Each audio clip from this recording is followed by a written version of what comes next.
हैं देश में, और उसके कारण भारत का उद्योग निवेश नहीं कर रहे देश में। मैं तो बड़ा हैरान हो गया। रेट का और इन्वेस्टमेंट का संबंध मुझे तो नहीं समझ में आता। हाँ, अगर कोई चोरी करे तो ये सीना चोरी नहीं हो सकती है कि हम राजनीतिज्ञ हैं या हम बड़े उद्योग के हैं तो हमारे ऊपर कोई कार्रवाई नहीं होगी। ऐसा कोई देश में प्रावधान है क्या? कोई कानून है क्या ऐसा कि राजनीतिक हो तो आपके गलत काम के ऊपर कार्रवाई नहीं होगी, आप बड़े उद्योगपति हो तो आपके ऊपर कार्रवाई नहीं होगी। जो गलत काम करेगा वो सजा भुगतेगा उसकी। और इस देश ने इसीलिए प्रधानमंत्री जी को इतना आशीर्वाद, इतना प्यार, इतनी लोकप्रियता दी है क्योंकि उनको पहली बार एक प्रधानमंत्री दिखता है जो बिना भेदभाव के बड़े से बड़े व्यक्ति को अगर वो गलत काम करे उस पर कार्रवाई भी करने को तैयार है और पूरी तरीके से जिम्मेदार ठहराने को तैयार है। इसी प्रकार से एक कहा गया कि बड़े बड़े अमीर लोग, high class people prefer to put one foot outside, thus making them NRI। अब हम तो सोचते हैं पूरी दुनिया जिस प्रकार से निवेश कर रही है भारत में, वो दर्शाते हैं दुनिया भारत में आके काम करना चाहती। हाँ, अगर कोई गलत काम करता है और फिर देश से भागता है तो उनके लिए भी हम भगोड़ों के लिए भी कानून लाए कि भगोड़ों को भी कैसे वापस आया जाए। लेकिन अगर कोई आदमी मौके ढूंढ रहा है, अवसर ढूंढ रहा है, तो मेरा मानना है आज भारत से बेहतर अवसर दुनिया के कोई कोने में नहीं मिलेगा। India is the destination. और मैं तो लगातार इस विषय में देश और विदेश में भारत के उद्योग और विश्व में इस चर्चा में लगा रहता हूं। पूरी दुनिया आज भारत की तरफ देख रही है, पूरी दुनिया के निवेशक भारत में आना चाहते हैं। यही तो कारण है कि 7 वर्षों तक लगातार हर वर्ष पिछले रिकॉर्ड तोड़ के अधिक फॉरेन डायरेक्ट इन्वेस्टमेंट भारत में आया है, जिसके कारण अध्यक्ष जी, जो कमजोर विदेश मुद्रा की स्थिति से मैंने शुरू किया था 2013 की, जिसके कारण देश को फ्रैजाइल 5 और एक कमजोर अर्थव्यवस्था करार कर दिया गया था, आज हमारे पास $630 बिलियन से अधिक, और $630 बिलियन बहुत बड़ी संख्या होती है, बड़ा अमाउंट होता है सर। भारत का कभी भी ट्रेड डेफिसिट गुड्स और सर्विसेज मिला लें और उसके साथ एफडीआई और रेमिटेंसेस जोड़े तो हमें $70-80 बिलियन से ज्यादा की कभी आवश्यकता नहीं पड़ी। कोविड जैसे गंभीर समय में भी हमें कभी विदेशी मुद्रा की तंगी नहीं आई, ना निवेश की तंगी आई, क्योंकि आज विश्व को भारत में एक मजबूत और विश्व में सबसे तेज गति से बढ़ती हुई अर्थव्यवस्था दिखती है। विश्व को और निवेशकों को आज 135 करोड़ लोगों की बढ़ती हुई आर्थिक ताकत दिखती है। उनकी आशाएं, अपेक्षाएं एक अच्छा जीवन की, जिस प्रकार से आज लोगों में एक डिमांड थ्रस्ट है, लोग नई नई चीज चाहते हैं। जैसे कि 3 करोड़ से अधिक लोगों को जब हमने घर दिया प्रधानमंत्री आवास योजना से, तो उस घर में वो मशीन भी लगाना चाहते हैं, एयर कंडीशनर भी लगाना चाहते हैं, फ्रिज भी लगाना चाहते हैं। तो हम पीएलआई स्कीम के माध्यम से एसी यहाँ पे बने, एलईडी लाइट यहाँ पे बने, तो एक जिसको कहते हैं चारों तरफ से प्लानिंग जब करते हैं तो प्लानिंग ऐसी होती है कि निवेश भी आए भारत में, उद्योग भी भारत में लगे, भारत की डिमांड भी मीट करे और विश्व में भी भारत की आन बान और शान को बढ़ाए। और इसके माध्यम से हमारे युवा युवतियों को उद्यमी बनने के लिए प्रोत्साहित करते हैं। आज सिर्फ सरकारी नौकरी के पीछे नहीं भागता है हमारा युवा, वो जॉब क्रिएटर बनते हैं, जॉब सीकर नहीं। आज लाखों करोड़ों लोगों को डायरेक्टली या इनडायरेक्टली नए नए रोजगार के अवसर मिलते हैं। मैं आईटीपीओ का सर प्रोजेक्ट प्रगति मैदान का रिहैबिलिटेशन, उसको अति आधुनिक विश्व स्तरीय बना रहे हैं। सर, हमें आदमी नहीं मिलते हैं, कारीगर नहीं मिलते हैं। शॉर्टेज ऑफ मैन पावर की वजह से रोज काम में तकलीफ आती है। आज लोगों के पास अवसर है, लोगों के पास कमाई के अलग अलग तरीके हैं, और इसी के वजह से आज देश तेजी से प्रगति कर रहे हैं, आगे बढ़ रहे हैं। अध्यक्ष जी, एक कहा गया कि नेचुरल रबर के जो रेट्स हैं इंपोर्ट ड्यूटी के, वो आप क्यों नहीं बढ़ाते? आपको जान के हैरानी होगी कि भारत WTO में जब हमने हस्ताक्षर किए, ज्वाइन किया, तब हमने अलग अलग वस्तुओं पे बाउंड रेट्स एक्सेप्ट किए। अब नेचुरल रबर पे भी एक बाउंड रेट है WTO में, और वो तब तो हमारी तो सरकार नहीं थी, मोदी जी की सरकार नहीं थी, बीजेपी की सरकार नहीं थी, NDA की सरकार नहीं थी। 1 जनवरी 1995 1995 किसकी सरकार थी अध्यक्ष जी? जिससे भारत के हाथ बांध दिए, जिससे भारत में अगर हमें जरूरत पड़े कि नेचुरल रबर पे इंपोर्ट ड्यूटी बढ़े, जैसे कुछ माननीय सांसदों ने डिमांड की, ये बाउंड रेट किससे इस देश में लाए? 1995 में लाए। एक जरूर कहना चाहूंगा, क्योंकि काफी माननीय सदस्यों ने बात की, अलग अलग एग्रीकल्चर प्रोड्यूस पे भारत ने बहुत तेज वृद्धि की है। कोविड के बावजूद हमारे किसानों ने उत्पादन भी बढ़ाया और निर्यात भी बढ़ाया। जैसा मैंने कहा, 50 बिलियन का निर्यात अपने आप में एक रिकॉर्ड है, 3,75,000 करोड़ एक ही वर्ष में, और यह आगे बढ़ता जाएगा, क्योंकि अब हम गुणवत्ता पे ज्यादा ध्यान देंगे। माननीय प्रधानमंत्री जी का महीना पहले जब फोन आया कि गेहूं के बड़े अफसर है दुनिया में, कैसे बढ़ा रहे हो, तो मैंने बताना शुरू किया ये बोलते, पर सबसे जरूरी बात तो तुमने देखी नहीं। मैं भी चौंक गया। उन्होंने कहा गुणवत्ता, क्वालिटी। जो भी गेहूं भारत से जाए वो ऐसी क्वालिटी की हो कि परमानेंट हमारे किसानों को एक मार्केट मिल जाए, और विश्व में जो लोगों का स्वाद है वो भारत की गेहूं का स्वाद बन जाए। इसी प्रकार से चावल, चाहे बासमती हो या नॉन बासमती, आज पूरे विश्व में किधर चले जाओ तो प्रीमियम पे मिलता है भारत का चावल, प्रीमियम पे। ऐसे हमें, और इसके लिए एक पूरी मुहिम चलाई जा रही है, चाहे वो फूड स्टैंडर्ड्स हो या इंडस्ट्रियल प्रोडक्ट्स के स्टैंडर्ड्स हो, क्वालिटी और प्रोडक्टिविटी, ये दो विषयों के ऊपर ये सरकार पूरी तरीके से संकल्पित है कि हमें भारत को एक ऐसा दर्जा दिलाना है विश्व में कि भारत का बना हुआ माल आप आंख बंद करके बोल सकते हो ये अच्छा माल है। भारत की ब्रांड विश्व में प्रसिद्ध हो, भारत की क्वालिटी ग्लोबल स्टैंडर्ड की हो, और इसी दिशा में एक प्रकार से एक पहला पड़ाव इस वर्ष 400 बिलियन यानी 30 लाख से अधिक निर्यात होने से ऐतिहासिक जो उपलब्धि देशवासियों की हुई है, इसको सही माने में मैं समझता था कि शायद ये सदन जब चर्चा हो रही है इसके बारे में खुद को शाबाशी दे, चाहे विपक्ष हो, सत्तारूढ़ पार्टी हो, सवाल नहीं है। इसमें हम सब एक प्रकार से स्टेक होल्डर्स हैं।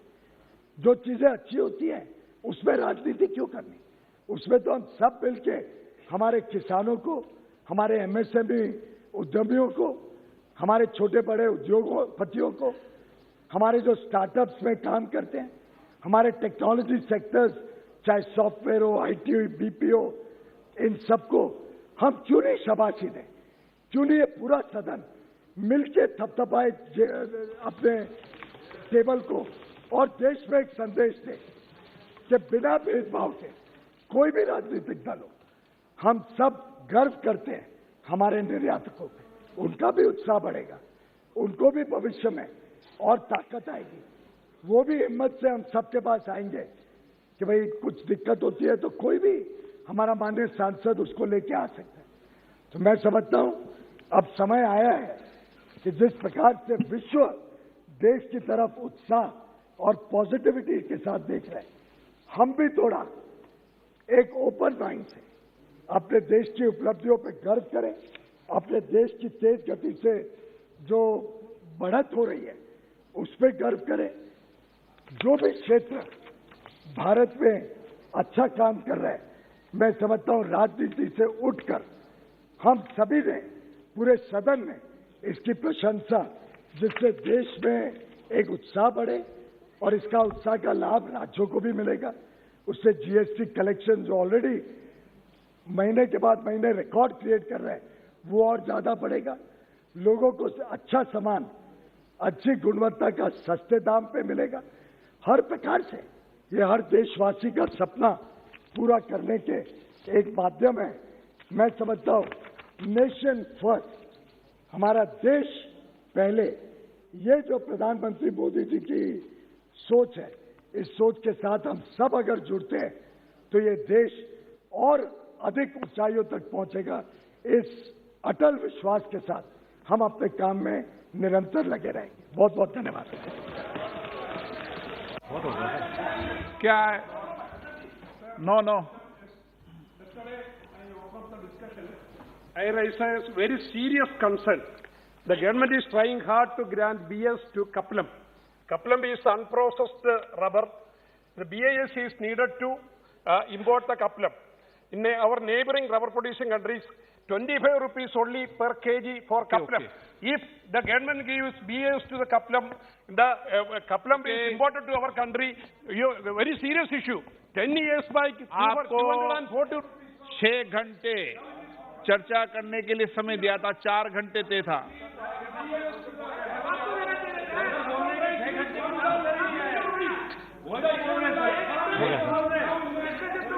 समर्ग बोल रहे हैं सब।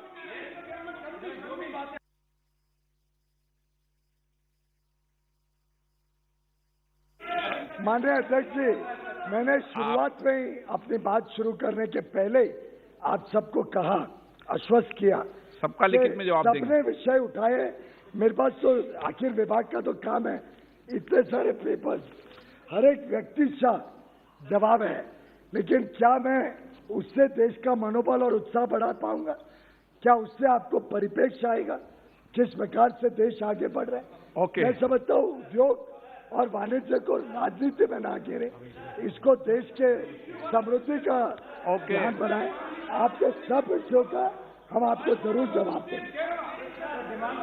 श्री सुरेश कोडीकुन्नल ने वाणिज्य और उद्योग मंत्रालय से संबंधित अनुदानों की मांगों पर 3 कटौती प्रस्ताव प्रस्तुत किए गए हैं। मैं अब सभी कटौती प्रस्ताव सभा के मतदान हेतु रखूंगा। प्रश्न ये कि माननीय सदस्य द्वारा प्रस्तुत सभी कटौती प्रस्ताव स्वीकृत किया जाए।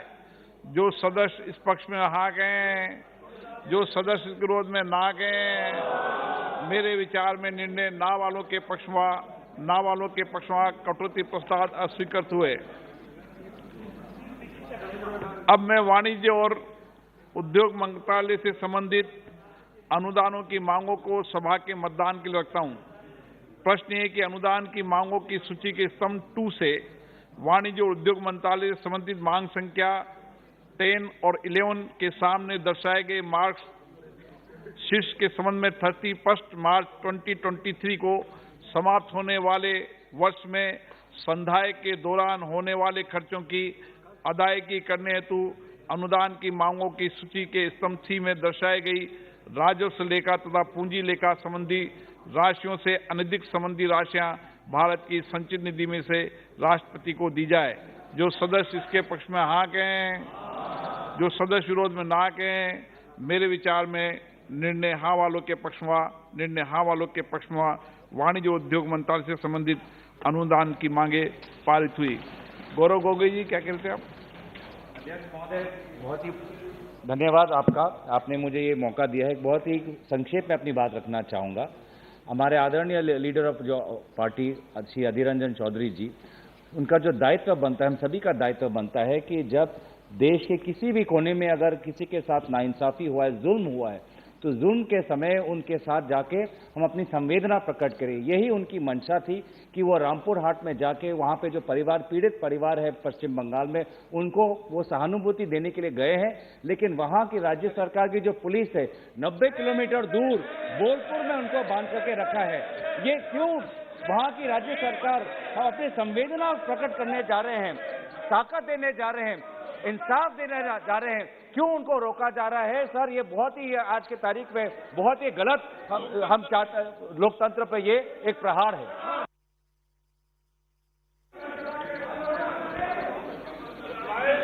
सुदीप जी, no Sir, this issue was discussed yesterday. Honorable Prime Minister has also made some comments which we appreciate. I was called by Mr. Amit Shah and I met him just now and we had... No,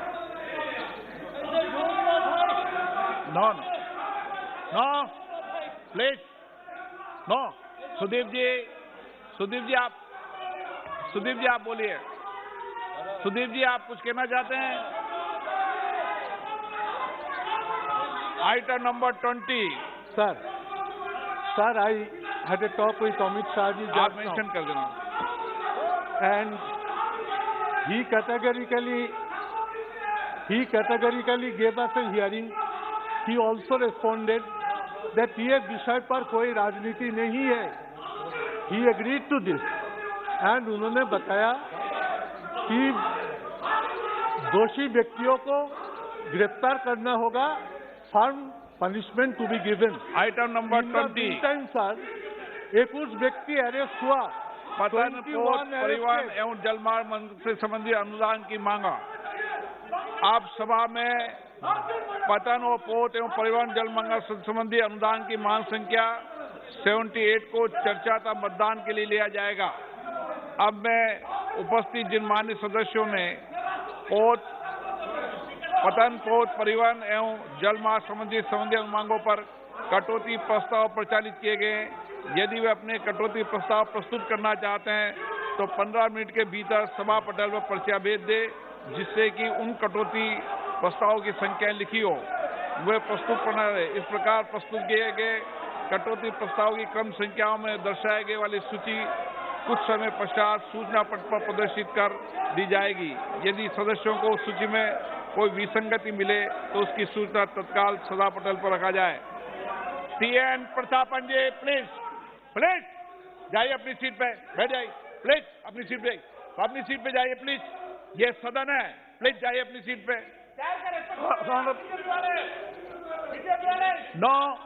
no माननीय सदस्य। Honorable Speaker, sir, it was well. No माननीय सदस्य, no. TN Prathapan ji. Sir, House is not in order.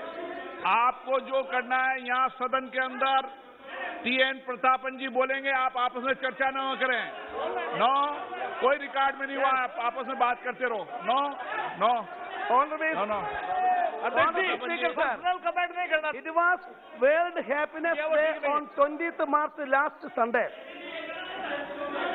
Sir, TN Prathapan sir, ji. House order में बोलो sir, House order में बोलो sir, No. House order में बोल दो सर। प्लीज बैठिए, बहुत हो गया, बैठिए प्लीज, बैठिए मैडम, माननीय सदस्य प्लीज बैठिए। TN प्रतापन जी, ऐसा नहीं चलेगा सदन। Honorable Speaker, sir, it was व्यक्तिगत बातें इंकित नहीं होती और व्यक्तिगत बातों में संयम और मर्यादा रखनी चाहिए। ये सदन है। TN Prathapan ji. It was World Happiness Day on 20th March last Sunday.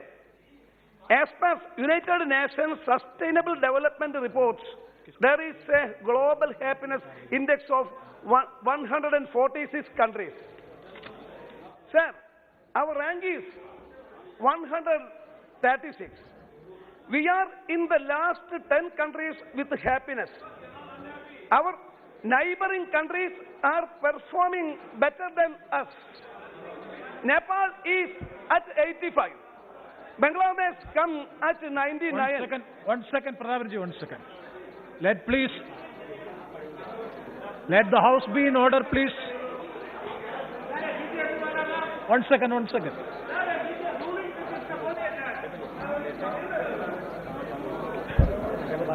Yes, please, those members.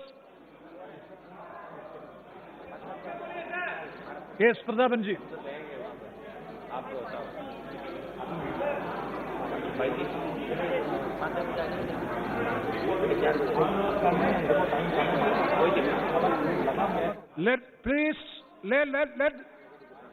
all the members are requested to please maintain the order of the House.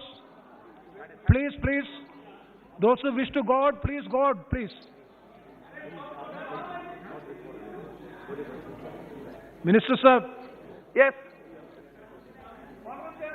Yes. It was World Happiness Day on 20th March last Sunday. As per United Nations Sustainable Development Reports, there is a global happiness index of 146 countries. Our rank is 136.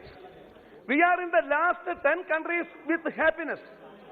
Our neighboring countries are performing better than us. Nepal is at 85. Bangladesh comes at 99. Pakistan is 103. Our rank is 136. Happiness report is prepared by 6 factors: GDP, life expectancy, corruption, economy, fraternity and freedom are those 6 factors. In global hunger index and in press freedom index also, we are in a very poor position. Every moment since 2014, we are falling down. Our dignity torn apart in front of the world. Please, Sudipta. This government has looted Madam. happiness of our people. Madam, please. He's speaking now. Two such governments is speaking there, please. as to their budgets. What should we comment?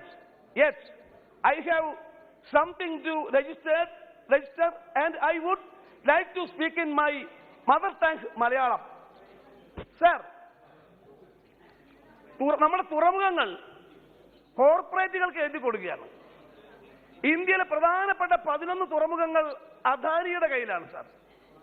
Sir, നമ്മുടെ പ്രധാനമന്ത്രി ഗുജറാത്ത് മുഖ്യമന്ത്രി ആയിരുന്ന കാലത്ത് നടന്ന 2014 ലോക്സഭാ തെരഞ്ഞെടുപ്പിൽ പ്രധാനമന്ത്രി യാത്ര ചെയ്തിരുന്ന ഹെലികോപ്റ്റർ സാർ അദാനി ഗ്രൂപ്പിന്റെ ഹെലികോപ്റ്ററിലാണ് യാത്ര ചെയ്തത്. Please try to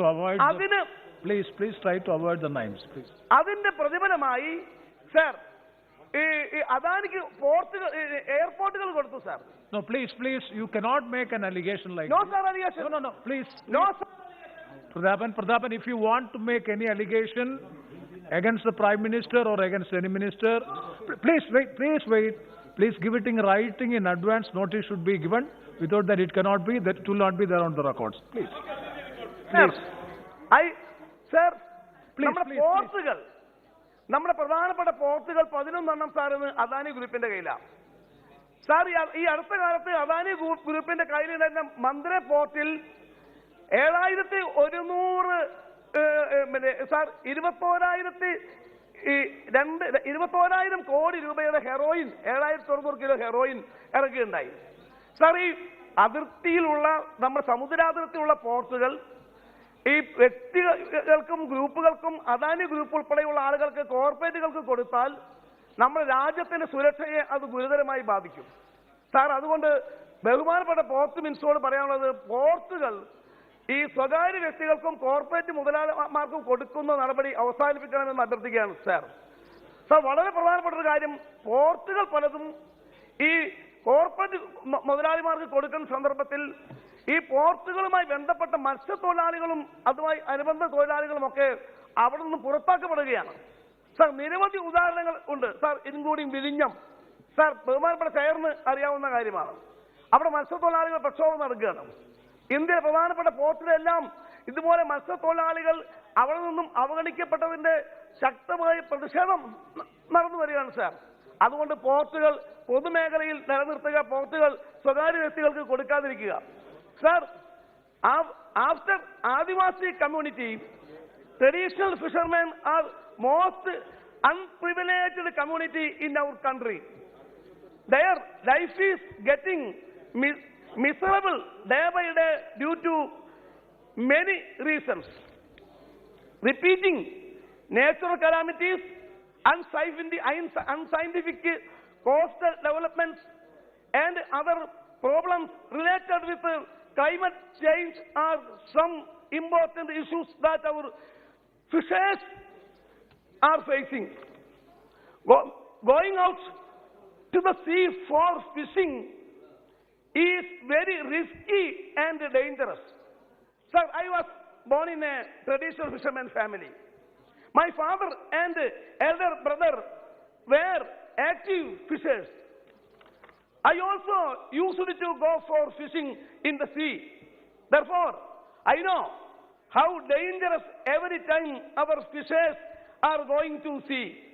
But they are not living a better life at any point of their lifetime. We shall have a complete welfare package aiming traditional fishers in marine and inland sector.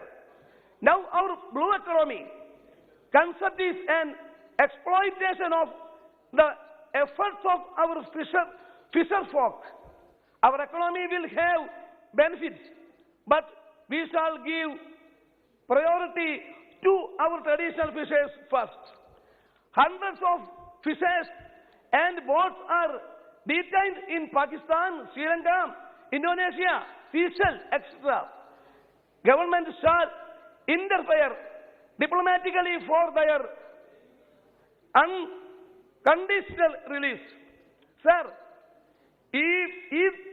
ഇത്രയും ദുരിതപൂർവമായ ജീവിതം അനുഷ്ഠിക്കുന്ന മത്സ്യത്തൊഴിലാളികൾ ഈ പുതിയ പോർട്ടുകൾ ഉണ്ടാക്കുമ്പോൾ പോർട്ടുകളിൽ നിന്നും അന്യവൽക്കരിക്കപ്പെടുകയാണ്.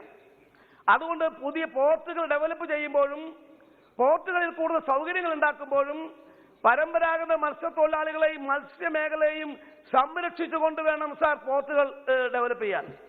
Sir, കേരളത്തിലെ പ്രധാനപ്പെട്ട പോർട്ടുകളിൽ ഒന്നാണ് sir Kodungallur port. Sir, Muziris port എന്നാണ് അറിയപ്പെട്ടിരുന്നത്. സ്വാതന്ത്ര്യം കിട്ടുന്നതിന് മുൻപ് തമിഴ് സംഘകാലത്ത് തന്നെ ഉള്ളതാണ് സാർ മുജിരിസ് പോർട്ട്. ഈ ഇന്ത്യയിലേക്ക് ലോകത്തിലെ വിവിധ രാജ്യങ്ങൾ, അറബികൾ, ബ്രിട്ടീഷുകാർ ഉൾപ്പെടെയുള്ള ലോകത്തിലെ വിവിധ രാജ്യങ്ങളിൽ നിന്നും സ്പൈസസ് വ്യാപാരത്തിന് വേണ്ടി പായക്കപ്പലിൽ വന്ന സ്ഥലമാണ് സാർ കൊടുങ്ങല്ലൂർ പോർട്ട്. സാർ, ആ കൊടുങ്ങല്ലൂർ പോർട്ട് ഡെവലപ്പ് ചെയ്യുന്നതിന് വേണ്ടി സാർ 10 കോടി രൂപയാണ് നേരത്തെ നൽകിയിരുന്നത്. സാർ, കൊടുങ്ങല്ലൂർ പോർട്ട് മധ്യ കേരളത്തിലെ ഏറ്റവും പ്രധാനപ്പെട്ട പോർട്ടുകളിൽ ഒന്നാണ്. ആ പോർട്ട് ഡെവലപ്പ് ചെയ്യുന്നതിന് കേന്ദ്ര ഗവൺമെന്റ് പ്രത്യേകമായ പാക്കേജും സൗകര്യവും നൽകണമെന്ന് അഭ്യർത്ഥിക്കുകയാണ്. സാർ, ഇനി ആ പോർട്ട് പൊതുമേഖലയിൽ നിലനിർത്തണമെന്ന് കൂടി ആവശ്യപ്പെടുകയാണ് സാർ. അതോടൊപ്പം നമ്മുടെ വാട്ടർവേസ് സാർ ഇന്ന് പ്രധാനപ്പെട്ട ചർച്ചയാണ്. ഇന്ന് കേരളത്തിലെ പ്രധാനപ്പെട്ട പത്രങ്ങളിലെല്ലാം ഉള്ളൊരു വാർത്ത, കൊല്ലം പോർട്ട്, ബഹുമാനപ്പെട്ട ചെയറിന്റെ സ്വന്തം കൊല്ലം പോർട്ട് അടക്കം കേരളത്തിലെ പ്രധാനപ്പെട്ട പോർട്ടുകളെല്ലാം, പൊന്നാനി പോർട്ട് ഉൾപ്പെടെ എല്ലാ പ്രധാനപ്പെട്ട പോർട്ടുകളിലും ഈ ചരക്ക് കപ്പലുകളുടെ ഗമനാഗമനം നിർത്തിയിരിക്കുകയാണ്. സാർ, ഒന്ന്, പോർട്ടുകൾ യഥാസമയത്ത് ഡ്രഡ്ജിംഗ് നടത്തുന്നില്ല, പോർട്ടുകൾ യഥാസമയത്ത് വാർപ്പുകൾ വെള്ളാക്കുന്നില്ല, അവിടെ ആവശ്യമായ ഡെവലപ്മെന്റ് യഥാസമയത്ത് നൽകുന്നില്ല. അതുകൊണ്ട് പോർട്ടുകൾ, കൊല്ലം പോർട്ട് ഉൾപ്പെടെ കേരളത്തിലെ പ്രധാനപ്പെട്ട എല്ലാ പോർട്ടുകളും ഡ്രഡ്ജ് ചെയ്യാനും അവിടെ ചരക്ക് ഗതാഗതം ഉൾപ്പെടെയുള്ളവ നടത്താനും നിലവിൽ കപ്പലുകളെല്ലാം അവിടെ ചരക്ക് കപ്പലുകൾ നിർത്തിവെച്ചിരിക്കുന്ന അവരുടെ ഗമനാഗമനം നിർവഹിക്കപ്പെടുന്നതിന് വേണ്ടി അടിയന്തരമായ സഹായം പോർട്ടുകൾക്ക് നൽകണം. കേരളത്തിലെ പോർട്ടുകളെ, സൗത്ത് ഇന്ത്യയിലെ പോർട്ടുകളെ പ്രത്യേകമായി പരിഗണിക്കണമെന്ന് അഭ്യർത്ഥിക്കുകയാണ് സാർ. സാർ, ഇനി നമ്മുടെ ജലാശയങ്ങളെ സംബന്ധിച്ചാണ് സാർ വളരെ പ്രധാനപ്പെട്ടത്. സാർ, നമ്മുടെ ജലാശയങ്ങൾ എന്ന് പറയുന്നത് കേവലം ടൂറിസം ആക്ടിവിറ്റീസിന് വേണ്ടി മാത്രമുള്ളതല്ല. നമ്മുടെ ഭൂഗർഭ ജലത്തിന്റെ സംരക്ഷണത്തിന്റെ ആധാരശിലയാണ് സാർ നമ്മുടെ ജലാശയങ്ങൾ. ഇന്ത്യ ക്ലൈമറ്റ് ചേഞ്ചിന്റെ ഭാഗമായി ഇന്ത്യയും വലിയ വരൾച്ചകൾ നേരിടുകയാണ്. ഇന്ത്യയുടെ മഹാഭൂരിപക്ഷം ഗ്രാമങ്ങളിലും ഇപ്പോഴും ശുദ്ധജലം സമ്പൂർണ്ണമായി ലഭിക്കുന്നില്ല. കൃഷിക്കും കുടിവെള്ളത്തിനും അനിവാര്യമായ നമ്മുടെ ഭൂഗർഭജലം നിലനിർത്തുന്നതിന് നമ്മുടെ ജലാശയങ്ങൾ സംരക്ഷിക്കപ്പെടുക തന്നെ വേണം സാർ. സാർ, അതിൽ ഞാൻ കഴിഞ്ഞ ദിവസം നമ്മുടെ യമുനാഘട്ടിൽ പോയി. യമുനാഘട്ടിൽ പോകാനുണ്ടായ കാരണം, ഈ സീസണിൽ അവിടെ സൈബീരിയയിൽ നിന്നുമുള്ള പക്ഷികൾ വരും സാർ. ആ സൈബീരിയയിൽ നിന്ന് വരുന്ന സീഗൾസ് എന്ന് പറയുന്ന മനോഹരമായ പക്ഷികളുണ്ട്. അത് യമുനാഘട്ടിൽ, കാശ്മീരിനടുത്തുള്ള യമുനാഘട്ടിൽ പോയാൽ സാർ അത് നമുക്ക് ഈ രാവിലെയും സന്ധ്യയ്ക്കും കാണാൻ വേണ്ടി പറ്റും. ഞാൻ കുടുംബസമേതം യമുനാഘട്ടിൽ പോയി, അത്ഭുതപ്പെട്ടു പോയി സാർ. യമുനാഘട്ടിൽ ഇപ്പോഴത്തെ സ്ഥിതി കണ്ടാൽ ദയനീയമാണ് സാറ്. അവിടെ നിന്ന് തിരിച്ചു പോരുമ്പോൾ എനിക്കുണ്ടായ വൈകാരികത ഞാൻ ഇതുമായി പങ്കുവയ്ക്കാറ്. But when I reached Yamunaghat, I felt very sad because Yamuna is a river which thousands of people worship as God and love as their mother.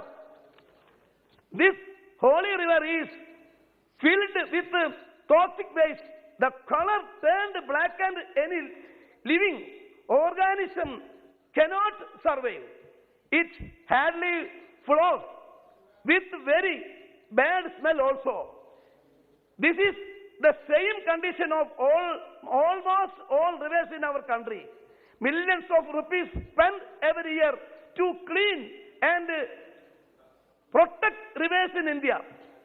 But the reality is no river in the country is clean. Sir, ഇതാണ് നമ്മുടെ നാട്ടിലെ മഹാഭൂരിപക്ഷം ജലാശയങ്ങളുടെയും സ്ഥിതി. നമ്മുടെ ഭരണസ്ഥിരാ കേന്ദ്രത്തിന്റെ പാർലമെന്റിന്റെ തൊട്ടടുത്ത് നിൽക്കുന്ന ഇന്ത്യയിലെ മുഴുവൻ ആളുകളും പുണ്യ നദി എന്ന് പറയുന്ന അമ്മയെ പോലെ ഇന്ത്യയിലെ വിശ്വാസികൾ കാണുന്ന യമുന നദിയുടെ സ്ഥിതി ഇതാണ്. കോടിക്കണക്കിന് രൂപയാണ് നമ്മുടെ ബഡ്ജറ്റിലൂടെ നദികളുടെ സംരക്ഷണത്തിന് വേണ്ടി ഉപയോഗിക്കപ്പെടുന്നത്. സാർ, അതൊന്നും പ്രാവർത്തികമാക്കാൻ പറ്റുന്നില്ല. അതുകൊണ്ട് നമ്മുടെ നദികൾ സംരക്ഷിക്കപ്പെടുന്നതിന് വേണ്ടിയുള്ള പ്രത്യേകമായ ഇടപെടൽ കുറെ കൂടി ഗൗരവമായി വേണം. സാർ, കേരളത്തിലെ കാര്യം സാർ, കേരളത്തിലെ നദികളിൽ പ്രധാനപ്പെട്ട നദികൾ 44 നദികളുള്ള കേരളത്തിലെ നദികൾ സംരക്ഷിക്കാൻ വേണ്ടി സാർ ദേശീയ ജലപാതയുടെ ഭാഗമായി അങ്ങയുടെ കൊല്ലം കോട്ടപ്പുറം ജലപാത ഫസ്റ്റ് ഫേസ് അത് ഇംപ്ലിമെന്റേഷനിലാണ് സാർ. അതിൽ സെക്കൻഡ് ഫേസും തേർഡ് ഫേസും കൂടി ആരംഭിച്ചിട്ടുണ്ട്. അത് കോട്ടപ്പുറം മുതൽ കോഴിക്കോട് കല്ലായി വരെയാണ്. കോട്ടപ്പുറം മുതൽ കോഴിക്കോട് കല്ലായി വരെയുള്ള ഈ ജലപാത കേരളം 3 സ്ട്രക്ചർ അതിന്റെ ആദ്യ ഫേസ് ഫസ്റ്റ് ഫേസിന് ആവശ്യമായ പണം നൽകണം സാർ. അതിന് ഈ ഫസ്റ്റ് ഫേസിന് ലാൻഡ് അക്വിസിഷൻ ആവശ്യമില്ല. ലാൻഡ് അക്വിസിഷൻ ആവശ്യമില്ലാത്ത കോട്ടപ്പുറം കോഴിക്കോട് കല്ലായി കനോലി കനാലിന്റെ ഈ ദേശീയ ജലപാത തേർഡ് ഫേസിന് ആവശ്യമായ ഇൻഫ്രാസ്ട്രക്ചർ ഉണ്ടാക്കുന്നതിന് സാർ അവിടെ പാലങ്ങൾ, അതേപോലെ തന്നെ ഫുട് ബ്രിഡ്ജസ്, അതേപോലെ തന്നെ ചെറിയ ചെറിയ ലോക്കറുകൾ സാർ, ഇതൊന്നും പുതുക്കി പണിയാൻ വേണ്ടി ഭൂമി അക്വിസിഷൻ ലാൻഡ് അക്വിസിഷൻ ആവശ്യമില്ല. ആ സ്ഥലത്ത് അതിക്ക് ആവശ്യമായ പണം ഗവൺമെന്റ് അനുവദിക്കണം എന്നുകൂടി ആവശ്യപ്പെട്ടുകൊണ്ട് ഞാൻ ഈ ബഡ്ജറ്റിൽ ധനാഭ്യർത്ഥനകൾ എതിർക്കുന്നു sir. Thank you Shri T N Prathapan ji. Now Shri Dilip ശിക്കയ്യൻ.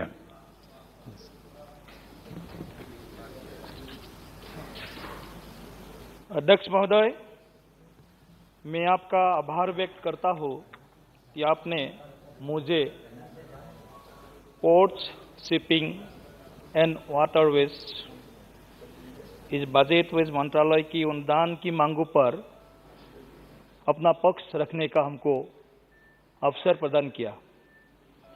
मैं अनुदान की मांगों को समर्थन करता हूँ और इस सदन को बताना चाहता हूँ कि हमारे दूरदर्शी प्रधानमंत्री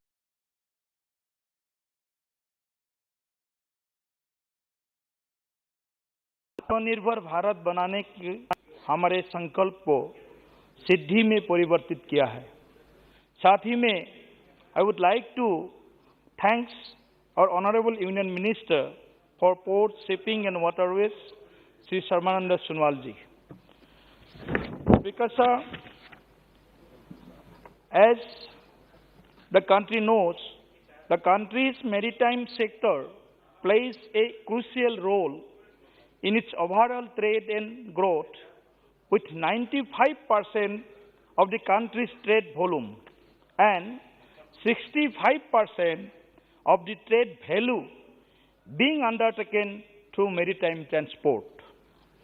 The long and contiguous coastline spanning 7,500 kilometers and extensive navigable inland waterways provide an excellent opportunity to tap an environment-friendly, water-based modal transport which can complete rail and road-based cargo management. To make India one of the top maritime nations in the world, Ministry of Port, Shipping and Waterways, MOPSW, has prepared a Maritime India Vision 2030, MIV 2030.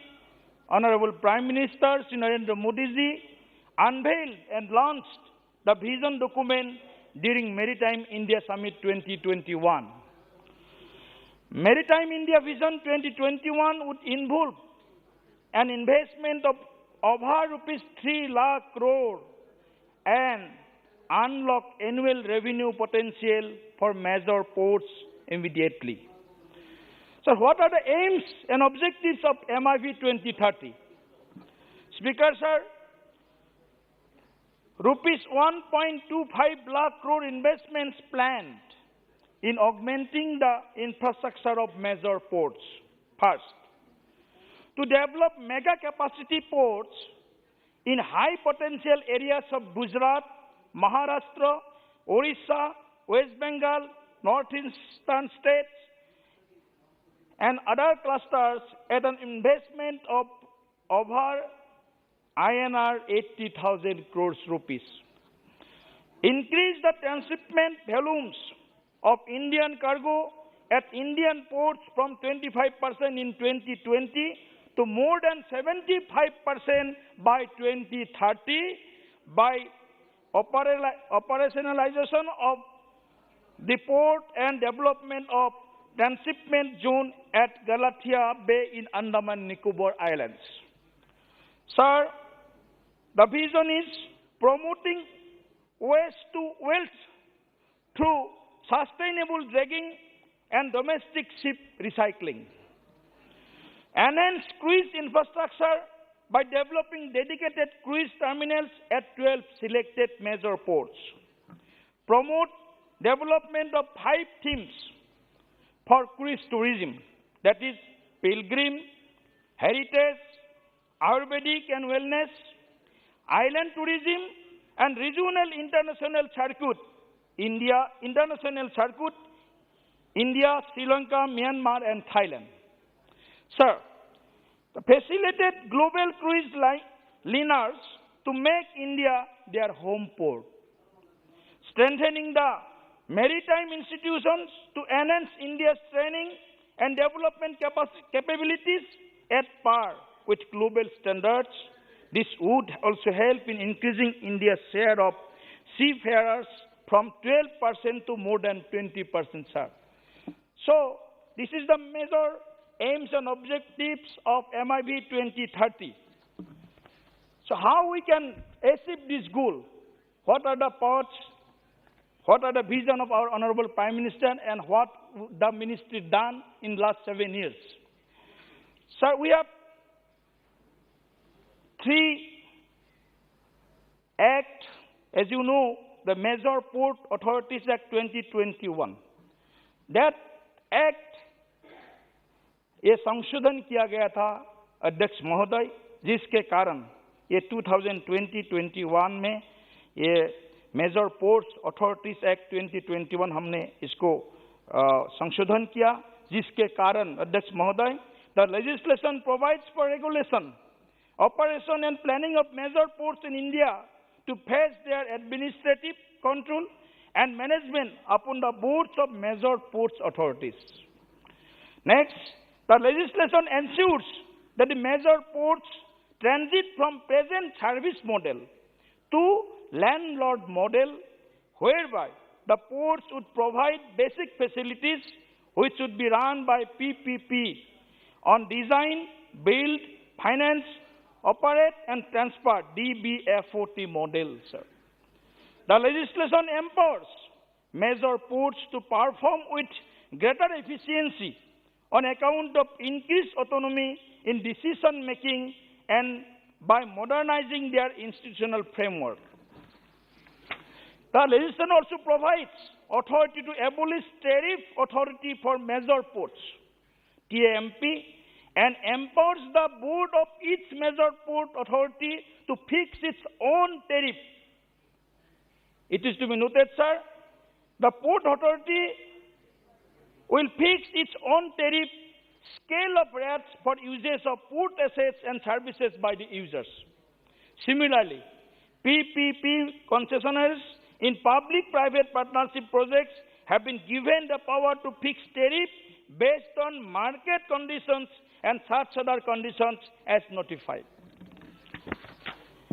Speaker, sir, the next act which was जो कानून 2021 में हमने संशोधन किया, Inland Vessels Act 2021.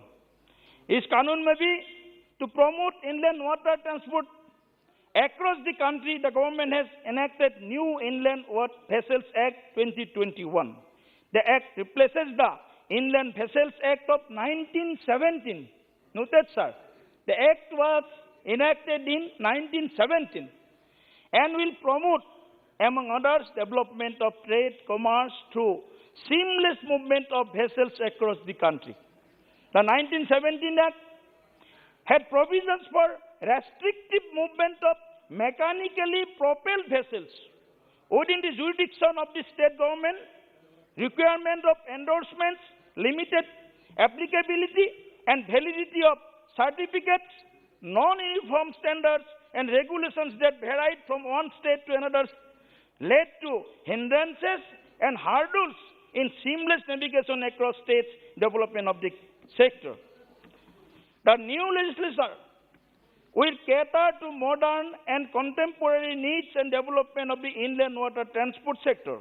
It will help realize the potential of Indian water transport and promote it as a supplementary and eco-friendly mode of transport to congested road and rail network for movement of cargo passengers. The third act, Marine Aids to Navigation Act 2021. The act received the assent of the President on 30/7/2021. The act replaces the old Lighthouse Act, which was enacted in 1927. Noted, sir. This was enacted in 1927.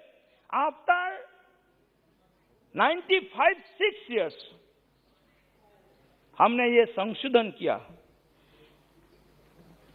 The act replaces the old Lighthouse Act 1927 and incorporates the global best practices, technological developments, and India's international obligations in the field of marine aids to navigation.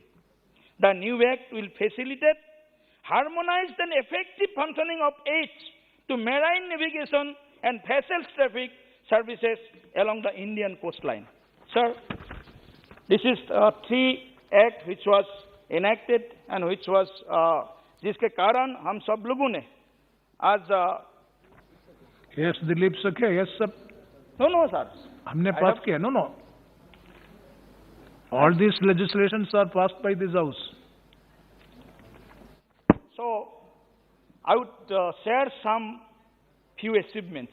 Yes, please. Some few achievements of the department in last 7 years under the visionary leadership of Narendra Modi. Please come to that.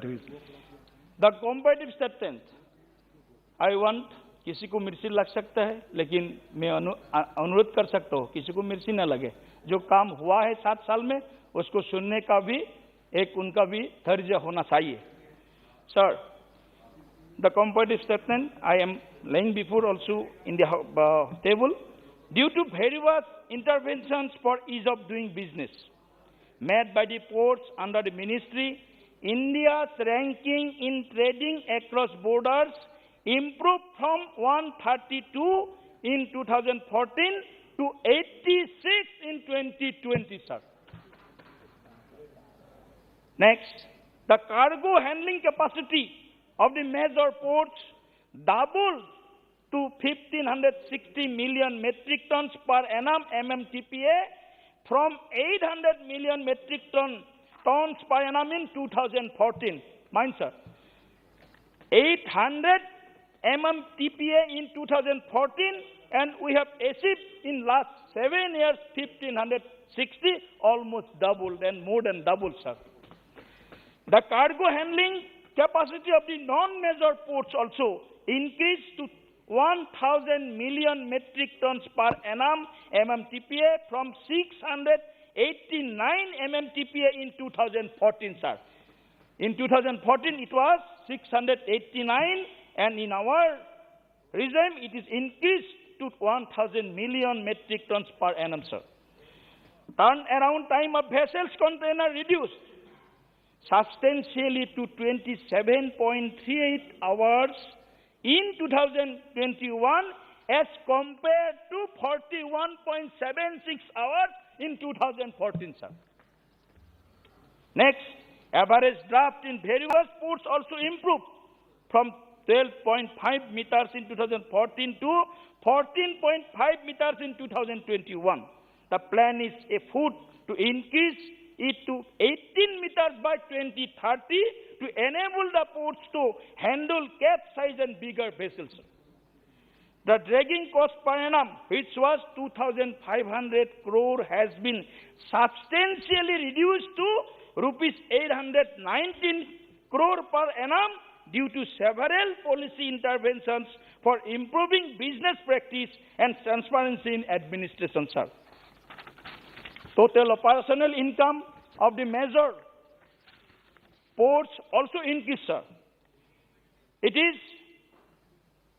from 9,162 crore in 2014 to rupees 14,690 crores in 2021, sir.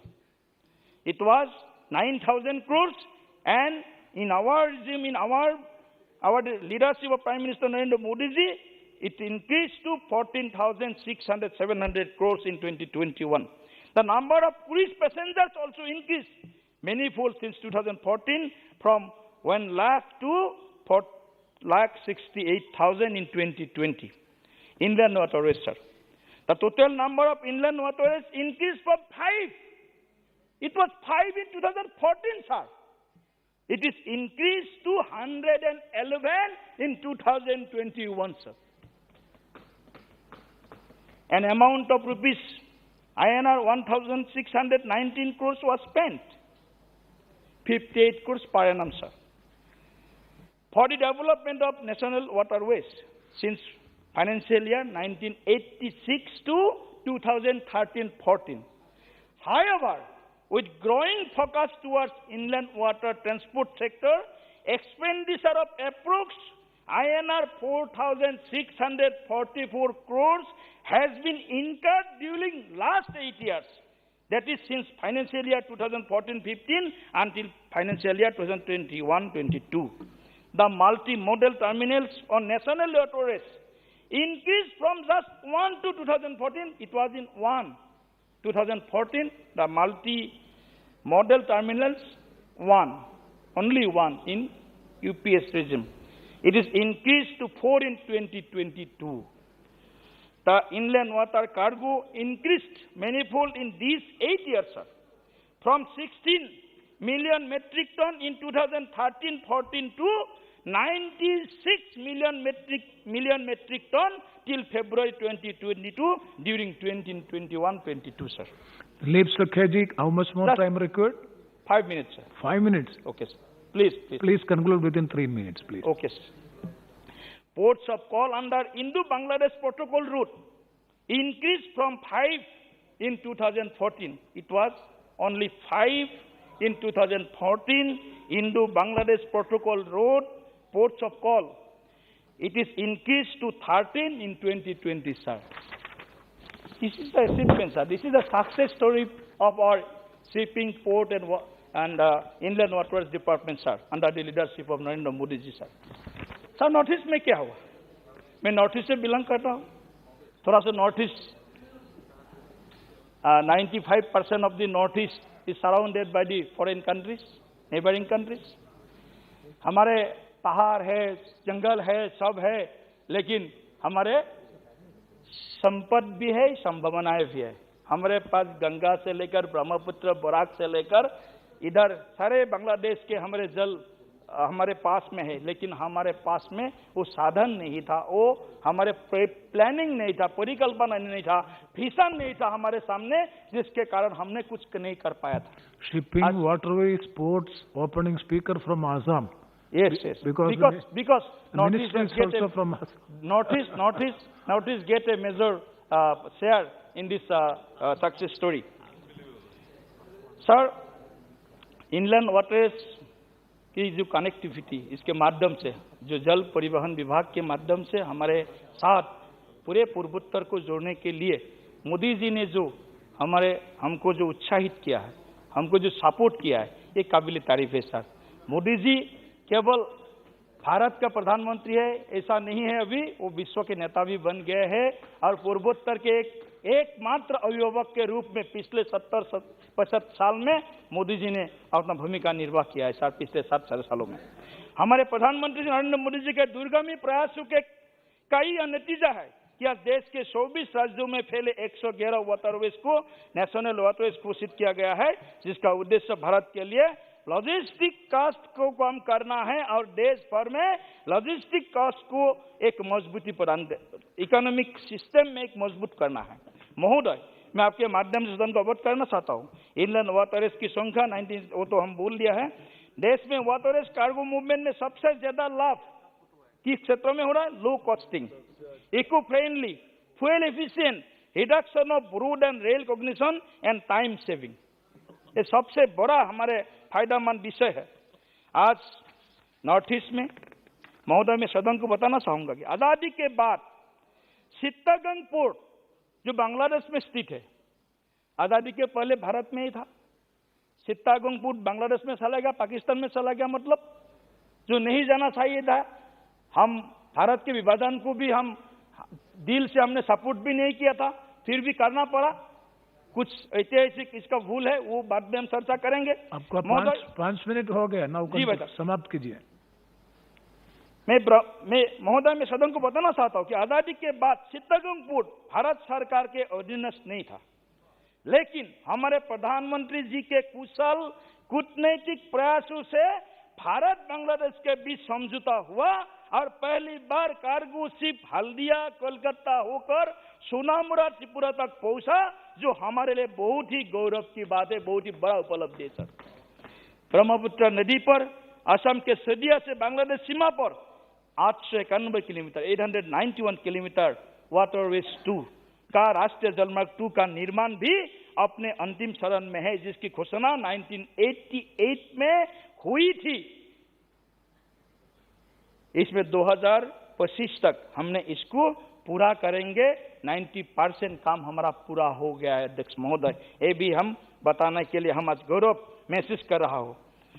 इसका trial भी हमने चालू कर दिया है। अभी हाल ही में गुवाहाटी में हल्दिया से लेकर के 2000 टन लोहे हम वहां से असम के पांडु घाट तक लेके गया, जहां हमारे केंद्रीय मंत्री सर्बानंद सोनोवाल जी खुद उपस्थित थे, असम के यशस्वी मुख्यमंत्री डॉक्टर हिमंत बिस्वा शर्मा जी उपस्थित थे। अंतर्देशीय जलमार्ग एल्टर्नेटिव ट्रांसपोर्टेशन और लॉजिस्टिक के लिए उपयुक्त, ये हम सब लोग असम पूर्वोत्तर के बारे में समाप्त कीजिए। सैखिया जी समाप्त कीजिए प्लीज। समाप्त करता हूँ मैं। लास्ट में आप बार बार समाप्त करने के बोल रहे, समाप्त करने का ये विषय नहीं है, ये इसको हम आगे बढ़ाने का विषय है। आपने 5 मिनट को हम जैसे ही आगे बढ़ाते हैं, आपने 5 मिनट मांगा, 5 मिनट हो गए। जी, इसको बहुत आगे बढ़ाने का विषय है, आगे बढ़ाएंगे भी। प्रधानमंत्री जी ने आग्रह रखा है कि हमारे एक्सपोर्ट इंपोर्ट, हमारे इस जल मार्ग से कार्गो से हम जितना भी हमारा देश के अर्थनीति को जोर दे सकते हैं, बल दे सकता है, ये डिपार्टमेंट के माध्यम से प्रधानमंत्री जी ने आग्रह रखा है। हमारे सामने लक्ष्य तय किया है, हमको $5 बिलियन हमको ये इनकम करना है अगले 5 ट्रिलियन नहीं, हमारे लिए 5 बिलियन बोला है, हमारे डिपार्टमेंट के लिए। अच्छा। 5 ट्रिलियन देश के लिए है, पूरा देश के लिए है। हम लोग अभी तक $3 ट्रिलियन में पहुंचा है मोटामोटी। $5 ट्रिलियन तक हमको जाना है, लेकिन $5 बिलियन हमको एक्सपोर्ट हमको करना है, ये हमारा आग्रह है। तो मैं फिर से एक बार इस सदन के माध्यम से देश के प्रधानमंत्री जी को, सर्बानंद सोनोवाल जी को, माननीय केंद्रीय मंत्री जी को, पूरे सदन को, आज इसका लाभ पूरा देश को मिल रहा है और स्पेस्ट इको फ्रेंडली और देश के अर्थनीति को मजबूत करने वाला, आत्मनिर्भर भारत बनाने वाला ये विभाग के जरिए हमने जो अचीवमेंट हमने अभी तक किया है, इसको सपोर्ट सब लोगों ने करना चाहिए। किसी को इसके विरोध में, अगर किसी को कोई कुछ काम करना है तो बोलिए, लेकिन इस डिपार्टमेंट के विरोध में, काट मोशन के विरोध में, प्रस्ताव के विरोध कुछ मत बोलिए। बहुत बहुत धन्यवाद। नमस्कार, जय हिंद, भारत माता की जय। धन्यवाद। Dr. V. Kalanidhi ji, please try to avoid the slogans at the end of the speech. Thank you very much, sir, for permitting me to speak on the demands for grants under the Ministry of Ports, Shipping and Waterways 2022-23. So, shipping is not anything new to India, sir. Ancient India has had documented several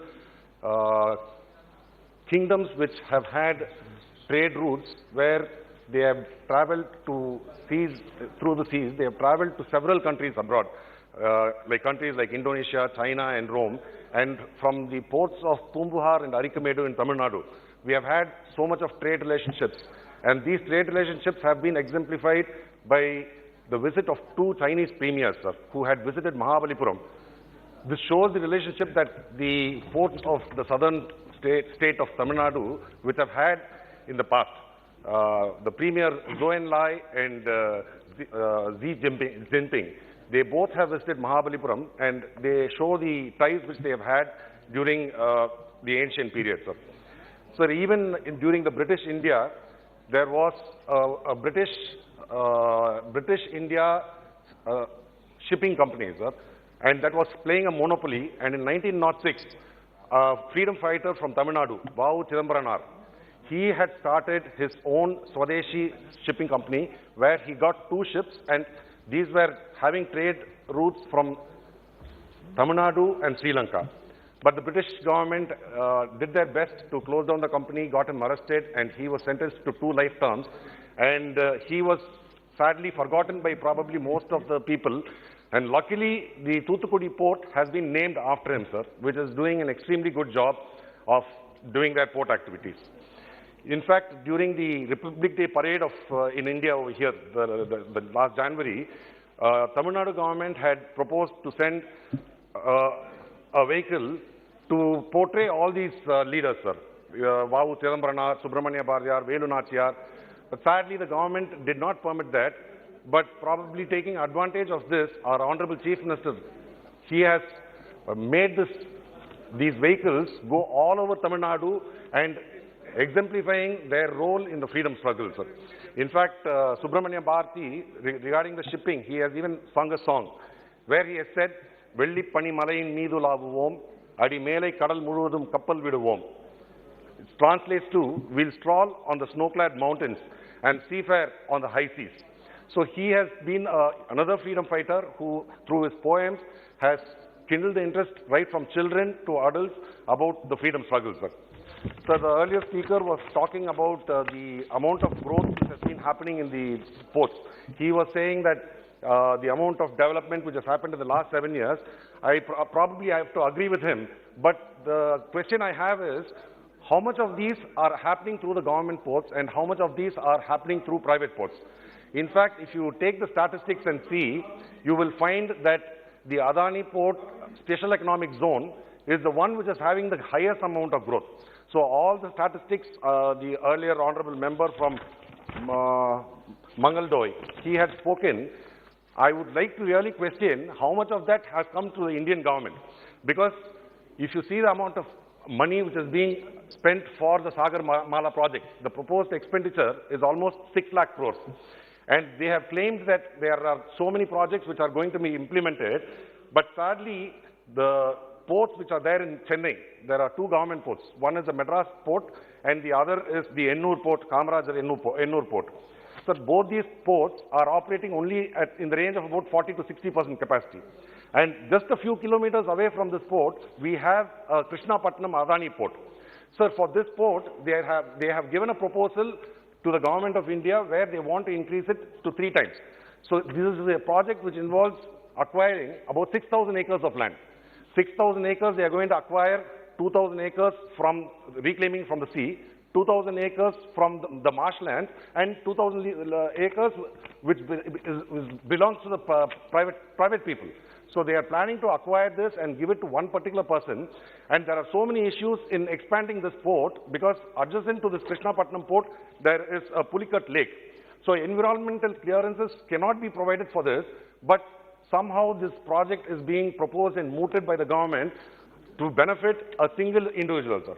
So this is totally unfair because not only will it affect the ecology over there, it will also affect the fishermen over there whose livelihood is at stake. So when you are claiming that there is so much of growth, I understand development is good and growth is good, but should it be happening to an individual private sector and rather than for the government of India and for the country? So similarly, the earlier speaker also spoke about the 7,500 kilometer coastline which we have and how best we can utilize this to enhance our economy.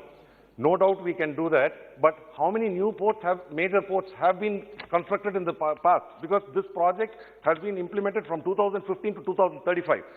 That is 20 years. Already 7 years are passed. Almost 33% of your time is gone, but how much of development has happened? If you look at the budget allocation for this ministry, they have given 2,244 crores, out of which 750 crores is the capital expenditure, sir. So when you're talking about a 6 lakh crore project, like the Sagar project, and you are saying that the capital expenditure is only about 750 crores, I'm wondering how long is it going to take for us, whether it's even by 2050 or 70 also, whether the Sagar project will be completed.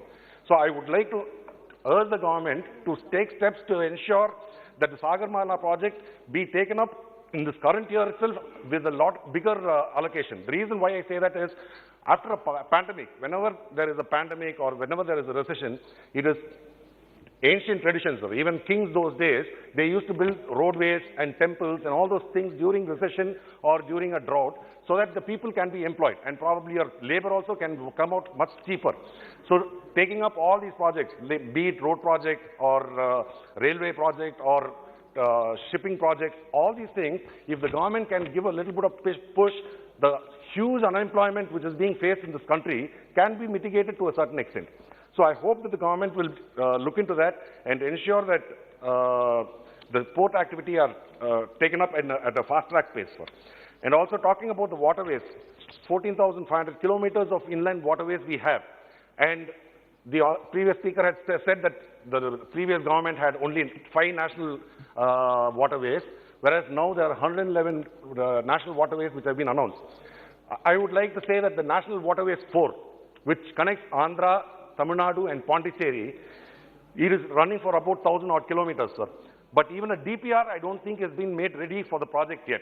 I would like to ask the Honorable Minister, because several times I have written to the Inland Waterways Authority of India, asking them about the status of the National Waterways 4 project, which will be a huge benefit for the 2 states of Andhra and Tamil Nadu and also the Union Territory of Pondicherry. So I would urge the government to ensure this National Waterways is implemented at the earliest. The work should be started and completed at the earliest. So this will not only help in this period of unemployment.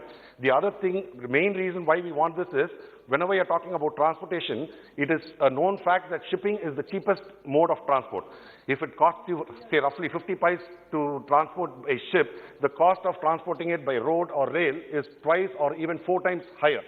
So that way, the cheap mode of transport should be utilized and should somehow be made possible, and this benefit should come to our state. So I hope really that this government will look into it, sir. And also the previous speaker was talking about several bills. I would also like to talk about a bill where the Maritime Bill, this is something which is against fishermen. The fishermen in my state, and I'm sure the fishermen in Kerala also, will find that the new Maritime Bill, there is a proposal which is, I don't know, I mean, like I've been told about this, I've been reading in the media, where they say that the fishermen are going to have licenses which are going to become expensive and punishments which up to imprisonment. Sir, fishermen are like agriculturists, sir. They are, in fact, they are probably a little bit more. They are doing something like a farming in the sea, laying their lives at risk. So there were so many people who have gone fishing and who have died.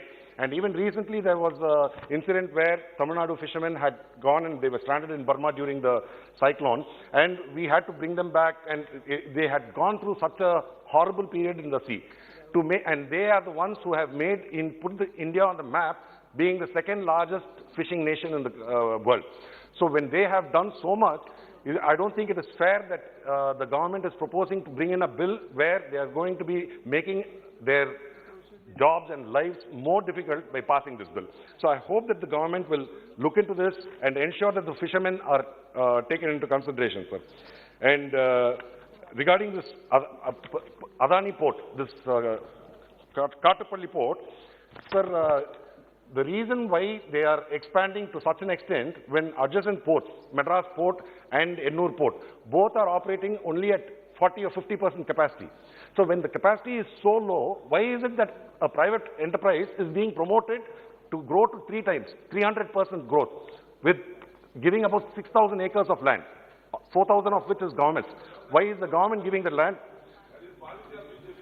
So I would like to make sure that this port is not given clearance, and I would like to ensure that the environmental impact assay should be done and proper care should be taken. And even the people over there, they are claiming that their consultations are not being held, where they are not called, they are poorly informed, and they are planning to have a consultation. And we have been insisting on the local collector over there to ensure that the meeting should be held fairly, where everybody's views should be taken into consideration. And if that is done, nobody will give a sanction for this, and I hope that the government will listen to reason and stop this project, sir. Thank you very much.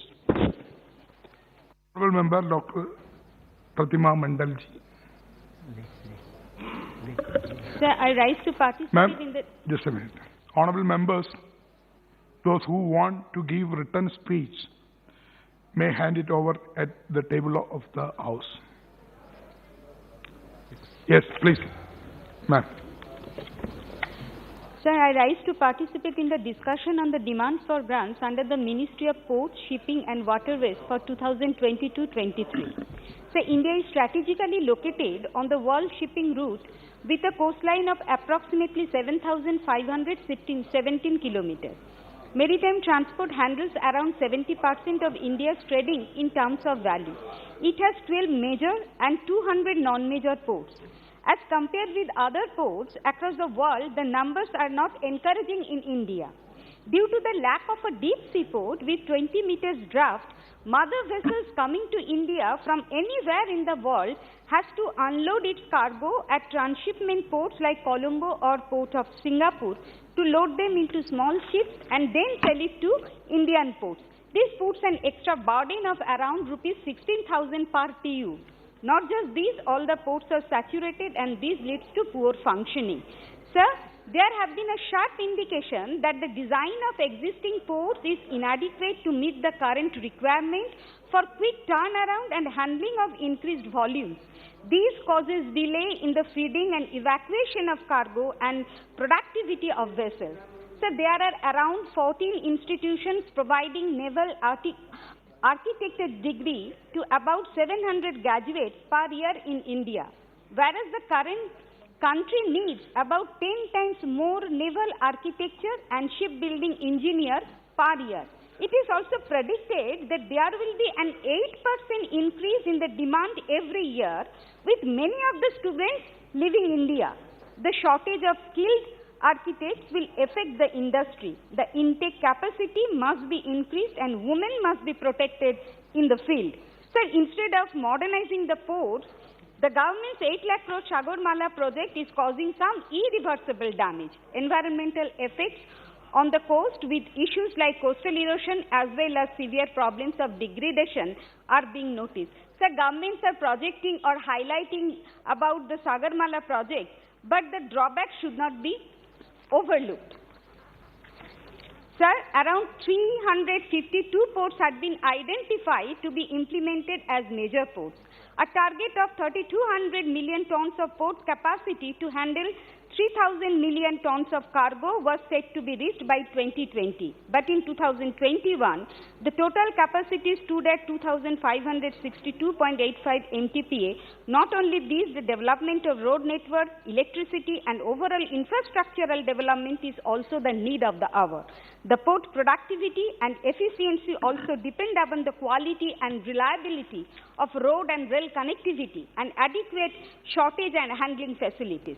The lack of expressway connectivity between major ports as well as industrial clusters and high fuel cost make hinterland transportation inefficient and slow. Also, the container freight stations and business need to be organized efficiently through good management practice in space utilization. Sir, India has domestic industries which can produce some of the raw materials required in shipbuilding. Especially India has competed with steel manufacturing, light engineering and IT industries, which can offer the required products at economical cost. Thus, this should be boosted. Rather, the minister must highlight the government steps in this regard. Sir, in the 2020-21 budget, the Honorable Finance Minister had announced that by 2024, the ship recycling capacity of the country would be doubled. The minister had asked for a 60% raise in this year's budget in order to fulfill the aim. But the raise is negligible. Rather, the worrying thing is the fact that 48% of Alam's capacity remains unutilized. The main reason is non-compliance with environmental norms. Until and unless that is done, it will never get any ship enter from Europe, and at this rate, the target will never be reached. Sir, rupees 100 crore was allocated towards shipbuilding research.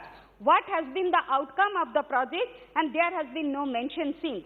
Also, the allocation of rupees 100 crore to Sagarmala indicates that government is relying heavily upon the private sector for its implementation, which is unacceptable. So, talking about the problem faced by the shipping industry, the ABG shipyard scam comes to the forefront. It is the same company to whom BJP government of Gujarat had allocated 1.21 lakh square meter of land at Dahej, Gujarat at 100% reduced rate. Despite the adverse report of CAG, the land was sold at 700 per square meter instead of rupees 1400. The company was caught in one of the highest scams, that is rupees 22,892 crore in 2016. But the FIR was lodged very recently in February of 2022. So why the delay? What is the current status of this case? And how is the government planning to bring back the lost amount? I would like to request the Honorable Minister to address this issue in his reply. Along with this problem, the current problem faced by the traders revolves around the ongoing war, as there have been sanctions on the Russian ports which are important to the Indian market.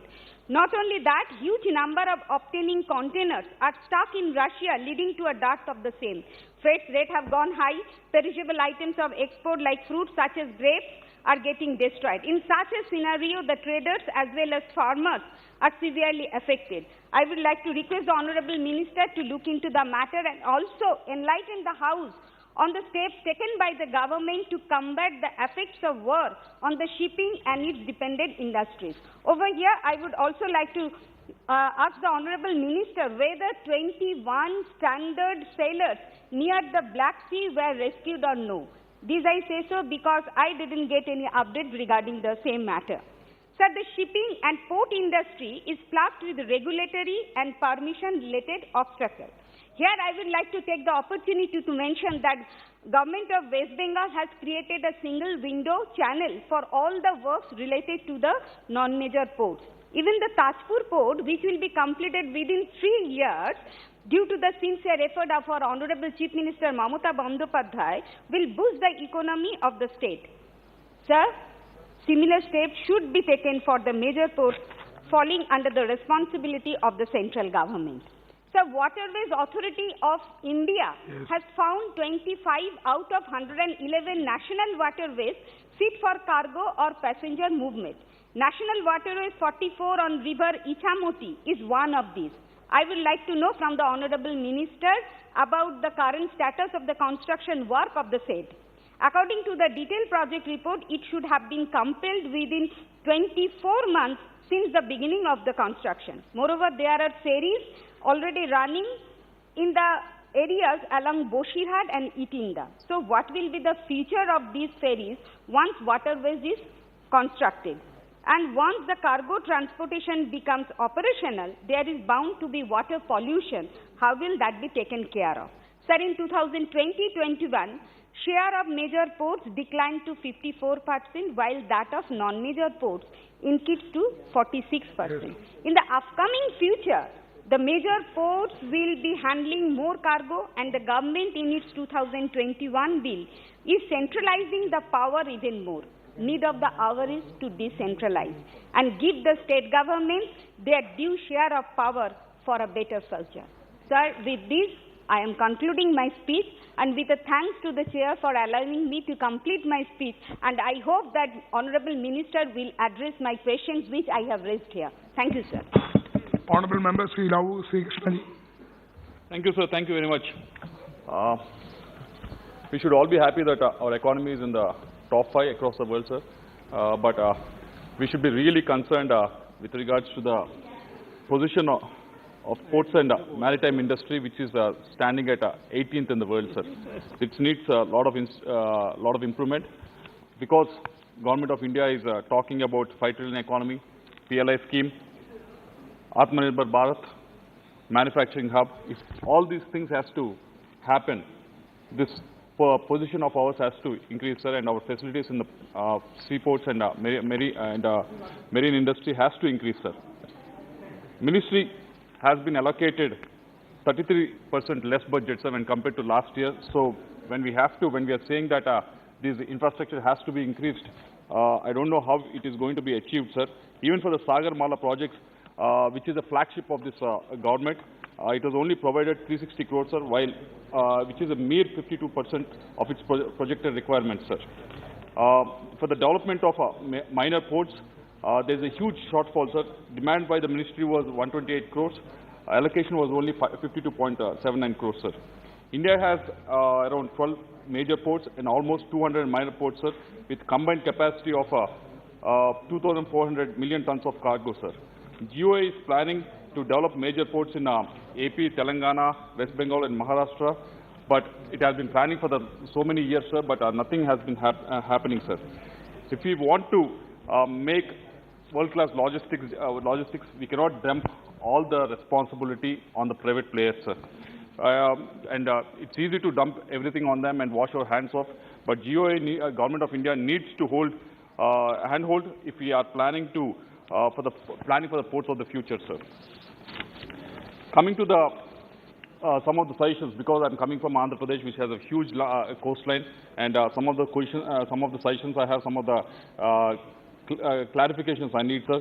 To start off with the suggestions, Gati Shakti project is evolved, sir, to connect to improve road and rail connectivity, but we need separate plan to develop Gati Shakti to connect all major and non-major ports, sir. Dredging and keeping the channel depth of large vessels is a high-cost exercise, sir. This is one of the major concerns of the persons who are running the seaports, sir. It needs liberal support from the Government of India, sir. We see this happening day in, day out in the Vizag port, sir. Because it's one thing to build a world-class port, sir, but if you have to operate it at a world-class level as well, if that has to happen, this needs to be supported by the Government of India, sir. We should plan for more multi-mode logistics parks, sir, not just by NHAI, but also by Indian Railways at strategic locations, sir. It will improve the efficiency of our supply chains. This is another suggestion I want to make. And Pratima Mandal, ma'am, has also spoken about it just now with regards to the mother vessels or mainline container vessels not calling the Indian seaports, sir. Singapore, Sri Lanka, UAE, Malaysia, these are the only countries that are attracting these, sir. Somehow these mother vessels are not coming to India. It is a cause of the concern. Because these are not coming to India, the shipping cost has been increasing, and there is a huge delay in the shipping of these containers as well, sir. And this is the main problem why they are not coming is there's a delay in Indian ports, sir, and there's a draft constraints, sir, high tariffs, sir, high bunkering charges, sir. These are some of the issues that our ministry has to resolve, sir. This will make our imports cheaper and our exports competitive across the world, sir. And this government is talking a lot about the one nation, one card. Recently we have passed a bill combining both Aadhaar card with the voter ID card, and we're talking all of that. But sir, with coming to the ports, there are many different types of service providers in the ports, sir. Be it in government or private ports such as custom house agents, freight forwarders, stevedores, truck operators, loading and unloading agencies. We should also think of one nation and one registration policy for all these different types of service providers, which should help these service providers to operate in any Indian port, sir. Uniform KYC and registration policy for these service providers should be provided, sir, should be made, and they should all be brought under one platform, sir. I hope the ministry will do it as soon as possible, sir. And we have seen, if you go to the Delhi airport, we see there's a Aero City, and even in the Hyderabad airport, we see a Aero City, but we should also plan for the port cities as well, sir. Development of port cities with the separate industrial and warehouses and residential zones are the need of the hour, sir. These would support the growth of ports in an organic and inclusive manner, sir. There's a talk of the central government is talking a lot about the coastal berths for a lot of years, sir, but nothing has been seen, sir, in the last few years. There's almost 7,500 kilometers of coastal line available in the country, sir. But we need to give impetus to develop coastal beds in all major and non-major ports and increase coastal movement, sir. This is the need of the hour, sir. And also, with regards to there's a huge talk. There's a lot of members who have spoken about inland cargo movement, sir. For that to happen, we need to have a barge policy, sir. The barge policy is not evolved in our country. It needs to be evolved and it needs to be brought out as soon as possible, sir. And another major suggestion is, sir, there are more than 20 ministries of Government of India and state governments have to give approvals for the functioning of a new port, sir. The shipping ministry should come out with a single window policy wherein all requisite approvals for smooth operating of a port shall be given in a time frame manner, sir. Other day we were listening to Gadkari ji, sir. He was talking about how he has brought almost 50 services under the RTO into the digital format, sir. Maybe ports ministry also will take a leaf out of his book and try to implement it, sir. As a member of parliament from Andhra Pradesh, sir, it is a major demand coming from Andhra Pradesh, sir. This has been a promise made by this house during the state bifurcation, sir. That is establishment of a major port at Dugirajapatnam, sir. But due to the non-feasibility, they have changed the location to the Ramayapatnam, sir. For the construction of the port, AP government has already identified 3,000 acres of land there, sir. We have been requesting it for so many years. We have been pursuing for this for so many years. We request the central government to make the port at Ramayapatnam the promise you have made in this house, according to AP Regulation Act, as soon as possible, sir. Thank you very much.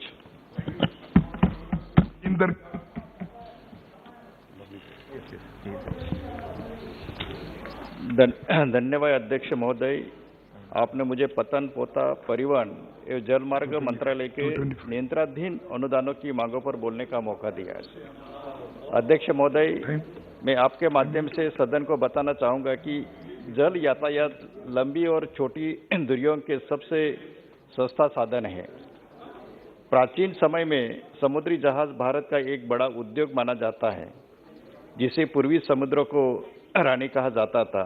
अध्यक्ष महोदय, भारत में समुद्री क्षेत्र दुनिया के सबसे पुराने क्षेत्रों में से एक है और सिंधु घाटी सभ्यता के दौरान भी हमें मेसोपोटामिया जैसी अन्य सभ्यताओं के साथ ही बड़ा मात्रा में व्यापार किया है। आज भारत में 12 प्रमुख बंदरगाह और 200 से अधिक अन्य बंदरगाह है। अध्यक्ष महोदय, मैं आपके माध्यम से मैं संबंधित मंत्री जी को बताना चाहूँगा कि अधिकारियों के आंकड़ों के अनुसार भारत में जहाज की मरम्मत के लिए 45 ड्राई हाक है, जिसमें 5 प्रमुख बंदरगाह का द्वारा संचालित 9 ड्राई हाक शामिल है। हालांकि देश के 8 प्रमुख बंदरगाहों में से कोई भी ड्राई हाक सुविधा नहीं है, जिसमें Mormugao port, Jawaharlal Nehru port trust, new Mangalore, Chennai, Kamarajar, वियोग, कलकत्ता बंदरगाह के चिंदबरनार और हरदिया शामिल है। तो मैं मंत्री जी से मैं रिक्वेस्ट करना चाहता हूं कि जो 8 प्रमुख जो बंदरगाह जो है, उसमें जो ड्राई हाक जो सुविधा नहीं है, वो सुविधा करने से मैं आपसे मेरी विनती है। अध्यक्ष महोदय, ड्राई कॉम्प्लेक्स 2019 में से वैश्विक नौसैनिक निर्यात में भारत की हिस्सेदारी सिर्फ 1.89 थी। भारत के जहाज निर्माण और जहाज मरम्मत उद्योग 2019 और 20 के आंकड़ों के अनुसार आज भारत में 30 शिपयार्ड है, जिसमें 7 सार्वजनिक क्षेत्र के उपक्रम है और 23 जो निजी क्षेत्र के है। हालांकि 9009 से अधिक सरकारी आदेश सार्वजनिक क्षेत्र से शिपयार्ड को दिए गए हैं, जिसके परिणाम स्वरूप सार्वजनिक क्षेत्र के उपक्रमों ने जहाज निर्माण के लिए उद्योग पर एकाधिकार वहां पे स्थापित किया है, जिसका परिणाम स्वरूप निजी क्षेत्र के व्यवसाय को वंचित कर दिया है, जिस पर हमें विचार करने की आवश्यकता है। अध्यक्ष महोदय, जब जहाज की मरम्मत की बात आती है तो निजी क्षेत्र के शिपयार्ड सामान्य रूप से अधिक कुशल पाई जाती है। ऐसा क्यों, इस पर भी विचार करने की आवश्यकता है, क्योंकि निजी क्षेत्र को ज़्यादा मतलब फैसिलिटी दी जाती है और जो सार्वजनिक क्षेत्र को हो जिस तरह से उसको बढ़ावा देना चाहिए, दुर्भाग्य से उसको बढ़ावा नहीं दी जाती है। वर्तमान में भारत में 700 से अधिक स्वदेशी जहाज निर्माण कंपनियां हैं। हालांकि आज भारत की जहाज निर्माण क्षमता का उत्पादन वैश्विक जहाज निर्माता उत्पादन का सिर्फ 0.045 है, इस पर भी ध्यान देने की आवश्यकता है। अध्यक्ष महोदय, समुद्री परिवहन की समीक्षा को देखते हुए नवीनतम आंकड़ों के अनुसार भारत में छोटे बंदरगाहों द्वारा संचालित संयुक्त मात्रा में जनवरी 2022 में सालाना आधार पर 9.3%, दिसंबर 2021 में 12.96%, नवंबर 2021 में 9%, अक्टूबर 2021 में 8% गिरावट आई है। इस पर भी मंत्री महोदय ने ध्यान देने की आवश्यकता है। अध्यक्ष महोदय, कोकण सहित महाराष्ट्र में विभिन्न भागों में पत्तनों के विस्तार हेतु ठोस नीति एवं धनराशि आवंटित किए जाने की आवश्यकता है। सागरमाला कार्यक्रम के तहत कनेक्टिविटी बढ़ाने हेतु स्थलीय राज्यों के समुद्र नदियों राज्यों के बंदरगाह जैसे जोड़ने हेतु ठोस कदम उठाए जाने की आवश्यकता है। अध्यक्ष महोदय, महाराष्ट्र में सिंधुदुर्ग से लेके यहाँ से पालघर जो मेरा मतदार संघ है, वहाँ पे कई जगह पे वहाँ जेटी और जो अपना डिफेंसिव वाल की बहुत आवश्यकता है, और ताकि जो कोकण के भागों में जो पतनों के विस्तार हेतु वहाँ पे जो धनराशि दी जाती है काफ़ी कम देने के वजह से वहाँ पर जो सुविधा होना चाहिए वो दुर्भाग्य से नहीं होता है। अध्यक्ष महोदय, जब हम पतन परिवर्तन की बात करते हैं तो यहाँ उल्लेख करना चाहूँगा कि हमारे देश में कुल 3 तरह से यातायात किया जाता है। अंतर्देशीय जल यातायात, इंडियन वाटर ट्रांसपोर्ट, तटीय शिपिंग, कोस्टल शिपिंग, और तीसरा जो है भारत में बंदरगाह मतलब पोर्ट्स ऑफ इंडिया। तो अध्यक्ष महोदय, अंतर्देशीय यातायात जल यातायात प्राचीन समय से भारतीय यातायात प्रणाली में एक बहुत महत्वपूर्ण भूमिका निभाता आ रहा है। इसकी लंबाई करीबन 14,545 किलोमीटर है तथा गंगा, ब्रह्मपुत्र, गोदावरी, कृष्णा इन सभी नदियों में से हम जहाजों द्वारा यातायात करते आए हैं। अध्यक्ष महोदय, महाराष्ट्र राज्य के विभिन्न भागों में जल मार्गों के विकास हेतु धनराशि आवंटित करने की आवश्यकता है, जिससे इन सभी जल यातायातों का कार्य शीघ्रता से पूरा किया जा सके। जैसे कि अध्यक्ष महोदय, हमारे महाराष्ट्र में नवी मुंबई से लेके थाना जो है, कांडला बंदर है और वसई विरार जो क्षेत्र जो है, वहाँ पे करीबन वहाँ ज़्यादा ट्रैफिक होने के वजह से कम 3 या 4 घंटा मतलब वहाँ पे जो मतलब ट्रैफिक में लगता है। तो नवी मुंबई से लेके यहाँ से वसई विरार तक करीबन आधा घंटा में हम वहाँ पे पहुँच सकते हैं, लेकिन वहाँ पर जो जल सुविधा होनी चाहिए वो जल सुविधा न होने से वहाँ पे काफ़ी दिक्कतें होती हैं। अध्यक्ष महोदय, मैं अंतर्देशीय जल परिवर्तन में सुधार के लिए शुरू की गई विभिन्न योजना परियोजना के कार्यों को समय पूरा किए जाने हेतु कोई ठोस नीतियाँ अपनाई जाने, इस योजना का जल्द से जल्द पूरा किया जा सके। मुझे विश्वास है मंत्री जी उसके ऊपर आप ध्यान दें। अध्यक्ष महोदय, भारत की एक बहुत बड़ी तटीय क्षेत्र रेखा है। वर्तमान में 12 मुख्य बंदरगाह है और 184 छोटी कार्य योग्य बंदरगाह के तटीय क्षेत्र के साथ भारत में मुख्य बंदरगाह है चेन्नई, कोचीन, इंदौर, जवाहरलाल नेहरू पोर्ट, कांडला बंदर, मुरुगामाओ, मुंबई, न्यू मंगलोर, पारादीप और विशाखापट्टनम में। अध्यक्ष महोदय, मैं यहाँ उल्लेख करना चाहूँ कि महाराष्ट्र राज्य के कोकण सहित सभी प्रमुख बंदरगाह को निजी बंदरगाह को जैसे कुशल बनाए जाने हेतु कोई नीति अपनाए जाने की आवश्यकता है, जिस पर भी मंत्री महोदय ने उसके ऊपर विचार करना चाहिए। अध्यक्ष महोदय, मैं आपसे आपके माध्यम से मेरी अपना मंत्री महोदय से विनंती है कि मेरा मतदार संघ में जो सातपाटी बंदरगाह छोटा बंदर है, वो महाराष्ट्र में सबसे ज्यादा फिशिंग एक्सपोर्ट किया जाता है। तो मेरी मंत्री जी से रिक्वेस्ट है कि वहां पे एक छोटा बंदरगाह होने की बहुत जरूर है। अध्यक्ष महोदय, मैं अंतर्देशीय जल यातायात अब कार्यात्मक समस्या का सामना कर रहा है। बोटों की मुक्त आवाजाही, कारकों के उथला पानी, तंग चौड़े चैनल, 2 मिनट सर, स्थायी गाद और किनारों का कटाव, नौवहन सहायता का अभाव, भारत और बांग्लादेश के बीच समझौता का अभाव से इनके बीच नदियों में मार्ग को लेकर होने वाले झगड़े, जिस पर मैं चाहूंगा कि सरकार उसके ऊपर सही ढंग से ध्यान दे। अध्यक्ष महोदय, पुरानी पोतों के आधुनिक के प्रति अपर्याप्त मात्रा में साधन की अनुपलब्धता और राशि की कमी के कारण रुके हुए कार्य को पूरा किए जाने हेतु आवश्यक कदम उठाने की आवश्यकता है। वैसे ही अध्यक्ष महोदय, महाराष्ट्र राज्य के अकार्यशील और निष्क्रिय नदी पथों को पुनर्जीत करने या नदी पथों के विकास हेतु ठोस नीति अपनाए जाने की आवश्यकता है, जिस पर मंत्री जी ने ध्यान देना चाहिए। धन्यवाद। Thank you. Honourable member Shri Alok Kesman. धन्यवाद सभापति महोदय। मैं आपका आभार व्यक्त करता हूं कि आपने मुझे demand for grants under the control of ministry of port, shipping and waterways for 2022-23 पर बोलने का मौका दिया। महोदय, भारत या किसी भी देश के विकास के लिए समुद्री परिवहन एक महत्वपूर्ण इंफ्रास्ट्रक्चर है। यह न केवल सामाजिक बल्कि आर्थिक विकास करने के लिए भी आवश्यक है।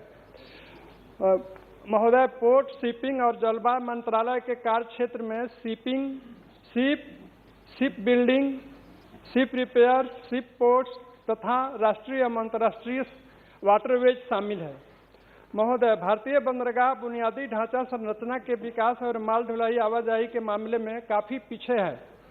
सकल घरेलू उत्पाद में जहां रेलवे की हिस्सेदारी लगभग 9% है और सड़क परिवहन की हिस्सेदारी 6% है, वहीं बंदरगाहों का हिस्सा लगभग 1% है। वर्तमान में देखा जाए तो भारतीय मात्रा की दृष्टि से देश के निर्यात पर व्यापार का 90% से अधिक हिस्सा संभालते हैं।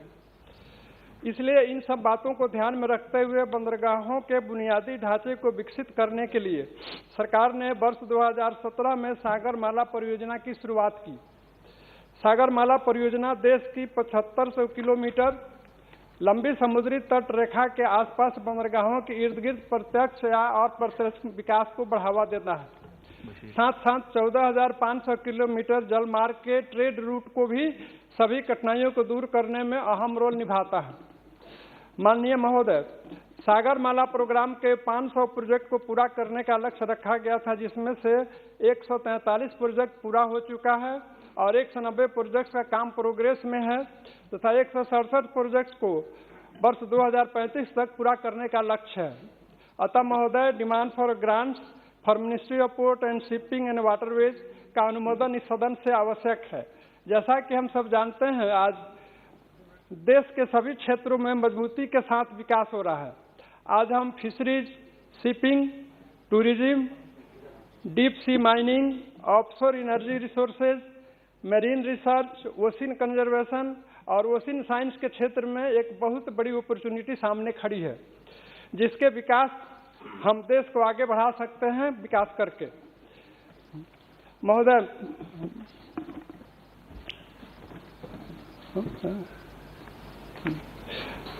आदरणीय माननीय प्रधानमंत्री श्री नरेंद्र मोदी जी ने देश में मैरीटाइम इंडिया विजन 2030 के शुभारंभ की है, जिसमें अगले दशक में मैरीटाइम सेक्टर द्वारा प्राप्त किए जाने वाले लक्ष्यों के साथ साथ प्रत्येक हितधारक से संबंधित रणनीतियां शामिल है। वर्तमान में देश के पास लगभग 13 मिलियन संयुक्त टन भार के साथ देश जाने वाले और तटीय परिचालनों में लगे हुए 1493 जलयानों का बढ़ता हुआ वाणिज्यिक समुद्रिक बेड़ा है। देश का विदेशी व्यापार मात्रा के संबंध में लगभग 95% समुद्री परिवहन के माध्यम से वहन किया जाता है और इस सामान का लगभग 92% विदेशी ध्वज वाले जलयानों द्वारा वहन किया जाता है। व्यापार और विकास पर यूनाइटेड नेशंस कॉन्फ्रेंस द्वारा समुद्री परिवहन 2021 की समीक्षा के अनुसार डेड वेट टनेज यानी जहाज जितना वजन ढो सकता है समुद्र में भारत का स्थान विश्व में 19वां है और हम विश्व डेड वेट टनेज के लगभग 1.25% के हिस्सेदार हैं। इस वर्तमान में डिमांड फॉर ग्रांट्स के इन पहलुओं पर भी ध्यान देना आवश्यक है।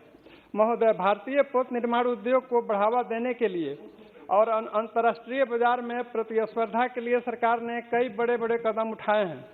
सरकार ने 10 वर्षों के लिए 2016 से 2026 के बीच भारतीय शिपयार्डों को पोत निर्माण वित्तीय सहायता नीति का अनुमोदन की है। भारतीय शिपयार्डों को वर्ष 2016-17 से शुरू करने से कम 10 वर्षों के लिए उचित मूल्य जो भी कम हो के 20% की वित्तीय सहायता प्रदान की जाती है। वित्तीय सहायता की यह दर प्रत्येक 3 वर्षों में 3% तक घटाई जाएगी। इसके लिए सरकार ने 4,000 करोड़ रुपए का बजट अनुमोदित किया है। महोदय, विश्व स्तरीय बुनियादी ढांचे को प्राप्त करने के लिए आज देश में प्रधानमंत्री गति शक्ति राष्ट्रीय योजना को शुरू किया गया है, जिसके 7 इंजन हैं। वह है सड़क, रेल, हवाई अड्डे, पतन, सार्वजनिक परिवहन, जल मार्ग और लॉजिस्टिक के जरिए देश के विकास की ओर बढ़ना है।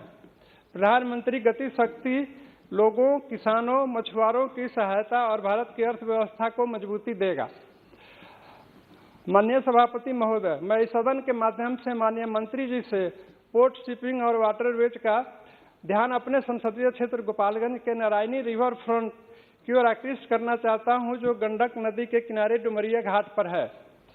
अगर सरकार नारायणी रिवर फ्रंट गोपालगंज के इंफ्रास्ट्रक्चर को बढ़ावा देती है तो यह एक महत्वपूर्ण पर्यटक स्थल बन सकता है।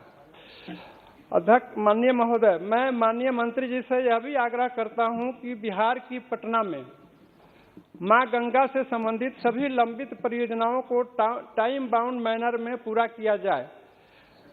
मैं इन्हीं आग्रह के साथ मैं डिमांड फॉर ग्रांट्स का सपोर्ट करता हूं और अपनी बात समाप्त करता हूं महोदय। धन्यवाद।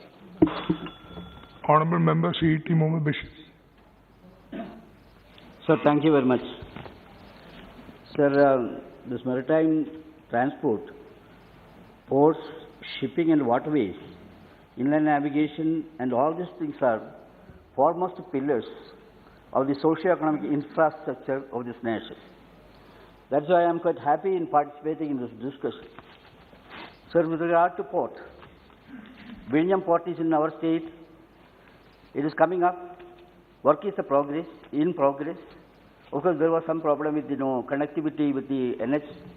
Honorable Minister intervened in that, and finally it has been settled nicely. Things are progressing. I humbly submit that more expeditious action should be taken with regard to the completion of this project. And sir, now the other thing, Ponnani port is in my place. It is encircled with certain formality kind of things. It is a private participation also. There are some hurdles. Minister may be aware of it. I hope that we will attend that also. Sir, with regard to certain suggestions, with regard to port, number one, establish strong linkage with private ports and ports under government, that is major or minor ports. And this linkage will have a lot of benefits. Joint ventures can be done and many things can be done in this. The other thing is, sir, second point, optimum utilization of unutilized land with the ports. That's an area which we have to work a lot. Sir, even experts say that joint venture can be done there also. Even solar energy generation, that kind of things also can be done in this unutilized land or the proper thing. Similarly, sir, with regard to new ports, all are demanding for that, and of course there are, that is our ambition also. But what I would like to say is that we have to give priority for the development of the existing ports, sir. Because we know that a lot of challenges are taking place, international competition is taking place with regard to ports. In that way, increasing the depth of the major port, existing port, that's what I'm saying. All this kind of improvement should be done as far as the existing ports are concerned. We must give a priority for that also. My next point is, sir, connectivity of the port to rail and road. So that's a very important thing. Unfortunately, that is not taking place, sir. Ministry of Ports, Ports, Shipping and Waterways, once in a report they said that out of 98 road connectivity projects, only 13 projects have been completed. Out of 91 rail connectivity projects, only 28 projects have been completed so far, as correctly pointed out by the committee. So what I am saying is, we must have a dedicated mechanism in this regard. Because, sir, without a road connectivity, accessibility, or rail connectivity, the real purpose of the port can be saved. That is to be done. An importance should be given to that also. Similarly, sir, the potential for shipbuilding and ship repair, that also may be given due consideration. Then my next point is, sir, our potential for cruise tourism. We are having near about 7,517 kilometers of coastal belt. There, this kind of tourism we can develop very much. Honorable Minister and everybody may be aware, in the Scandinavian countries, they are making a lot of wealth out of this kind of things. We are having enough potential. What I am suggesting is optimum utilization of this kind of thing should be encouraged, and we must take emergent steps in this regard also, sir. Sir, when I am talking about this port and other things, inland waterways, Honorable Chair also may be knowing that we are all having a lot of thing in this. Now what is happening, sir? Whether it is waterways in the states or the national level, there are many, many hurdles, sir. The main thing is all these waterways are under different kind of pressure. What I am saying is there is a new type of crime, that is water crime. When I say that, water crime, the terminology, when I am using that terminology, you may ask, what exactly is water crime? Sir, what is happening in our sea? Our sea is roaring with sorrows. Sea pollution is taking place. Whether it is oil kind of things, and whatever it may be, its quality maintaining is a very important thing, sir. Sir, our rivers are really dying inch by inch. That also is a concern. Similarly, sir, the beautiful face of our backwaters, lakes are becoming ugly because of the pollution. Then any other member, you may be knowing, sir, our Kerala tradition, our backwaters, there are enough potentiality there. Sir, Kerala's ABCs, A for Ayurvedic, B for backwaters, and C for culture. There also we can see this kind of thing. Yes. I have sea pollution, I told, sir. Kindly give me some few minutes, sir. I will sea pollution, it's a plastic. So this one day our sea can be called as what is called plastic ocean like that. That also is happening this way. Sir, in this waterways, all kind of pollution, toxic, hazardous chemicals, chromium, metal, pesticides flowing from the agricultural fields, lead, mercury, magnesium, dirt and silt, all these things are flowing and it's getting polluted more than. Sir, our river. Sir, recently I read an article. Title of the article is what? Yamuna is not a river, but it's a dirty drain. Things are taking place in that way only, sir. So what I am suggesting is purification and quality maintaining of this wealth, the blessing of the God, that is to be done with due care. Sir, our country is proud of saying that all ancient civilizations have been grown in the bank of the rivers. But this kind of things are taking place, and we must have a control over that. Man-made calamities is happening, sir. Until and unless we address this issue, we cannot solve the issues as we expect. Coming one more thing, sir. In Kerala, we are having near about 46 rivers. There are also many, many things are there. A river regeneration is taking place. Well, that's good. Sir, I am representing Pannani constituency where Bharat is running, Nala is running. I humbly request the Honorable Minister to take care of that. In the rejuvenation program of the river, Bharat also may kindly be included. Towards the end, sir, I would like to say only one thing. Deep sea fishing policy of the government. Certainly this should be reconsidered. There are lots of anxiety among the fishermen. I humbly request the minister to think about that loudly. This ministry has a role of a guardian in the sea. Fishermen's interest, that also is coming under this ministry. Of course, fisheries ministry is there, but there it has got a prominence in this also. So my suggestion is only this. We must dedicate ourselves to protect all these goals. With all these wishes and prayer, I conclude my speech, sir. Thank you very much. Thank you very much. Honourable Member Shri Anubhav Mohan.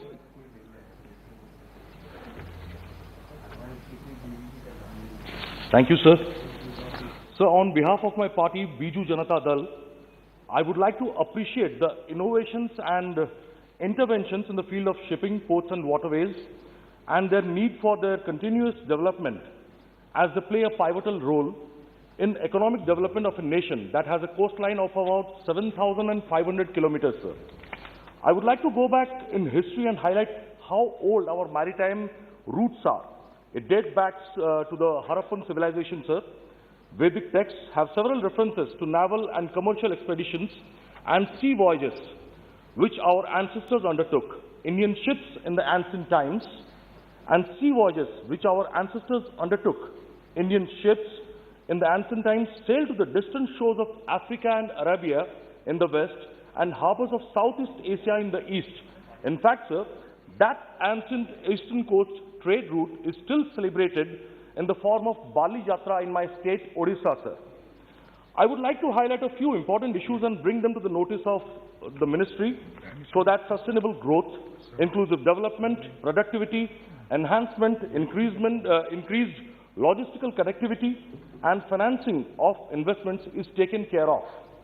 While the emphasis on PM Gati Shakti and the government's national master plan for multimodal connectivity is laudable, the current budgetary allocation seems misaligned with this intent, sir.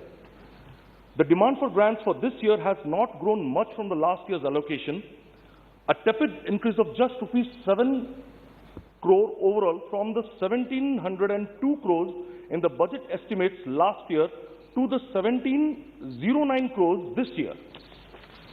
So this brings forth the concern that the ministry is perhaps somewhere failing to consistently utilize the funds being allocated to it, sir, which is leading to lower and stagnant budgets year after year. As a global superpower, our port connectivity and water-based infrastructure is as important as our roads and other infrastructure, sir. To that extent, a stagnant budgetary allocation does not correctly represent India's ambition as a water superpower and should be improved in certain areas. Sir, I would like to list some of them through you before Honourable Minister, sir. So, Sagarmala program, our government's flagship project to improve logistics across the country and to use waterways and develop coastlines to facilitate the movement of goods at minimal cost has not been given the boost required to truly propel its growth. The demand for Sagarmala grants and capital expenditure is merely ₹412 crores, sir, which is barely more than a revised estimate of last year. Similarly, out of the 44 projects under Sagarmala, no funds have been issued for 31 projects. Such delay in issue of funds will lead to inefficiencies, which will only further increase the cost in the future. With such limited resources, the ministry will be forced to act more conservatively, which may stall the growth and progress and evolving fast-paced infrastructure that Sagarmala set out to achieve. This brings me to another point under this topic, sir. So there has been no demand raised for allocation of funds to the Sagarmala Development Company. Even in the revised estimates of last year, ₹100 crore had been allocated to SDCL. SDCL has been involved in various strategic investments of the government in the past and even now has been entrusted by ministry to focus on conducting detailed studies to suitably modify the National Perspective Plan for CEZ, which is Coastal Economic Zones. No investment in SDCL further shows the government's reluctance to use the entity to create SPVs and speed up the process of achieving the goals Sagar Mala has set out to do. So my second point is minor ports and R&D funds. Our country has a vast coastline, and uniform progress of the goal of Gati Shakti can only be seen if minor ports are given equal weightage of attention as the other ports in the country are being. They already face tough competition from private ports, and now considering that the budget demand for improvement of minor ports is nearly zero, sir.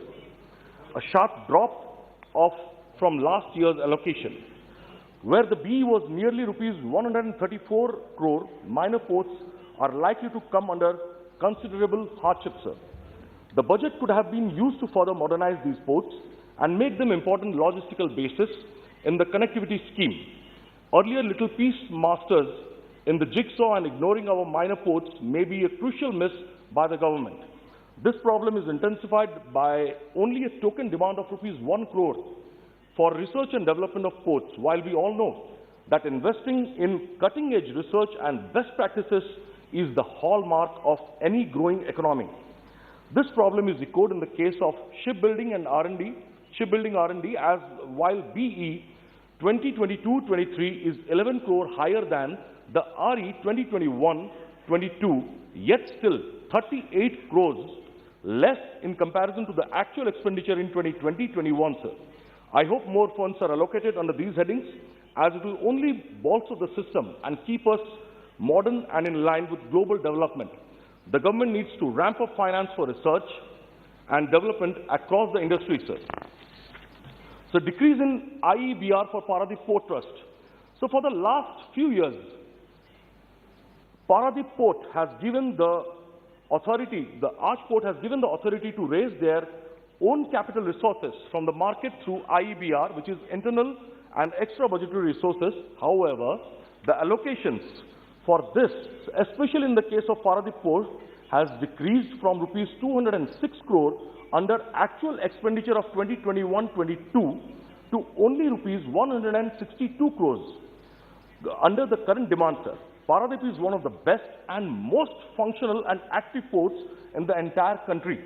As clear from cargo growth and its corporate social responsibility contributions, which have been increasing years after years, sir, as still one of the fastest growing ports and one that handles the bulk of the cargo on the eastern seaboard, providing more headroom in the form of increased IEBR, could have allowed the port to grow further.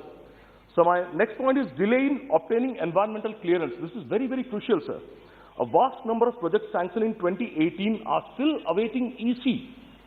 And even projects sanctioned in 2016-2017 are yet to begin the process as of 2021. I urge upon the government, through you, sir, to intensify efforts on this front while maintaining all environmental standards so that the benefits of sustainable development can be achieved. So the next is increase in cargo handling capacity with a minor increase in traffic handles. In the past few years, we have been very successful in increasing the cargo handling capacity of both major ports and non-major ports also. In fact, cargo handling capacity of major ports in the country has increased about 79%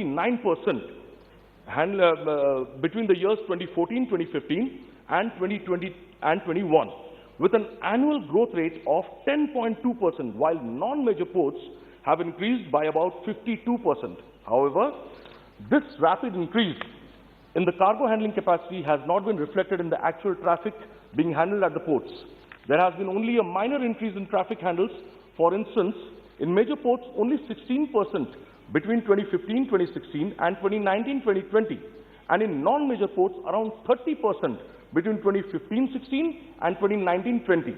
To further to the same example, sir, while the capacity of major ports in million tons per annum has increased from 700 tons approximately in 2011-2012 to more than 1,500 tons in 2020-21, the traffic in million tons has remained at around 600 tons, more or less the same figure it was 10 years back, long back, sir. The government should bring in new policies to ensure that ports and their available capacities are promoted, incentivized, and fast-tracked so that maximum capacity available is used on a regular basis. Some other crucial points, sir, I'll finish very quickly, sir. Only about 63% of the funds allocated on the head capital outlay on inland water transport for financial year 2021 and 22 have been spent till 7th February 2022. Out of the RE 2021-22 allocation of rupees 410 crores under the head Directorate General of Lighthouse and Lightships, the ministry has only been able to spend rupees 280 crores, that is about 68% of the total allocation till 7th of February. So the financial allocation under National Oil Spill, Disaster Contingency Plan and Green Port Initiative is unclear. I'll conclude, sir. Sir, this is something, sir, which I would like to end with a very special and genuine request on behalf of 4.5 crore ODIs and my party Biju Janata Dal. So not directly related, although, to the demand for grants, but I want to request, which I have been saying again and again in this House, and many of my colleagues, both in Rajya Sabha and Lok Sabha, have repeatedly been saying this. So I would like to request Honourable Minister through you of Ministry of Shipping to rename the Paradip Port after legendary Biju Patnaik, sir. Sir, Paradip Port is the brainchild of late Sri Biju Patnaik. He envisioned it as the gateway to Odisha's prosperity. He braved immense struggles like non-availability of road communication, electricity, and rejection of proposal by Planning Commission for building an express highway connecting mining areas of Keonjhar and Sukinda. Determined Biju Babu had an inward... Yes, sir. I'm concluding, sir. Concluding, sir. Thank you for giving me a lot of time to speak, sir, because this is really very, very genuine matter, and particularly this matter is very emotionally connected to Odisha, sir. And I'm sure everyone will agree with me. Biju Babu cannot be limited within Odisha only or India. He's an international figure, a daredevil.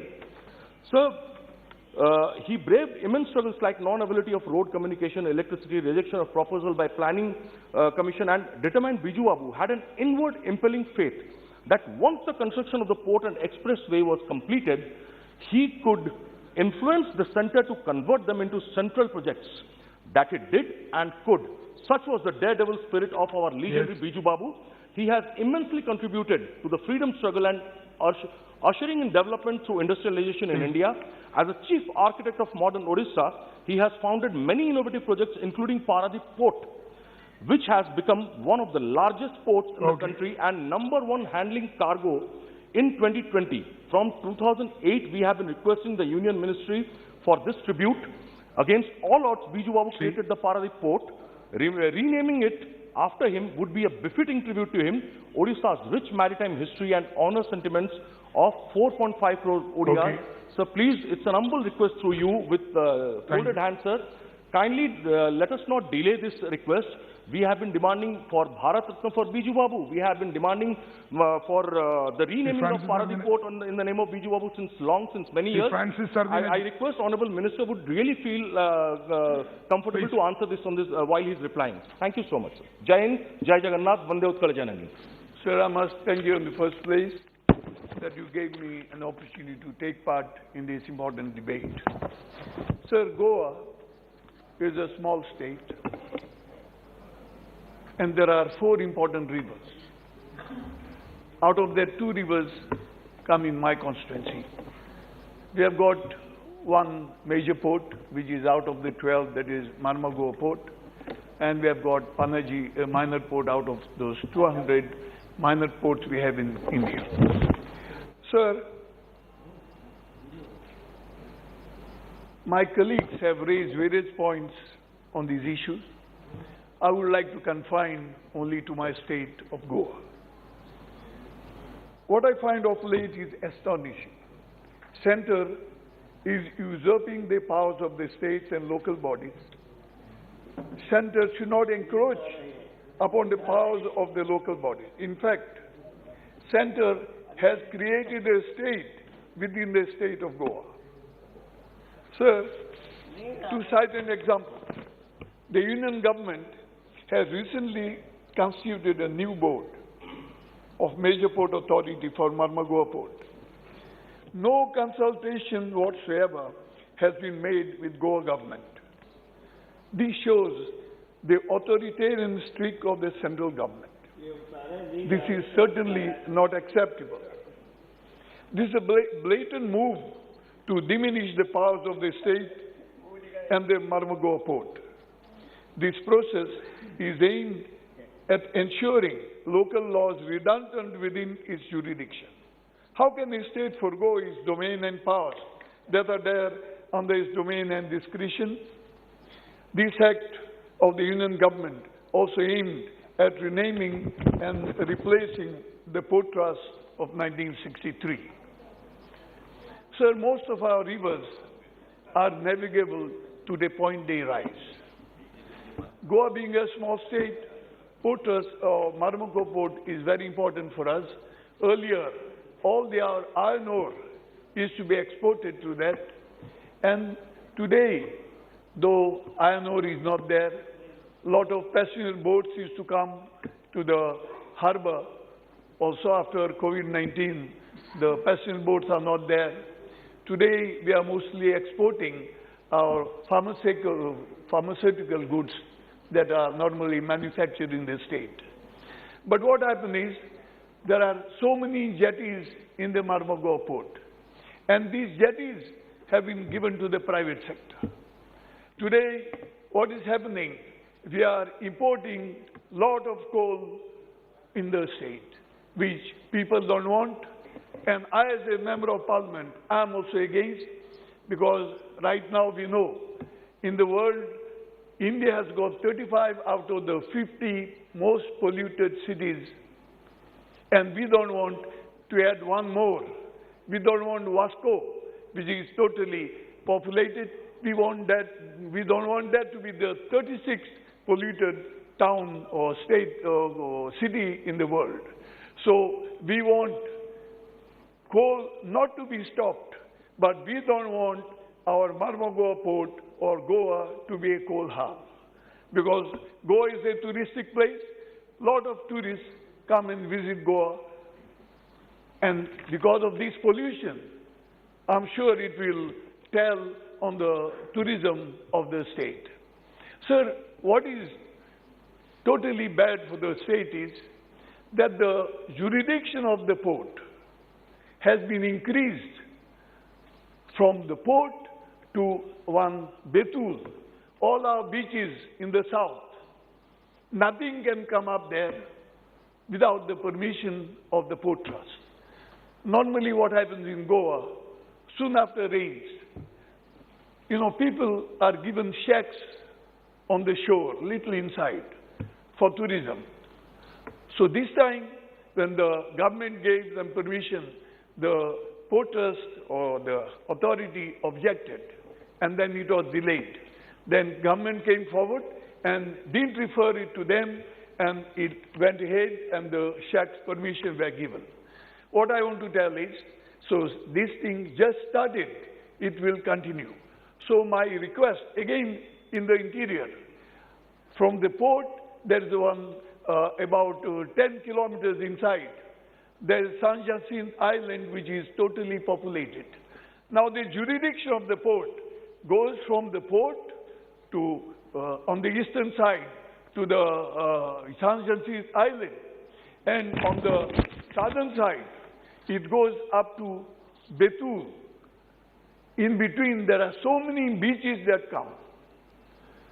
Again, there's a fight between the local bodies and the Port Trust, or now the new port that has come. What I want to tell you is, sir, as it is, the income of these local bodies is very meager. And tomorrow, if all this is usurped by the authority, they will not be able to function at all. Second thing, now this port, Marmagao port, comes in the jurisdiction of the Vasco municipality. Today they can build anything inside, we don't mind. But just beyond also, they don't need permission of the municipality. This is totally wrong. So what will happen is, some other instructions will come, something else will come, and the state will not be aware at all. So my request is that, as in my case, it comes in my locality. as a MP of the South. Many other MPs must be also facing the same thing. Today, there is no representation in the authority for any local person. So if it comes in the area of the certain MP, that MP should be put in that authority so that tomorrow, whatever happens, the state is aware, because it should not be against the interest of the local people, because the MP is representing lakhs of people in that state.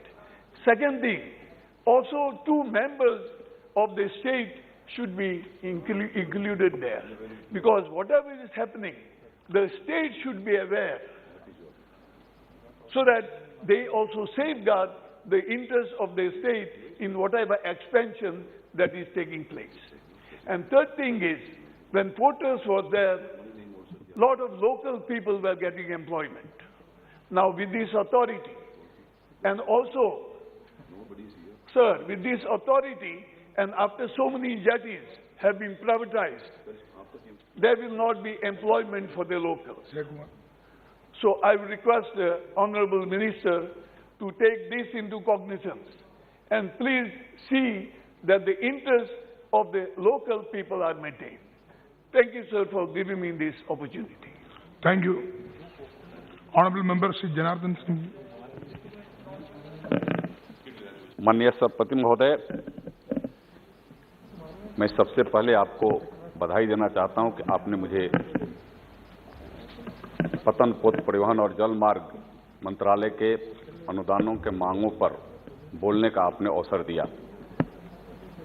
महोदय, मैं देश के यशस्वी प्रधानमंत्री जी को, माननीय वित्त मंत्री जी और इस विभाग के माननीय मंत्री और राज्य मंत्री जी को भी मैं बधाई देना चाहता हूं कि आप जल परिवहन को और आसान, सुगम बनाने के लिए लगातार आप प्रयास कर रहे हैं, और जिसका लाभ आज भी और आने वाले दिनों में भी व्यापक स्तर पर, खास कर करके जल मार्गों के किनारे बसे हुए बस्तियों को भी व्यापक मात्रा पर होने वाला है।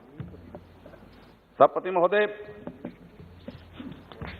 भारत सरकार ने कई एक ऐसी परियोजनाएं चालू की है जिसके वजह से जल क्षेत्र से हम मालों का आवाजाही भी कर सकते हैं, उसका ढुलाई भी कर सकते हैं और मंगाने का भी काम कर सकते हैं, और छोटे मात्रा में यात्रियों को भी आने जाने का हम सुविधा देने का काम कर सकते हैं। जल मार्ग आज सभापति महोदय सबसे कम खर्चे में माल ढोने की बात हो, चाहे यात्रियों के आने जाने की बात हो, वह सुविधा प्रदान करती है।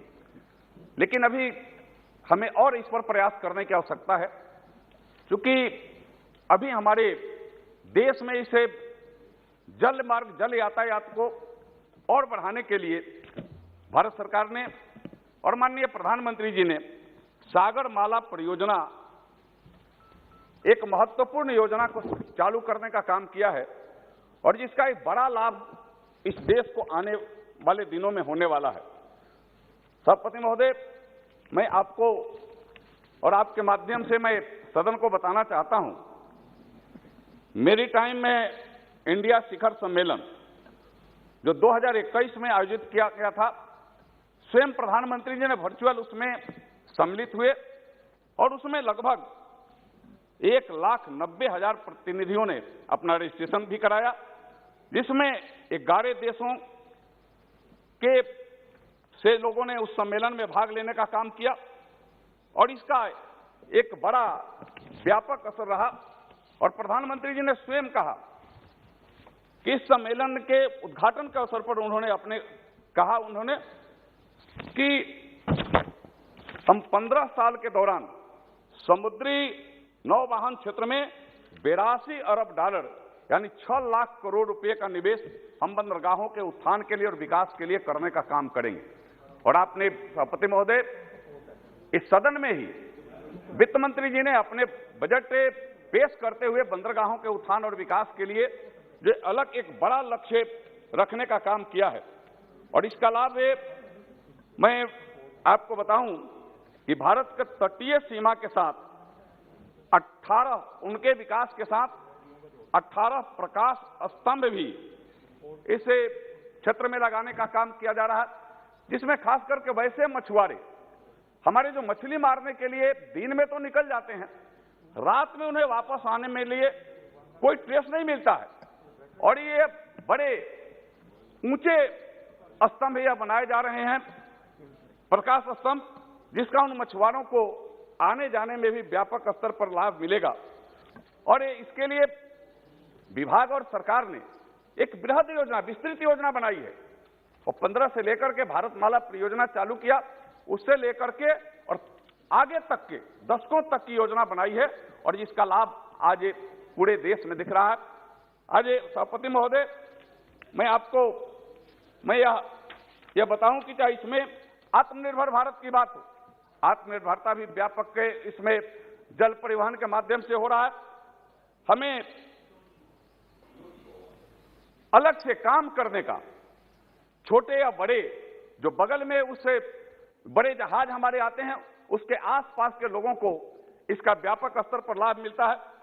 महोदय, आजादी का अमृत महोत्सव आज ये पूरा देश अभी मना रहा है और इस अवसर पर भी इस जल परिवहन मंत्रालय ने एक बड़ी अपनी योजना रखी है और इसमें जो बंदरगाह है उनके बुनियादी ढांचों को बढ़ाने के लिए और उस अवसर पर वहां के स्थानीय स्तर के लोगों के विकास करने के लिए योजनाएं, कई एक योजनाएं भारत सरकार और यह मंत्रालय बना रही है और उसका लाभ आने वाले दिनों में मिलेगा।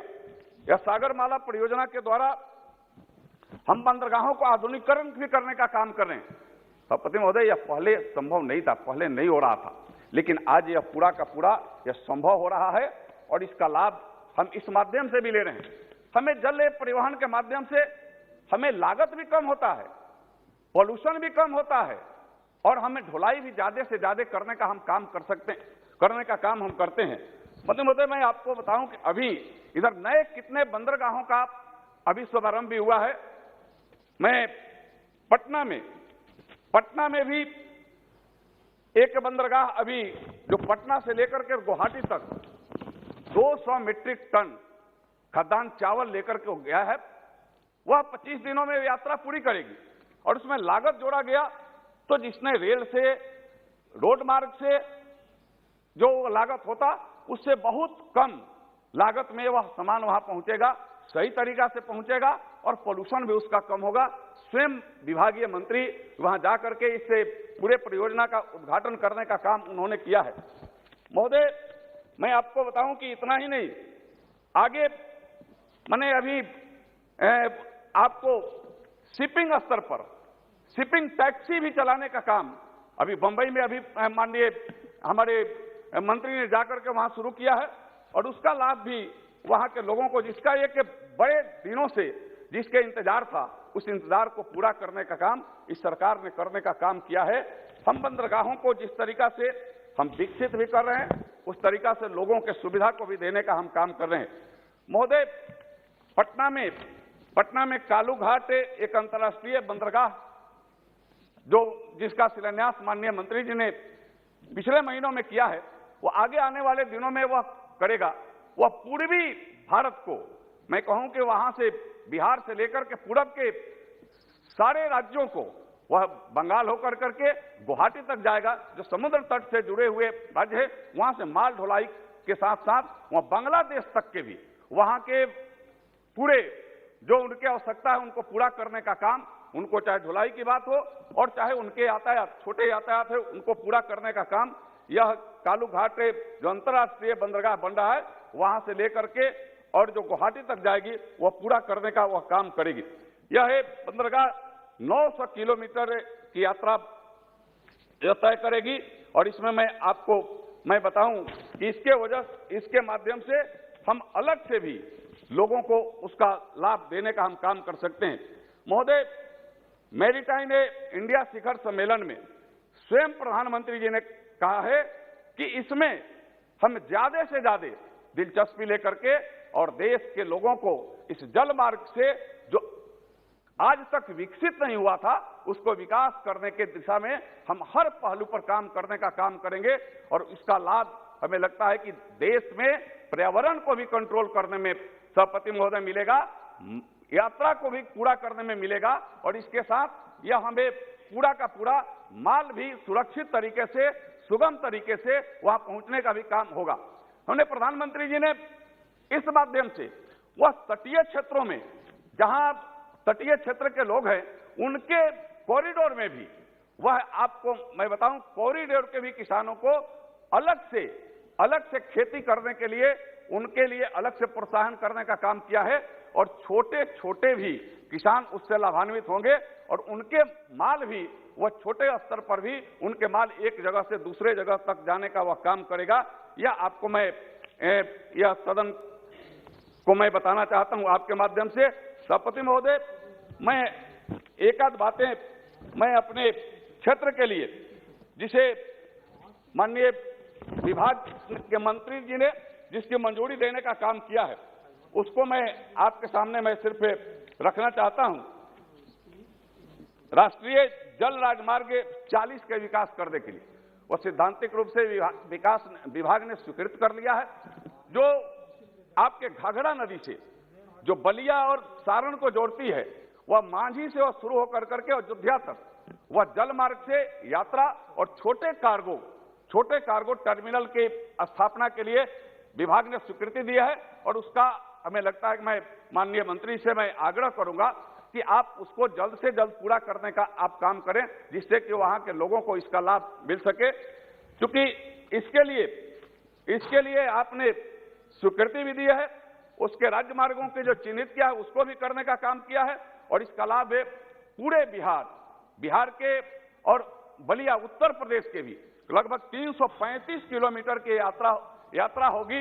यह यात्रा पूरे हम करेंगे और इसका लाभ हमें मिलेगा। हमारे माननीय सांसद बलिया, हमारे बड़े भाई वीरेंद्र सिंह मस्त जी बैठे हुए, हमें उनको अंदर में इसके प्रति यह भावना, सद्भावना होगी कि आप निश्चित रूप से आप मार्ग जब शुरू करेंगे तो बलिया से लेकर, माने बिहार से लेकर के और उत्तर प्रदेश के लोग भी सही मायने में अयोध्या तक की भी यात्रा सुगमता से एक धर्म स्थल को भी जोड़ता है। मांझी रामघाट से वह शुरू होगा और अयोध्या आकर के वह टर्मिनल पूरा होगा। और मैं उसमें यह भी आग्रह करूंगा कि छोटे उसमें आप कार्गो का भी काम पूरा करने का काम करेंगे, यह मैं आपसे आग्रह करता हूं। महोदय, जहां हम लोग गंगा को मां कहते हैं, हमारे क्षेत्र में समुद्र नहीं है, लेकिन गंगा सरजू घाघरा है, जहां से हम जलमार्ग के माध्यम से यह परियोजनाएं शुरू कर रहे हैं और इसका लाभ भी आगे लोगों को देने का हम काम कर रहे हैं। और जहां गंगा को हम मां कहते हैं, वहीं अगर आप आगे चले जाए पूरब में तो ब्रह्मपुत्र को पिता हम कहते हैं और इस तरीका से हमें उसका एक अपने स्तर से एक धार्मिक भी महत्व है, उस धार्मिक महत्व को भी हम पूरा करने का काम करेंगे। और जिस तरीका से सागर माला परियोजना के माध्यम से यह सरकार पूरे जलमार्ग को भी विकसित करने का काम कर रही है, मैं पूर्ण रूप से हृदय से इस उनके डिमांड फॉर ग्रांट्स में जो इन्होंने राशि के मांग किया है उसका मैं हृदय समर्थन करता हूं और मैं विश्वास करता हूं कि सरकार मंत्रालय जो मैंने कहा है कि राष्ट्रीय जल मार्ग 40 को तुरंत से तुरंत पूरा करे, ऐसे आशा और विश्वास के साथ मैं पुनः प्रधानमंत्री जी को हृदय से बधाई करता हूं, विभागीय मंत्री, राज्य मंत्री को बधाई देते हुए अपनी वाणी को विराम देता हूं। बहुत बहुत धन्यवाद। Sir, thank you for giving me an opportunity for the Ministry of Ports, Shipping, Waterways and Fisheries. It is a nodal ministry to administer shipbuilding, ship repair, major ports, national waterways, inland waterways. Sir, I would like to share some tourism passenger jetty project pending in the central government under Sagar Mala project. Radio Club, that is Apollo Port, the Gateway of India, is an important tourist destination in Mumbai, where the existing 5 jetties are used for Elephanta, Mandwa, JNPT, harbor cruising and carries around 30 lakhs passengers annually.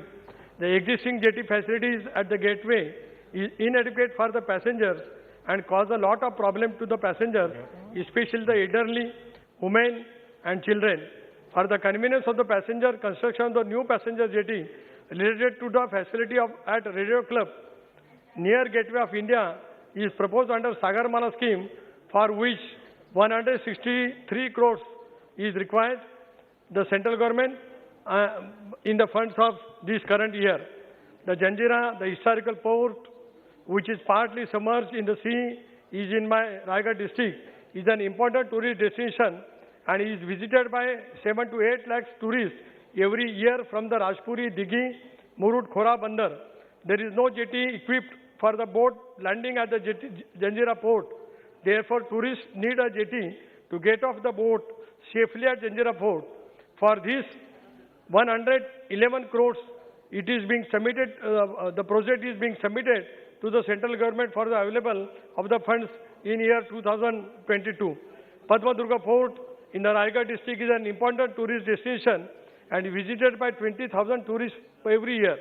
There is no boat-equipped jetty at Padma Durga Fort, so passengers, tourists should be provided a well-equipped jetty for safe entry and exit from the boat at the time of entry to the Padma Durga Fort.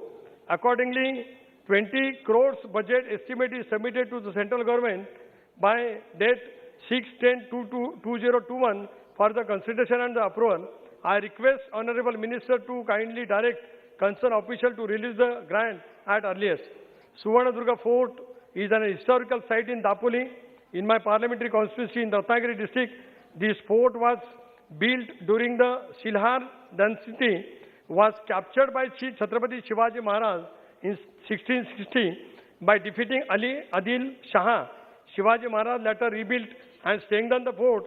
Due to the vibrant history, Suvarnadurga Fort attracts a lot of tourists. It takes about 20 minutes to reach Suvarnadurga Fort by a boat from the Harne port. For the safe movement of the tourists, budget of rupees 18 crores is already been forwarded to the central government.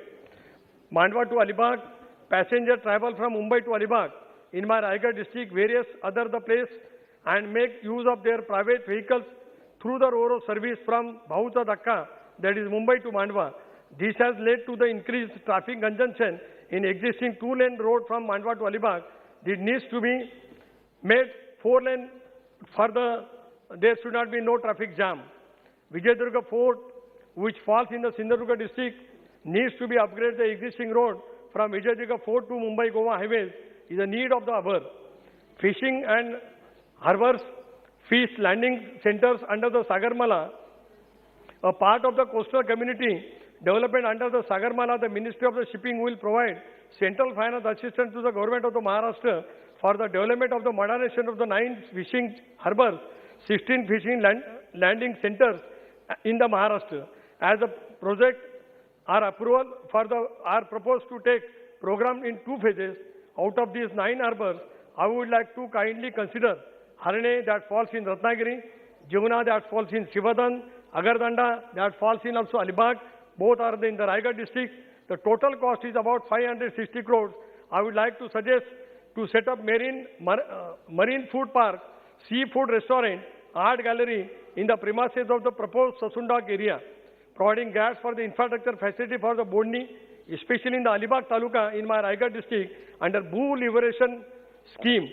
Government of Maharashtra letter dated 7/1/2020, another letter, reminder letter 3 February 2020, and even 24 July 2020. I would like to draw attention towards the long pending demands of the providing grants for the infrastructure facility at Bodni, Taluka Alibag district, Raigad under the Blue Liberation Scheme. Sir, revolution for the funds for the Mirkarvada in Ratnagiri in under the Blue Liberation near Karanja jetty, near the Karanja fishing harbor, and upgradation the issues related to the height requirement of the additional channel, degrading, remodeling of PCC soling of quarter part as well as increased breakwater wall for the operational dry port. This has been also submitted for the safety and the easy movement of the fishing boat. Size and the channel needs to be increased by the 20 meters, that it should be 70 meters in the length, which will ease to fishing. Boat operation 24/7. Even in zero tide fishing, boats can be approached Karanja fishing harbor due to widening to the channel. Karanja fishing harbor will become one of the landmark fishing harbor in the India. For above said points consider, it is giving to be the most modern fishing harbor considering the facilities and the transportation connectivity is considered. Karanja Fishing Harbour is only fishing harbour providing 20 acres of the land for the multi-purpose use, which is developed massive infrastructure in future, pouring more jobs and the fishing-based activities and opportunity in the local area. Sir, the last but one, considering aquaculture as a part of agriculture, I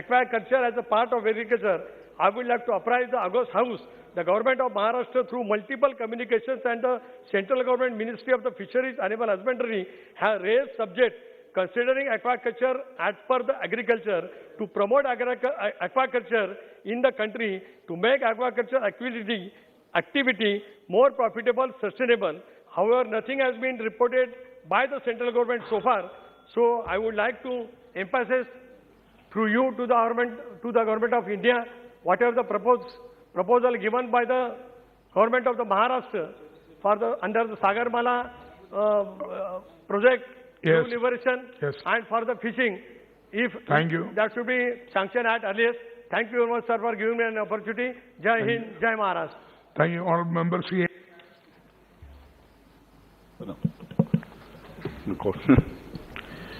Thank you, Speaker, sir. I stand here on behalf of the CPIM on the demands for grants for Ministry of Ports and Shipping and Waterways.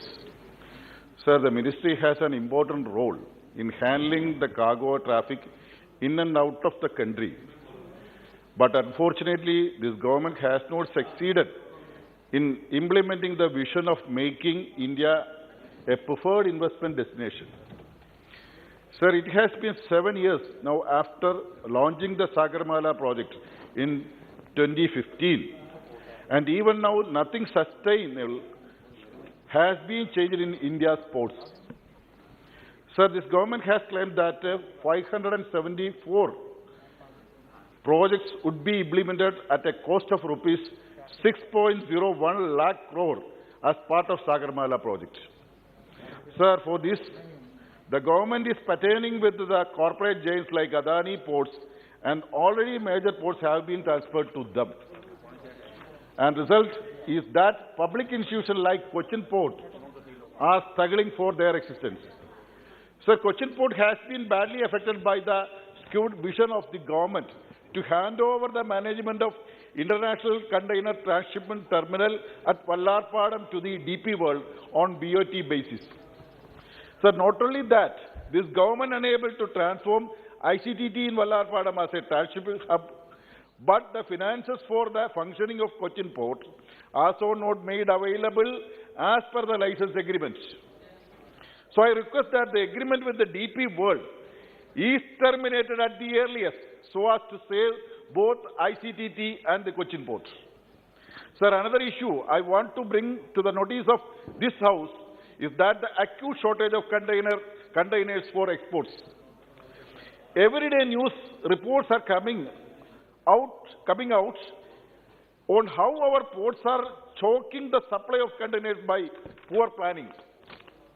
Sir, a lot of shipping companies are avoiding the Indian ports as they are facing inordinate delay in getting the containers delayed to mismanagement of our ports by this government. Sir, and what is the result?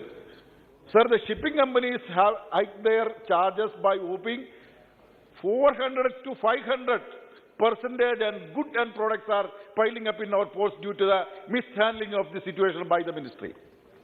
So all this because of the poor planning on the part of this government while implementing a project like Sagarmala, your flagship program. Sir, already there is a shortage of containers in the world market, but this government has done nothing to help our exporters, especially of perishable goods. Sir, today we saw the Honorable Prime Minister boasting the India's exporting crossing 40,000 crore US dollars, mainly due to the increase in the exports of petroleum products, engineering, jewelry and chemicals. Sir, why this government is silent about the sectors like seafood exports and coir exports, which are facing an unprecedented crisis due to the COVID-19? Has this government taken any measures to help the perishable food exporters at the time of container shortage? I want to remind the government that they are answerable for the ordinary people of the country also, who are the dependent of these sectors. Sir, coming to the waterways, which has the potential to develop as an eco-friendly and cost-effective alternative for cargo transportation with the country, is being ignored by this government.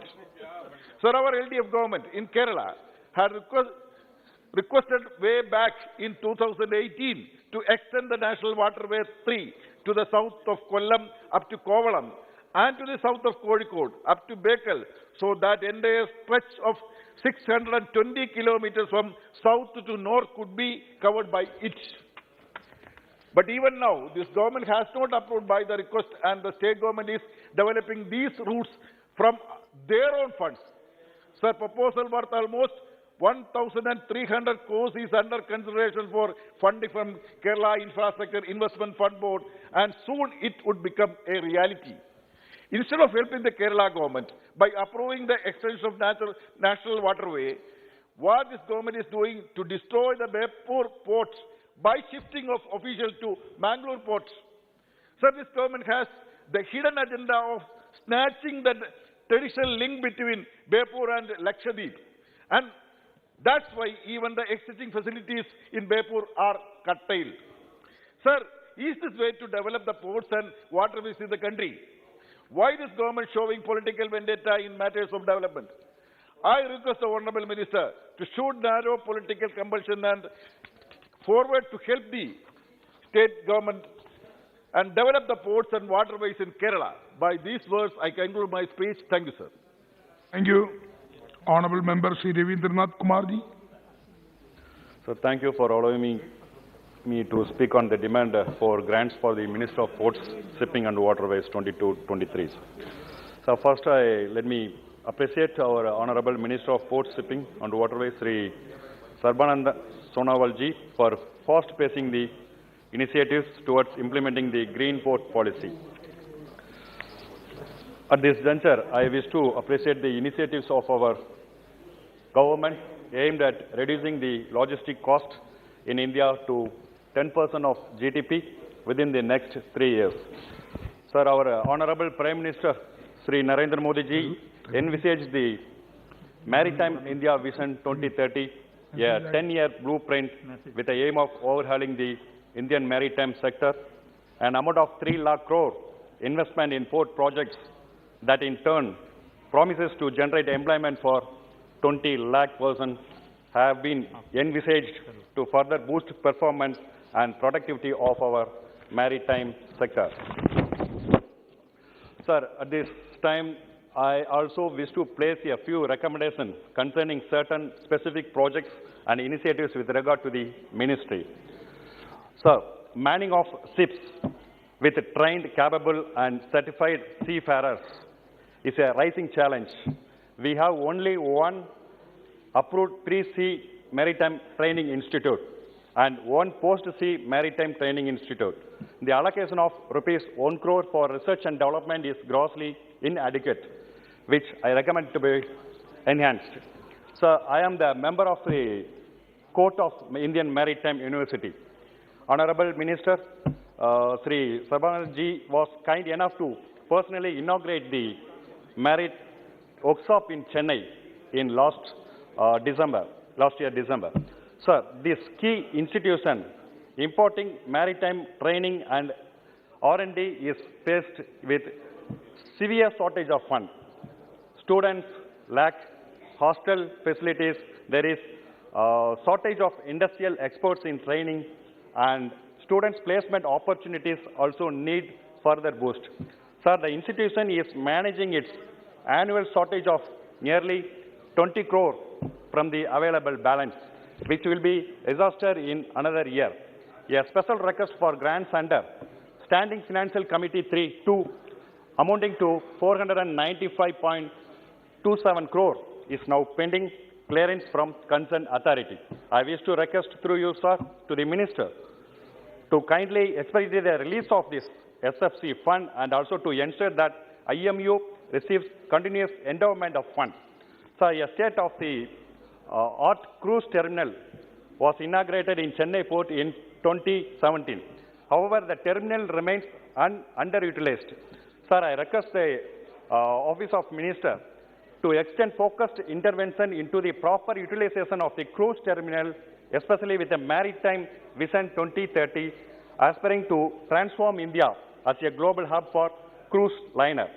Sir, as per the data 2022, we have only 468 Indian flagships handling a gross tonnage of 1,15,810. Indian and foreign owners increasingly opt to own vessels outside India. They pay virtually zero tax. Same time as access India's booming international cargo trade through non-Indian ships, the situation has to be changed, sir. Sir, our coastlines and waterways in our country are grossly underutilized. Tamil Nadu has the second largest coastline in India, extending at the length of 1,076 kilometers, in line with the Ministry's port-led development program, Sagar. I wish to request Honorable Minister to kindly allocate dedicated programs and funds for Tamil Nadu, creating better infrastructure and promoting coastal shipping for saving logistic cost. Similarly, sir, despite having an extensive network of inland waterways in the form of river, canals, backwaters, and creeks, freight transportation by waterways is highly underutilized. Waterways currently contribute only around 6% to the Indian transportation model mix, which is significantly low. A major stretch of 1,094-kilometer long National Waterway 4 between Kakinada to Puducherry passes through Tamil Nadu. I am happy that the key section of this waterway, which is known as the Buckingham Canal, starting from Chennai, is being restored as part of the revival project. It is my humble submission this inland navigation route of NW4 only 2 points may be revived into an efficient mode of freight and passenger transport at the earliest. Sir, I am given to understand that the Directorate General Shipping of India is contemplating a proposal to restrict the age of ships to the maximum of 20 years for being eligible to be registered under Indian flag. Though the move by DG Shipping is laudable, I wish to request that such a move may be brought in only once our Indian fleet has grown to a sizable extent. Sir, steps may also be taken to constitute a maritime development fund to finance India's maritime sector at internationally competitive rates and also execute a time-bound plan of affirmation action. Sir, only 1 point, I finish it, sir. Sir, historically, Tamil Nadu was a land of seafarers. I am proud that for the fact that Tamil Nadu can boast of yet another significant name in the maritime history of India. Sir, the famous freedom fighter, V.O. Sidambarana Pillai, popularly known as Kapalotiya Tamilan, literally means that Tamilan who draws the ship, is the first to start Indian shipping service way back in 1906 under the name Swadeshi Shipping Company from Thoothukudi. Considering his contribution to India's maritime revolution and the challenges to honor his service, I wish to recommend that the statue of Thiru V.O. Sidambaram Pillai may be installed in the new Parliament building. Thank you very much. Thank you, all members. Srimati Rita Beguna Joshi. माननीय अध्यक्ष, मैं आपके आभारी हूं कि आपने मुझे वर्ष 2022-23 के लिए पतन, पोत, परिवहन एवं जलमार्ग मंत्रालय के नियंत्रणाधीन अनुदान मांगों पर बोलने का अवसर दिया है। अध्यक्ष जी, हमारे देश का समुद्री व्यापार बहुत प्रसिद्ध है, हमारा बहुत बड़ी हमारी विरासत है। 5000 साल पुराना हमारा इतिहास है और चाहे हड़प्पा काल से लेकर और हम आधुनिक काल तक आए तो लगातार हमारा अनेकों महाद्वीपों के साथ व्यापार होता रहा। यहाँ तक कि हमने जो समुद्री सिल्क रूट है, मार्ग है, उसके माध्यम से भी हम लोगों ने दक्षिण एशियाई क्षेत्रों के साथ व्यापार किया है। लेकिन समय के साथ जैसे जैसे यूरोपीय देश और व्यापारी आते रहे, समुद्री व्यापार करते रहे, हमारा जो अपना व्यक्तिगत राष्ट्रीय जो एक हमारे जो इनिशिएटिव था वो लगभग समाप्त होता चला गया। और चाहे वो डच रहे हो, पोर्चुगीज रहे हो, ब्रिटिश रहे हो, इन लोगों ने कहीं ना कहीं अपने उस जलिए उन्होंने अपने जहाज़ों को लाए और हमारे जो इनिशिएटिव से उनको कम कर दिया। ये तो सत्य है कि पूरे विश्व का 80% व्यापार जलीय मार्ग से होता है और भारत का भी 95% जो निर्यात है वह जलीय मार्गों से ही होता है। लेकिन और समुद्री क्षेत्र के महत्व को हम कम भी नहीं कर सकते। क्यों? क्योंकि समुद्री क्षेत्र हमारी सुरक्षा के लिए, स्थिरता के लिए, आर्थिक स्वास्थ्य के लिए, सतत विकास के लिए और सबसे महत्वपूर्ण हमारी ऊर्जा सुरक्षा के लिए भी बहुत आवश्यक है। क्यों? क्योंकि 50% गैस और 80% तेल का आवागमन हमारे समुद्री मार्गों से ही, जलीय मार्गों से ही होता है। स्वतंत्रता के बाद सबसे ज्यादा जो जोर पड़ा वो एक तीव्र यातायात के ऊपर और उसमें रेल और हवाई जहाज, इनके ऊपर ज्यादा ध्यान लोगों का गया। समुद्री मार्गों पर या हमारे शिपिंग इंडस्ट्री को, शिपिंग की ओर ज्यादा ध्यान नहीं था।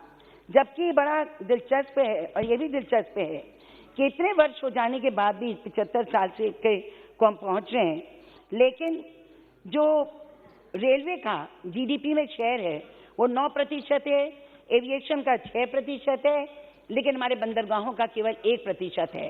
इसके मतलब सरकारों ने, पूर्व सरकारों ने इस ओर ध्यान नहीं दिया और भले ही इस एक शिपिंग मंत्रालय की स्थापना काफी पहले हो गई थी, 2009 में की गई, लेकिन इस पे काम नहीं हुआ।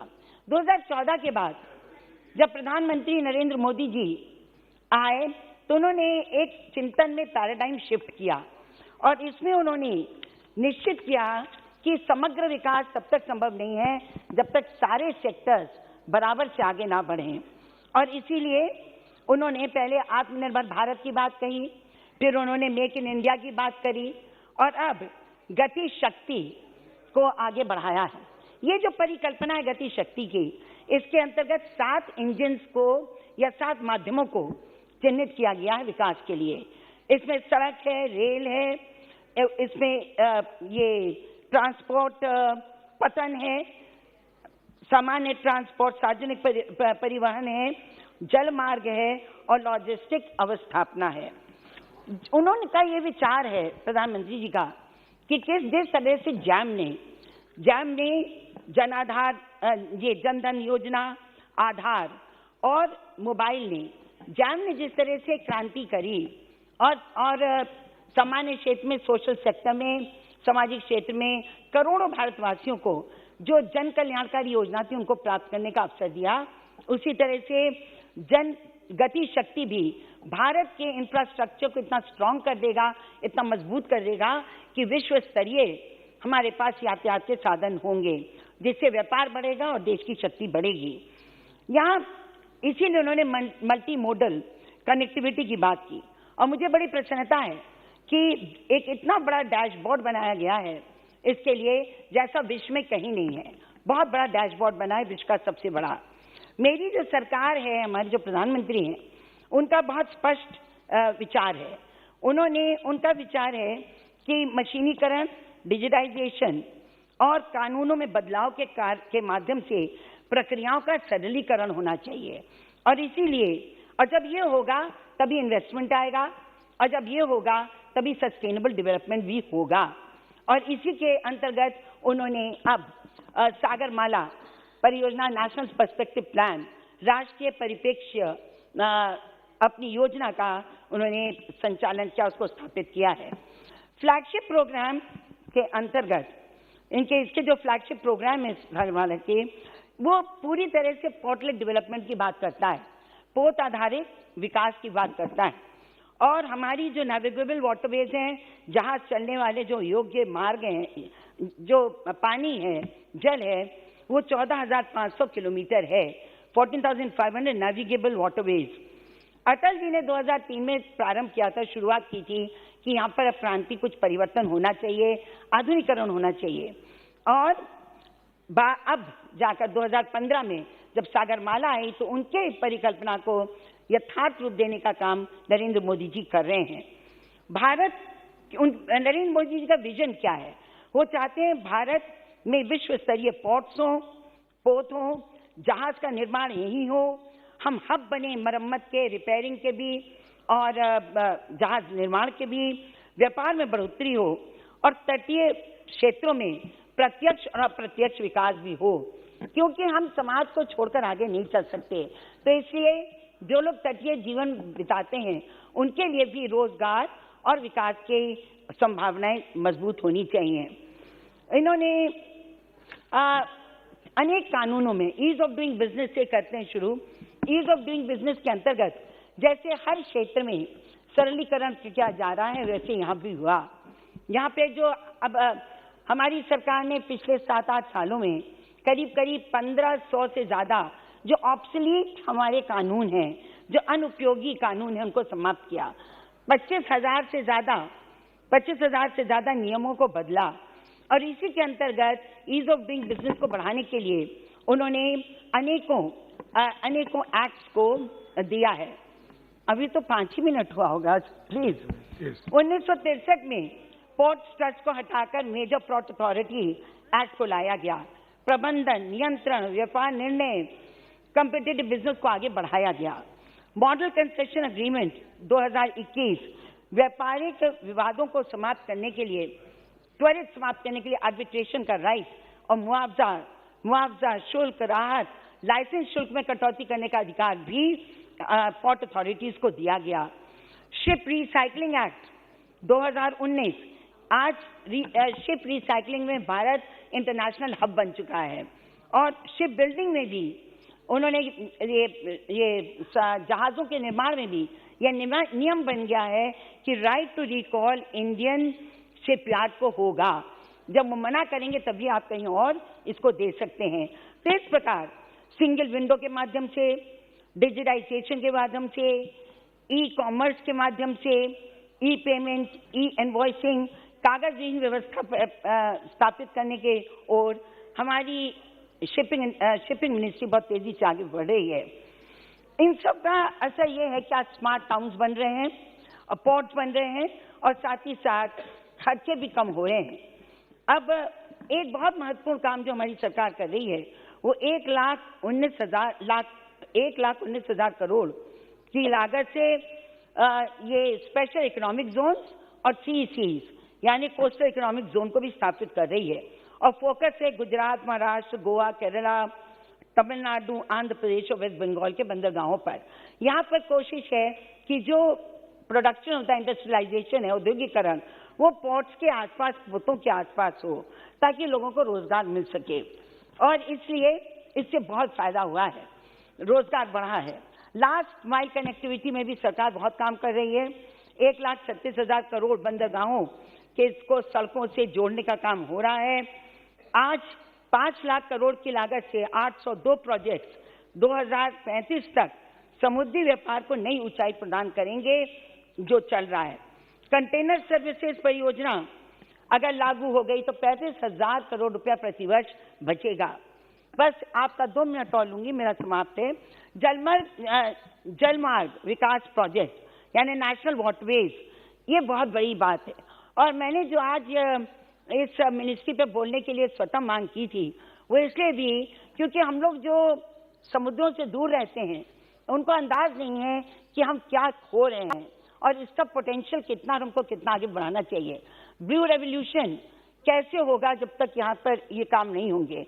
लेकिन मुझे इसलिए हुआ क्योंकि जो आपका NW1 है वो गंगा पर है और प्रयागराज, इलाहाबाद से लेकर और वो हल्दिया तक जाता है और उसमें जिस तरह से काम हो रहा है तेजी से, बहुत ही मैं सोचती हूँ कि प्रभावशाली है। 1390 किलोमीटर का काम हो रहा है। वर्ल्ड बैंक के सहयोग से 4,663 करोड़ रुपए उस पर लग रहे हैं। 3 मल्टी मॉडल टर्मिनल्स बन गए हैं और नेविगेशन प्रोजेक्शन है 1500 से 2000 DWT बार्जेस उस पर चलाने के। आज अगर देखें तो करीब 9.21 MMT 2020 था, आई एम फिनिशिंग, और अब 2022 में वो बढ़कर 9.27 हो गया है। इसमें भी बहुत ज्यादा वृद्धि हो रही है। मैं बस परिणामों पे आ रही हूँ। इन सब चीजों के जो परिणाम रिजल्ट्स हैं उसमें एफिशिएंसी, परफॉर्मेंस, कैपेसिटी दोनों बढ़ा है। असर है कि टर्नओवर टाइम जब 2012 में माल के ढुलाई का आने जाने का 107.29 घंटे थे, वही 2022 में 55.27 घंटे हो गया है। मेजर पोर्ट्स में बंदरगाहों में 11,000 MTPA 2017 में था उसकी capacity. Just one more 2 points. That's it. You have taken more time. No, just 1 minute. और आज 2021 में वो 16,000 MTPA हो चुका है। रिसाइकलिंग में, ग्रीन शिप रिसाइकलिंग में, मरम्मत में, शिप बिल्डिंग में हम जल्द तेजी से हब की ओर बढ़ने के इंटरनेशनल हब बन रहे हैं। नॉन मेजर पोर्ट्स में भी हमारी कैपेसिटी बढ़ गई है। बस अंत में मैं कहूंगी कि शिपिंग टनेज 1947 में 0.9 मेट्रिक GT था। 2000 just last point please, give me 30 seconds please ma'am. 30 seconds। 1947 में 0.9 मिलियन GT था, 2016 में 11 मिलियन GT हुआ, 220 में 13.1 मिलियन GT हुआ। मैं इतना ही कहूंगी कि आज वर्ल्ड रैंकिंग में हम 146 पे थे 2018 में, 2020 में 68 पे हैं। 2035 तक अलग अलग चरणों में लेकर हम विश्व के 10 सबसे महत्वपूर्ण पोर्ट्स में, बंदरगाहों में हमारे भी देश के बंदरगाह आएंगे। धन्यवाद। Thank you. डॉक्टर जय कुमार जी। Honorable Speaker, sir, thank you very much for the opportunity. Sir, right from morning I am observing the deliberations in this House. Member from Kerala has raised a great apprehension about the government policy in promoting the ports and shipping industry in the country. I am also of this, even some other members are also echoed similar views. I am also of the same opinion that the government policy in promoting harbors and ports is mainly to destroy and make defunct of the government established ports. For example, sir, in Tamil Nadu, this a company is coming up, Mrs. Adani and Co. They are establishing a monstrous port in Tamil Nadu, spreading over an area of about 6,000 acres, sir. And the 6,000 acres land is going to be taken by filling the sea with river sand, transporting it over a distance of 60 to 70 meters, destroying the entire 60 meters and 80 meters distance. And apart from that, 3,200 Poromboku land in a land-starved area, sir. This port is coming nearer to Chennai, megacity, and about 3,200 acres of land taking over there is going to make a mess, and the North Madras will get destroyed and decimated if this port comes over there, sir. Not only that, the entire Poromboku land and watershed and a sanctuary in the nearby area, etc., is coming up, and the sand for this 53 million cubic meters of sand to be transported, sir, and rocks of about 50 million tons to be transported through the city, sir. And then there will be a vehicle traffic, now about 40,000 vehicles traffic in that area. It takes 3 hours to pass through 3 kilometers or 4 kilometers distance, sir. Once this port comes over there, the traffic capacity would be about 54,000, sir. Another thing, sir, the capacity of this particular port would be about 320 million tons per annum, sir. Whereas all the ports put together in Tamil Nadu, all the ports put together is only 80% of this capacity, sir. When such large number of ports are already there and they are operating at 30 to 40% capacity, where is the need for this government to encourage a port to go over there and to destroy the existing government ports? The, what is that, Madras Port Trust Vausi port in Thoothukudi, and all stretch of about 8 to 9 ports will go out of business once this port is getting established, sir. Sir, even otherwise, the problem here is this particular company is coming up with a huge and large-scale violations. What are those violations, sir? Ports are categorized as red industries. They are not supposed to be there in an area where people are living or where the sanctuaries are there. But in this particular case, sir, in 2006, Ministry of Earth Sciences said the erosion of the sea 50 meters and above, there a port cannot come. It should not be allowed. Our Ministry of Environment and Forest and Climate Change should build a ban on this. And the company in its own technical feasibility report that is called Environment Impact Assessment, that itself has mentioned 5.6 meters is the erosion. What is the upper limit to allow an industry is 1 meter erosion is there. No industry should be allowed in that area. But this industry, this port, this company, the Adani group of company is allowed to go ahead in this area, sir. Apart from that, no industry can come within 10 kilometers of a bird sanctuary or any other natural habitat is there, sir. In this case, a bird sanctuary is there between Andhra and Tamil Nadu at a distance of 2.1 kilometers from Tamil Nadu, which is violating. Within 10 kilometers, industry should not come, but there is a work is happening over there, sir. Sir, I am the MP of that constituency. I am representing that constituency. That is the reason. Another thing, sir, encroachment of watersheds, and it is going to affect that area in a very, very bad manner. Secondly, sir, the very hazardous substances are going to be imported. And it will be detrimental to the people. Any action takes place, take it from me, sir. About 10 kilometer distance will be wiped away like it had happened in Bhopal earlier. Therefore, these are all the very, and apart from that, the audacity of the company, the atrocity is that they are asking to declare, sir, Madras city, port area, Adani company has written to the government to declare that area as a no fishing area where 45,000 people are living over there and their families are. Is it not an atrocity and audacity of this company throwing away the habitat people over there, and they are coming and sitting? Therefore, sir, I strongly object this. I beg this government, please take my request as a member of that parliament. I appeal to you.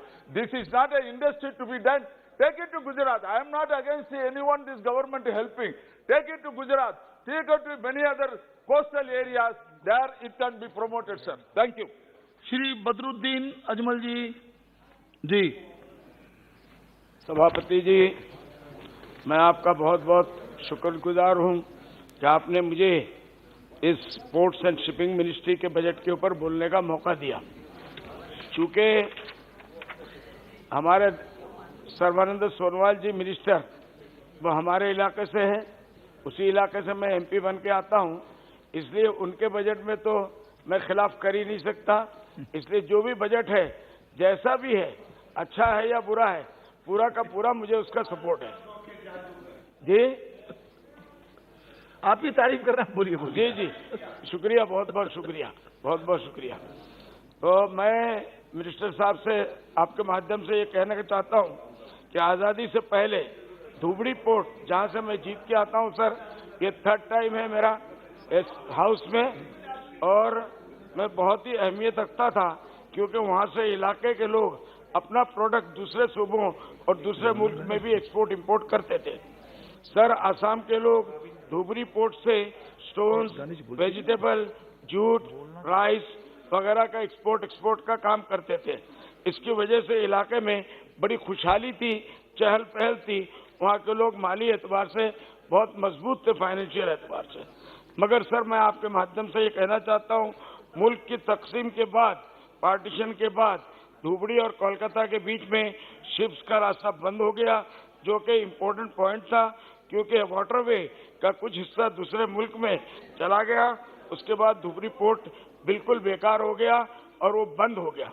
Sir, मैं आपके माध्यम से इसका असर लोगों की जिंदगी पर पड़ा, उनकी माली हालात खराब हो गई और धीरे धीरे धुबड़ी और उसके आसपास के इलाके मुल्क के सबसे ज्यादा पिछड़ा हुआ इलाकों में से एक हो गया। सर, मेरा क्षेत्र जो है धुबड़ी उस जमाने में पूरे आसाम का सबसे चहल पहल वाला इलाका था जब ये पोर्ट वहां तक था। उसके बाद वो अचानक बंद कर दिया गया। सर, मैं आपके माध्यम से अपने वहां की ये बात करता हूं कि उसकी वजह ये थी रोड्स एंड रेलवे के बहुत सहूलियात इस इलाके में मौजूद नहीं थी। उसके साथ ही उसके जरिए सामान को दूसरे हिस्सों में पहुंचाना बहुत महंगा हो जाता था। दूसरे मुल्क में भी उसको भेजने की कोई सूरत नहीं थी, इसलिए उनकी माली हालत दिन ब दिन गिरती चली गई। सर, मैं आपके माध्यम से 2006 में जब मैंने पॉलिटिक्स में कदम रखा, मैं वहां से सालमारा से पहले एमएलए बना, 3.5 उसके बाद मैं पार्लियामेंट में आया और आज तक आपके सामने मैं हूं। लेकिन यह है कि मुझे इस इलाके की हालत को बहुत करीब से देखने का मौका मिला। सर, लोगों की हालत बहुत नागुफ्ता भी है। वहाँ फ्लड इरोशन हर साल आता है, उसकी वजह से उनके 10-10, 8-8 बीघा किलोमीटर उनका बैठ जाता है, वॉश अवे हो जाता है। सर, इसीलिए कमजोर होते जा रहे हैं। सर, होने आने वाले हर साल फ्लड और इरोशन उनको तबाह कर देते हैं। उनके घरों और जमीन को रिवर ब्रह्मपुत्र बहा कर ले जाते हैं। वहां जाने आने का कोई सही रास्ता ना होने की वजह से कोई भी वहां जाकर इंडस्ट्री के लिए अपना इन्वेस्टमेंट नहीं करता। सर, इस हाउस में आने के बाद मैंने जिन चीजों के बारे में मजबूती से मांग किया था, उसमें control of flood and erosion बार बार मैंने इसके ऊपर कहा और आज भी फिर मैं सरकार से कहूंगा फ्लड और इरोशन को बंद किया जाए। ये हमारे लिए देव है, हम लोगों को भिखारी बना रहा है। वहाँ हर किस्म के लोग रहते हैं। सर, उसके बाद construction of Dhubri Phulbari bridge, revival of Rupsi airport, revival of Dhubri port, ये सब मेरे डिमांड के अंदर थे। मेरी खुशनसीबी है कि मेरे मिनिस्टर साहब भी मेरे आते ही सर्वानंद सोनवाल साहब तवज्जो चाहूंगा जी। ये हमारे बड़े भाई हैं या मैं इनका छोटा भाई हूँ। हम लोग दोनों जब भी मिलते हैं, लगते तो आप ही बड़े हैं वैसे जी। उनको तो कहना पड़ेगा सर, हमारे मिनिस्टर है, उनको हम थोड़ा नहीं लगाएंगे तो काम हमारा कैसे बनेगा। इतना तो करने का मौका दीजिए जी। और वो हमारे गांव इलाके के हैं जी। सर, इस इलाके में इसमें हाउस के इस बार उठाया और मुझे खुशी है कि सरकार ने धुबड़ी पोर्ट को रिवाइव करने के लिए फंड दिया और फिर उससे बिजनेस एक्टिविटी शुरू हुआ, जो मिनिस्टर साहब जानते हैं। सर, मगर अभी भी उसमें इम्प्रूवमेंट की बहुत जरूरत है। वहाँ मजीद सहूलत के लिए फंड की जरूरत है। इसलिए मैं सरकार से मांग करता हूँ मिनिस्टर साहब के आपके माध्यम से कि वो इसके लिए फंड दिया दे ताकि धुबरी पोर्ट एक बार फिर से इलाके के लोगों के लिए बिजनेस पॉइंट बने और इलाके के लोगों की तरक्की हो सके। सर, मैं आपके माध्यम से धुबरी के अलावा सदिया, ढोला, पांडू, करीमगंज वगैरह के पोर्ट्स को भी मॉडर्नाइज किया गया है और काम जारी है। मुझे उम्मीद है कि हमारे मिनिस्टर साहब की निगरानी में ये सब जगह तरक्की करेंगे और कुछ ऐसा किया जाएगा जिससे वहाँ टूरिज्म को भी इसके लिए वो मिले ताकि उन इलाकों के लोगों को। थॉमस जी सर, आपने बहुत मौका दिया सब लोगों को। मुझे भी सर मिनिस्टर साहब हमारे इलाके कंक्लूड कीजिए। अभी कंक्लूड कर रहा हूँ। तो सर, पिछले दिनों ये हुआ कि शायद मिनिस्टर साहब के पास भी रिपोर्ट आया होगा, बांग्लादेश से कुछ जहाज आए थे जो पत्थर लेने जाते हैं यहाँ साहब से, धुबड़ी वगैरह के इलाके से। वो धुबड़ी में उनके जहाज 4-5 जहाज फंस गए और उसमें बेचारे सैकड़ों मजदूर उसमें फंस गए। उनका यह हाल हो गया, सर्दी का मौसम था बहुत जबरदस्त, तो वो सर्दी की वजह से मर जाएंगे या भूख से मर जाएंगे। तो हमारे लोग वो 4-5 जहाज जब अटक गए तो लोग देखने चले गए, तो वो बेचारे रोए। मेरे पास भी टेलीफोन आया तो हमने अपने लोगों को भेजा, उनको कंबल भेजा, ब्लैंकेट वगैरह भेजा। जी। तो मेरा ये कहना है कि आइंदा मिनिस्टर साहब इसका ख्याल रखे, जहां भी पोर्ट बन रहा है कि इस किस्म के हालात आइंदा ना आए। इमरजेंसी जैसे हमारे थॉमस वगैरह होते हैं वहाँ जाए और उसको मदद कर। मैं आपका बहुत बहुत धन्यवाद करता हूँ और मिनिस्टर साहब का देखिए 5 बजे के आसपास रिप्लाई होना है। मेरा सभी से निवेदन है कि थोड़ा सा सीमित समय लें। थोड़ा सा समय हमको जी। Thank you, sir, for giving me an opportunity for participating in the discussion on the demands for grants to the Ministry of Ports, Shipping and Waterways. Sir, Kerala is blessed with a long coastal line, 76 kilometers from, right from the southernmost part of Kerala to Parachala to northern part of Kerala, Kasaragod. Kerala is also blessed with 2,560 kilometers long waterways. Of these, the major waterway is West Coast Canal, that is 616 kilometers long. Sir, there are, out of this 616 kilometers, the part of it is declared as National Waterway number 3, and balance is to be developed. Kerala has another 5 small waterways, which are also declared as national waterways. And out of these 5, 3 of them come in my constituency. Sir, the 5 waterways, small waterways approved as national waterways are Alappuzha, Changanasheri, 28 kilometers, NW 8, Alappuzha, Kottayam, Adirampuzha, NW 9, 38 kilometers, Kottayam, Vaikam, NW 59, 28 kilometers, Udyogamandal, Champakara, then AVM canal, like that, these 5 canals are declared as natural waterways. Sir, what I want to describe here is the West Coast Canal is only partially developed. Only 328 kilometers is developed to the level of IWA standards. Balance is to be developed and declared as national waterways. Out of these 328, only 168 kilometers from Kollam to Kottapuram is developed in national waterway, IWA standards. Balance 160 kilometers are to be developed from Kottapuram to Kozhikode. Sir, the government of Kerala has submitted a detailed project report in March 2020, costing around 1,358 crore for development of this national waterway number 3 as well as other 5 smaller waterways, national waterways. But the government of India has not given the sanction for that. I would humbly request that the government may sanction these waterways, development of these waterways, which are very important for the state of Kerala. Sir, our former President of India, Dr. APJ Abdul Kalam, made a historic speech in the Kerala Legislative Assembly. I was also a member of the Legislative Assembly at that time. It was made on 28 July 2005. He presented to the legislators 10 missions for development of Kerala, for the prosperity of Kerala. The first priority he has given for tourism. The second priority was for development of waterways. Sir, today the Malayalam Manorama, the largest circulated vernacular newspaper in India, has started writing a series of serial from today describing the need for developing the waterways of Kerala. Sir, all these bring to the core that waterways in Kerala has to be developed, and I would request the minister to spend more money in Kerala for developing the waterways in Kerala. By developing waterways, we have great benefits. The first one is only 1/4 of the cost is required for developing waterways as compared to rail or road. Second one, 1/5 of the cost is required for maintenance of the waterways compared to roads and railways.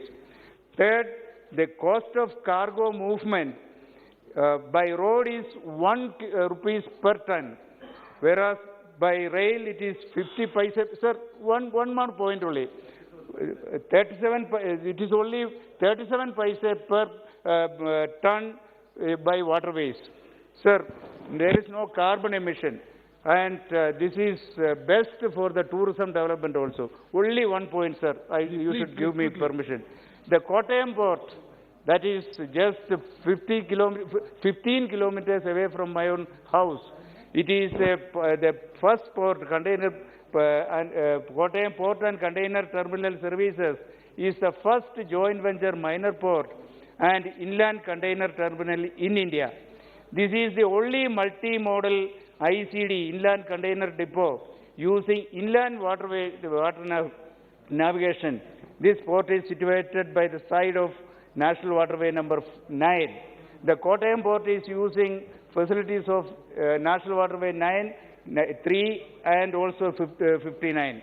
This port is promoted by public-private participation and under the assistance of Government of India. Sir, I have only one request regarding this. The Kottayam port has started export and import in full swing. They have till now handled 460,000 tons of cargo. Customs has received 61 crore rupees as revenue. The country has earned foreign exchange to the tune of 451 crore. In 2018, Kottayam port started inland waterway. Sir, only one point. Sir, in 2018, Kottayam port started inland waterway operations but discontinued due to the technical glitches in customs EDI. Sir, while filing the IGM and EGM, the only two modes of transport are available in the customs EDI, that is rail and road. While filing this IGM and EGM, these two modes are only available in the EDI. Sir, the port has taken up the issue. The trade and insurance companies are not willing to handle the container through inland waterway. Sir, the port has taken up the issue with the Commissioner of Customs and all other authorities. The Office of the Principal Commissioner of Cochin has also requested the Customs Board to declare Kottayam Port ICD as Customs Board for restarting inland waterways operations. However, this...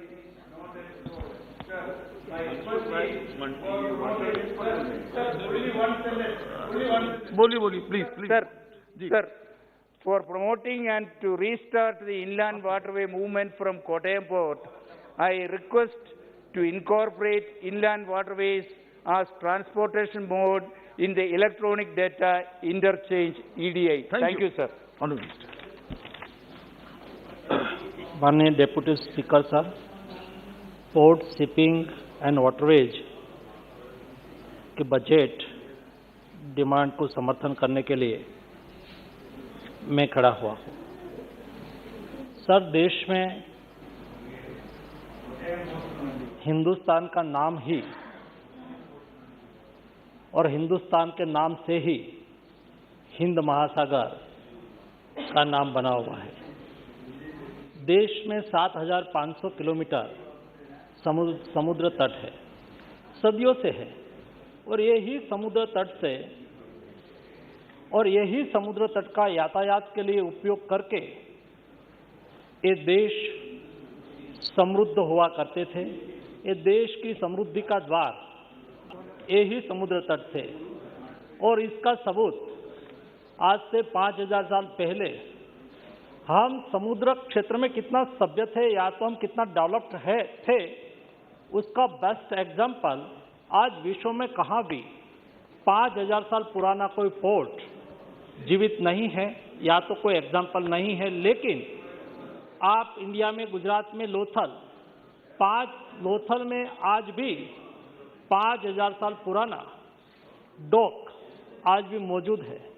देश में इंलैंड waterways की कोई नई बात नहीं थी। सदियों तक ये देश में इंलैंड वाटरवेज का उपयोग करके यातायात ट्रांसपोर्टेशन होता था। उसका भी एक एग्जाम्पल इंडिया में है धोलावीरा। इंडस रिवर के माध्यम से धोलावीरा होके Indus river gulf of Kutch में मिलती थी, और ये जमाने में वहाँ एक अच्छा इंलैंड वाटरवेज के आपने मोहेंजोदड़ो पिक्चर किसी ने देखा होगा, उसमें इंडस रिवर्स के माध्यम से धोलावीरा तक, मोहेंजोदड़ो से धोलावीरा तक ट्रांसपोर्टेशन यातायात इंलैंड वाटरवेज से होता था।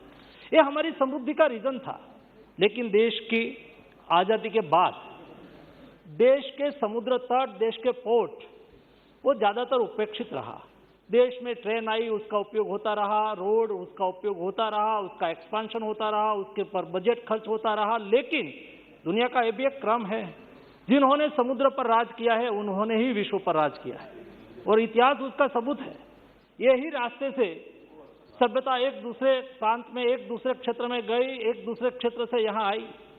7,500 किलोमीटर हमारा समुद्र तट को उपयोग करते हुए आप ईस्टर्न कोस्ट में देखिए, एक समय था जब चालुक्य, मगध और उस वक्त के जो साम्राज्य थे, कौटिल्य सब साम्राज्य से ईस्ट के कंट्री के साथ यातायात होता रहता था, ट्रांसपोर्टेशन होता रहता था। वेस्टर्न कोस्ट से आप देखिए, आप अफ्रीका की कोई भी कंट्री में जाइए, अफ्रीका की कोई भी कंट्री में वेस्ट कोस्ट पर कोई ना कोई सिटी का नाम, आज ओमान में जाए वहां मस्कती मार्केट है, आप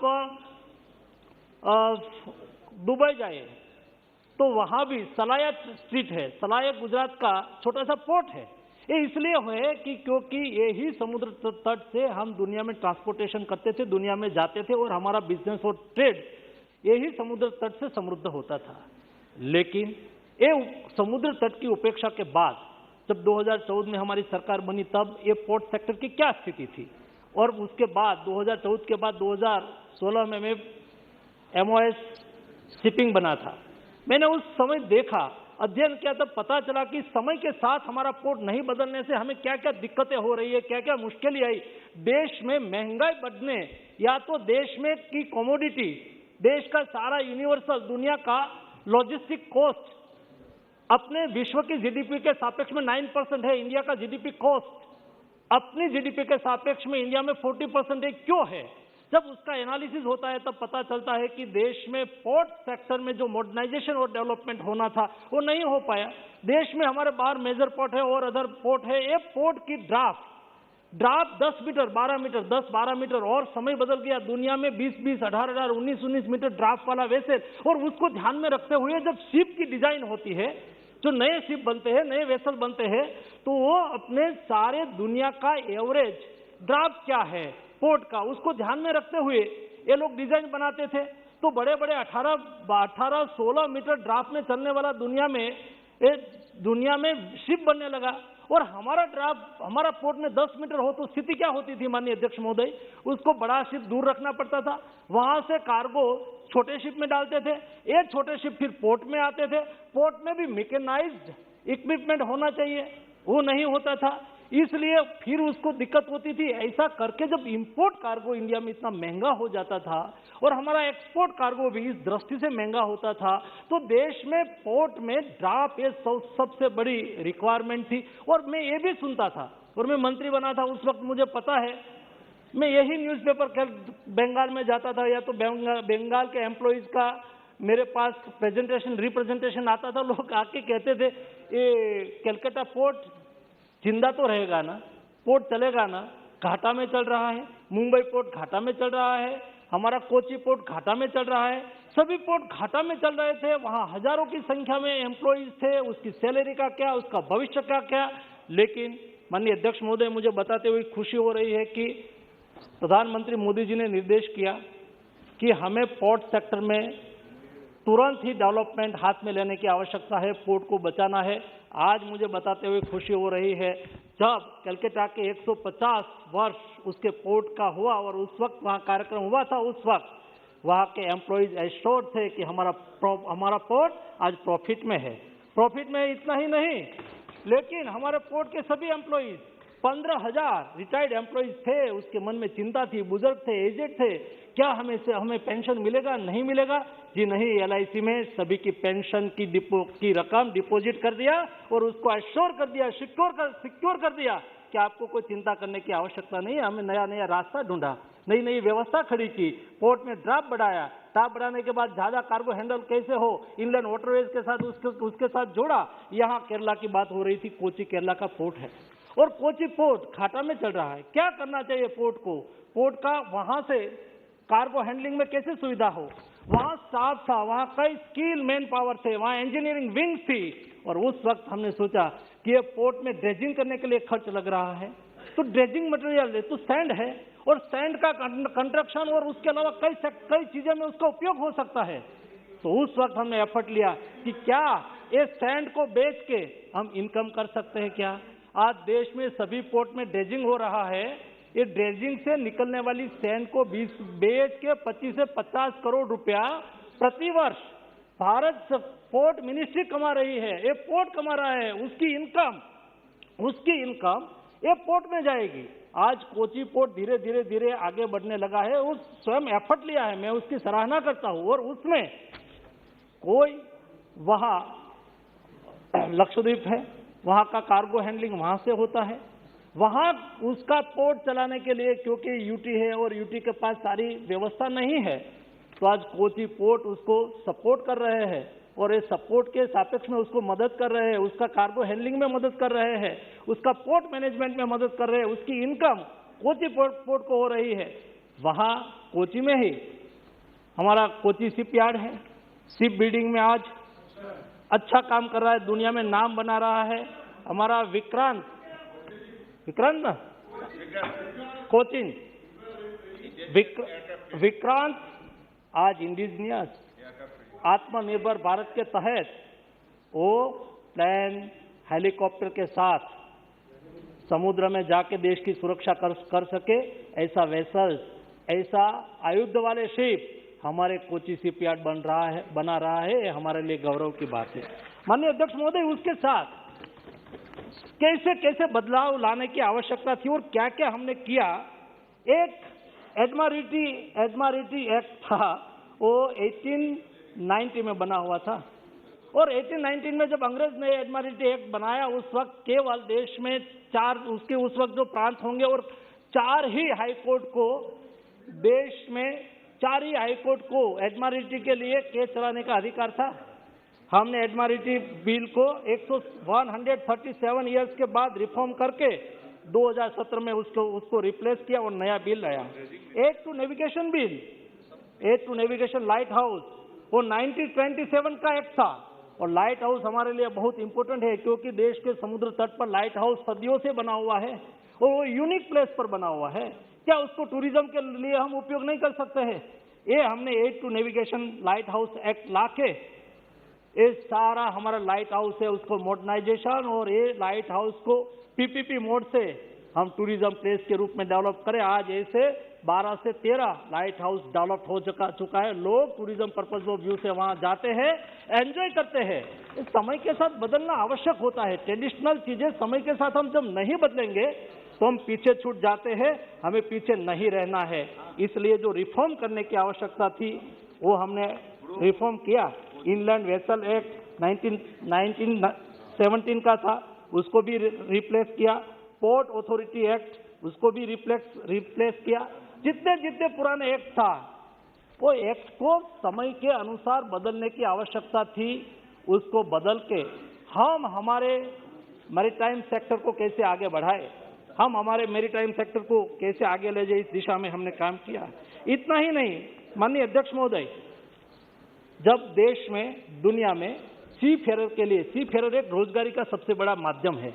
समुद्र में नाविक के रूप में जाना, इंजीनियर के रूप में जाना, टेक्नीशियन के रूप में जाना, जब समुद्र में अच्छी सैलरी और इंटरनेशनल स्टैंडर्ड के अनुसार उसको सैलरी मिलती है। और दुनिया में करीबन 40 लाख समुद्र में जॉब अपॉर्चुनिटी है।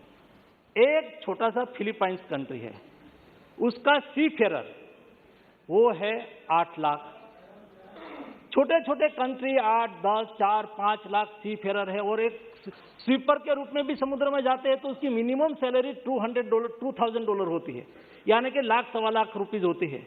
और वो 6 महीने जाना होता है, 6 महीने घर पे रहना होता है। टेक्नीशियन है तो उससे ज्यादा सैलरी, और उसमें जो कुक है तो उसको इस टाइप की सैलरी, इंजीनियर है तो इस टाइप, बहुत बड़ी सैलरी की अपॉर्चुनिटी होती है। लेकिन 2014 के पहले देश में दुनिया के सी फेरर में हमारा शेयर नगण्य था, केवल 94,000 था।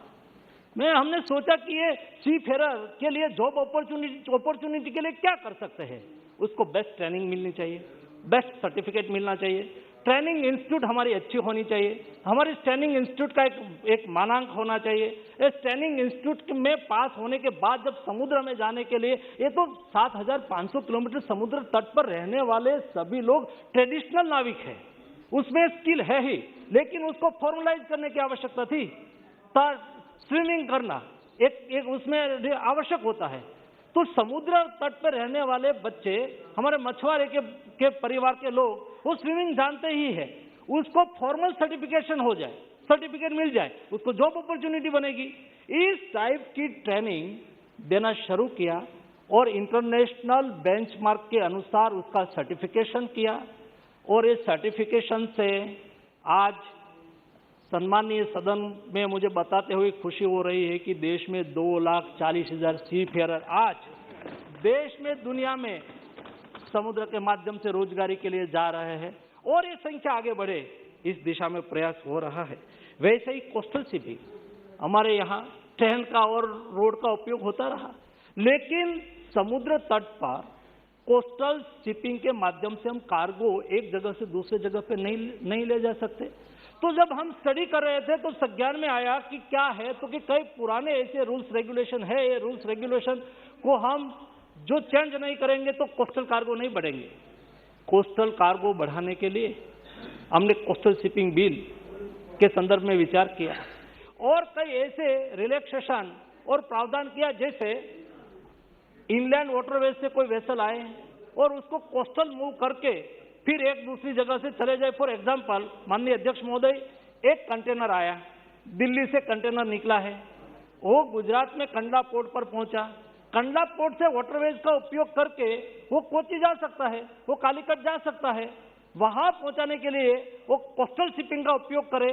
उसके लिए भारत सरकार ने जो कॉम्प्रिहेंसिव सोच के साथ काम किया, मल्टी मॉडल लॉजिस्टिक का उपयोग करके एक जगह से ट्रेन से आवश्यकता हुई तो ट्रेन से रोड, इनलैंड वाटरवेज, जहां भी सुविधा के अनुसार मल्टी मॉडल ट्रांसपोर्टेशन को सुदृढ़ करने के लिए कोस्टल शिपिंग को बढ़ावा देना, उसके ऊपर बहुत काम हुआ।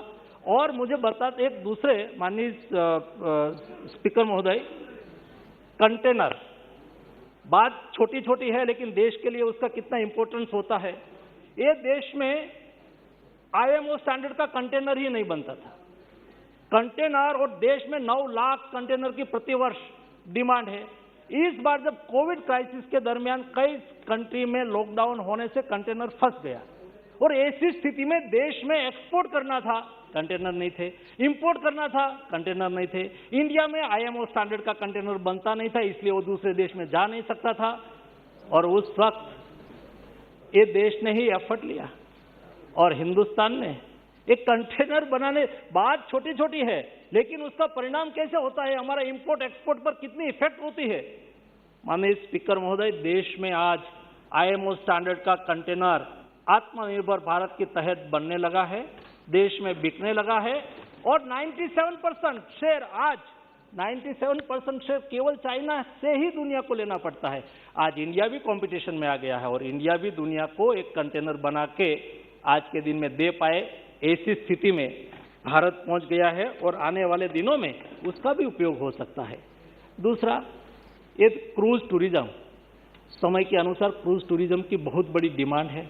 लोगों को क्रूज में एंजॉय करने के लिए जाना, वैकेशन है तो चलो बच्चों को लेके हम क्रूज में चले जाए।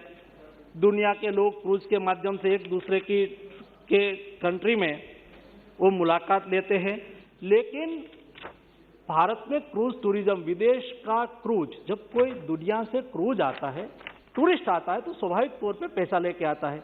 देश में आएंगे तो खर्च करेंगे तो देश में पैसा आएगा, विदेशी मुद्रा आएगी। लेकिन देश में क्रूज इंडिया में आता ही नहीं था। छोटी छोटी चीजों को रिफॉर्म करने से कितना बदल आता है। माननीय स्पीकर महोदय, जब क्रूज आता है तो उसकी, जब वो कोई पोर्ट पर लैंड करते हैं तो उसके साथ एक टाइप का, क्योंकि विदेशी लोग हैं और उसके साथ क्या व्यवहार करना चाहिए, तो हमारे यहाँ ये काम दिया गया था, अब ये पुलिस करेगी। वो आते हैं तो पुलिस उसके साथ, पुलिस का तो काम रक्षण करना है, वो उसको कैसे ट्रीट करना है, उसके बेचारे का काम ही नहीं है। तो वो लोग कंप्लेन करते थे। उसकी कंप्लेन बुक में देखो तो आपके ये लोग थे और हमें यहाँ जाना था, हमें ये करना था, क्योंकि उसका काम नहीं था। उसको वहां आके देश के अंदर जाना है तो फिर इमिग्रेशन करना पड़ता था। अरे भाई, इमिग्रेशन के अलावा हमने छोटे छोटा कैसा बदल किया। ये जो एक डिसिसिव लीडरशिप होती है तो कैसा बदल होता है, मैं स्पीकर महोदय बताना चाहता हूँ। हमने कैसा किया कि उसको ट्रीट कौन करेंगे, तो कि पोर्ट के लोग करेंगे। उसको इमिग्रेशन करना है तो इमिग्रेशन नहीं करना है, वो देश में आएंगे तो उसको एक कार्ड दिया जाएगा और एक कार्ड जितने पोर्ट पर उतरेंगे एक कार्ड बताना और देश में चले जाए और शॉपिंग करके फिर पोर्ट में बैठ जाए। उसकी व्यवस्था खड़ी हो गई। उसके अलावा ये जो टूरिस्ट यहाँ आए तो उसको कोई दिक्कत ना हो, ये सारा प्रावधान किया। उसका परिणाम क्या आया? पहले प्रति वर्ष 2014 के पहले मैं कंपैरिजन करके दिखाता हूं कि पहले केवल 200 कोल इंडियन पोर्ट पर 200 समझना, इंफॉर्मेशन अच्छी मिलेगी। मैं बोल रहा हूं एकदम इंफॉर्मेशन के साथ बोल रहा हूं, आपको डाटा के साथ। 200 क्रूज 200 कॉल करते थे इंडिया में और एफर्ट किया, उसको सुविधा दी, व्यवस्था करी, तो पहले साल में 25-30 हजार टूरिस्ट आते थे क्रूज से। आज ये टूरिस्ट 1.5 लाख से अबाउ 2 लाख तक पहुंच गए। पहले 200 कॉल होते थे, 450 कॉल से अधिक कॉल होने लगे। ये सुविधा, छोटे छोटे बदलाव से क्या क्या परिणाम आता है ये मैं शॉर्ट में बता दूंगा, लंबा समय नहीं लूंगा। आपकी टोकरी लगाने के पहले मैं बोल दूंगा।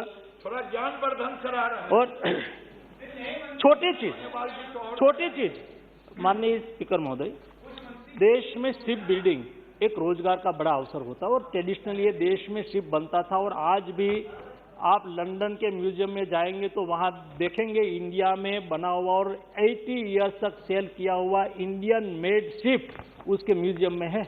शिप कैसे बनाना, शिप बिल्डिंग हमारी ट्रेडिशनल स्किल थी, लेकिन ये स्किल चली गई। उसको फिर से लाने के लिए इंडिया में शिप बिल्डिंग को बढ़ावा देना है, रोजगारी को अवसर प्राप्त करना है, तो क्या करें साहब? देख, डिजाइन, पहले शिप बनाने के लिए पहले डिजाइन बनती है, डिजाइन के बाद एक मॉडल बनता है और मॉडल तो इंडिया में बना लिया, लेकिन ये मॉडल को टेस्टिंग करना पड़ता है और टेस्टिंग की फैसिलिटी इंडिया में नहीं थी। तो हमारे यहाँ शिप बिल्डर ने उसको टेस्टिंग कराने के लिए दुनिया के 2-3 कंट्री टेस्ट करती थी, वहां जाना और 6 महीने के बाद वो टेस्टिंग करके आता था, तब तक यहाँ उसका काम बंद होता था। ये शिप बिल्डिंग के लिए मॉडल टेस्टिंग की फैसिलिटी हमने देश में खड़ी की और उसका लाभ देश की शिप बिल्डिंग को मिल रहा है। देश में मल्टी मॉडल ट्रांसपोर्टेशन को हमने प्रमोशन दिया और इंडियन शिप, इंडियन फ्लैग, देश के शिप को काम मिले और हमारे ही शिप से कार्गो मूवमेंट हो, इंपोर्ट हो, एक्सपोर्ट हो, इसलिए हमने एक पीएलआई स्कीम लाए और ये पीएलआई स्कीम का लाभ लेके इंडियन फ्लैग भी बढ़ रहा है। इंडियन फ्लैग बढ़ेगा, इंडियन शिप बढ़ेगा तो इंडियन शिपिंग कंपनी को इनकम होगी, इंडियन शिपिंग कंपनी को इंडियन इनकम होगी, रोजगार भी मिलेगा और उसके साथ इंडिया में रोजगारी का सर्जन के साथ टैक्स की भी आवक होगी। इस दृष्टि से शिपिंग सेक्टर को हॉलिस्टिक दृष्टि से भारत में मोदी जी के नेतृत्व में डेवलप किया है। माननीय मंत्री जी यहाँ जो बजट डिमांड लेके आए हैं उसको समर्थन करते हुए श्री शशि थरूर जी धन्यवाद करता हूँ। वो तो नहीं, you ask no, only ask the minister. Now please, it was intervention only. नहीं, जब आप बोले, when you speak, then please put it. No, Shashi Tharoor जी अब बैठिए, please. वो बहुत समर्थ, he is very capable member of parliament. You need not to support him. Please, Shashi Tharoor ji, you ask anything from the minister only. It was an intervention only. Yes, please. Mr. Chairman, thank you. Though as you can see, we are surprised that a cabinet minister... And please be brief. You can speak for hours. Give us half the time that he took, sir. The minister took. I just want to say that, in fact, though we are a bit surprised to see a cabinet minister speaking on a subject that is no longer his portfolio, it's nonetheless, he has said a lot of things that I'm very happy to agree with. In fact, ships carry 90% of the world's goods across the globe.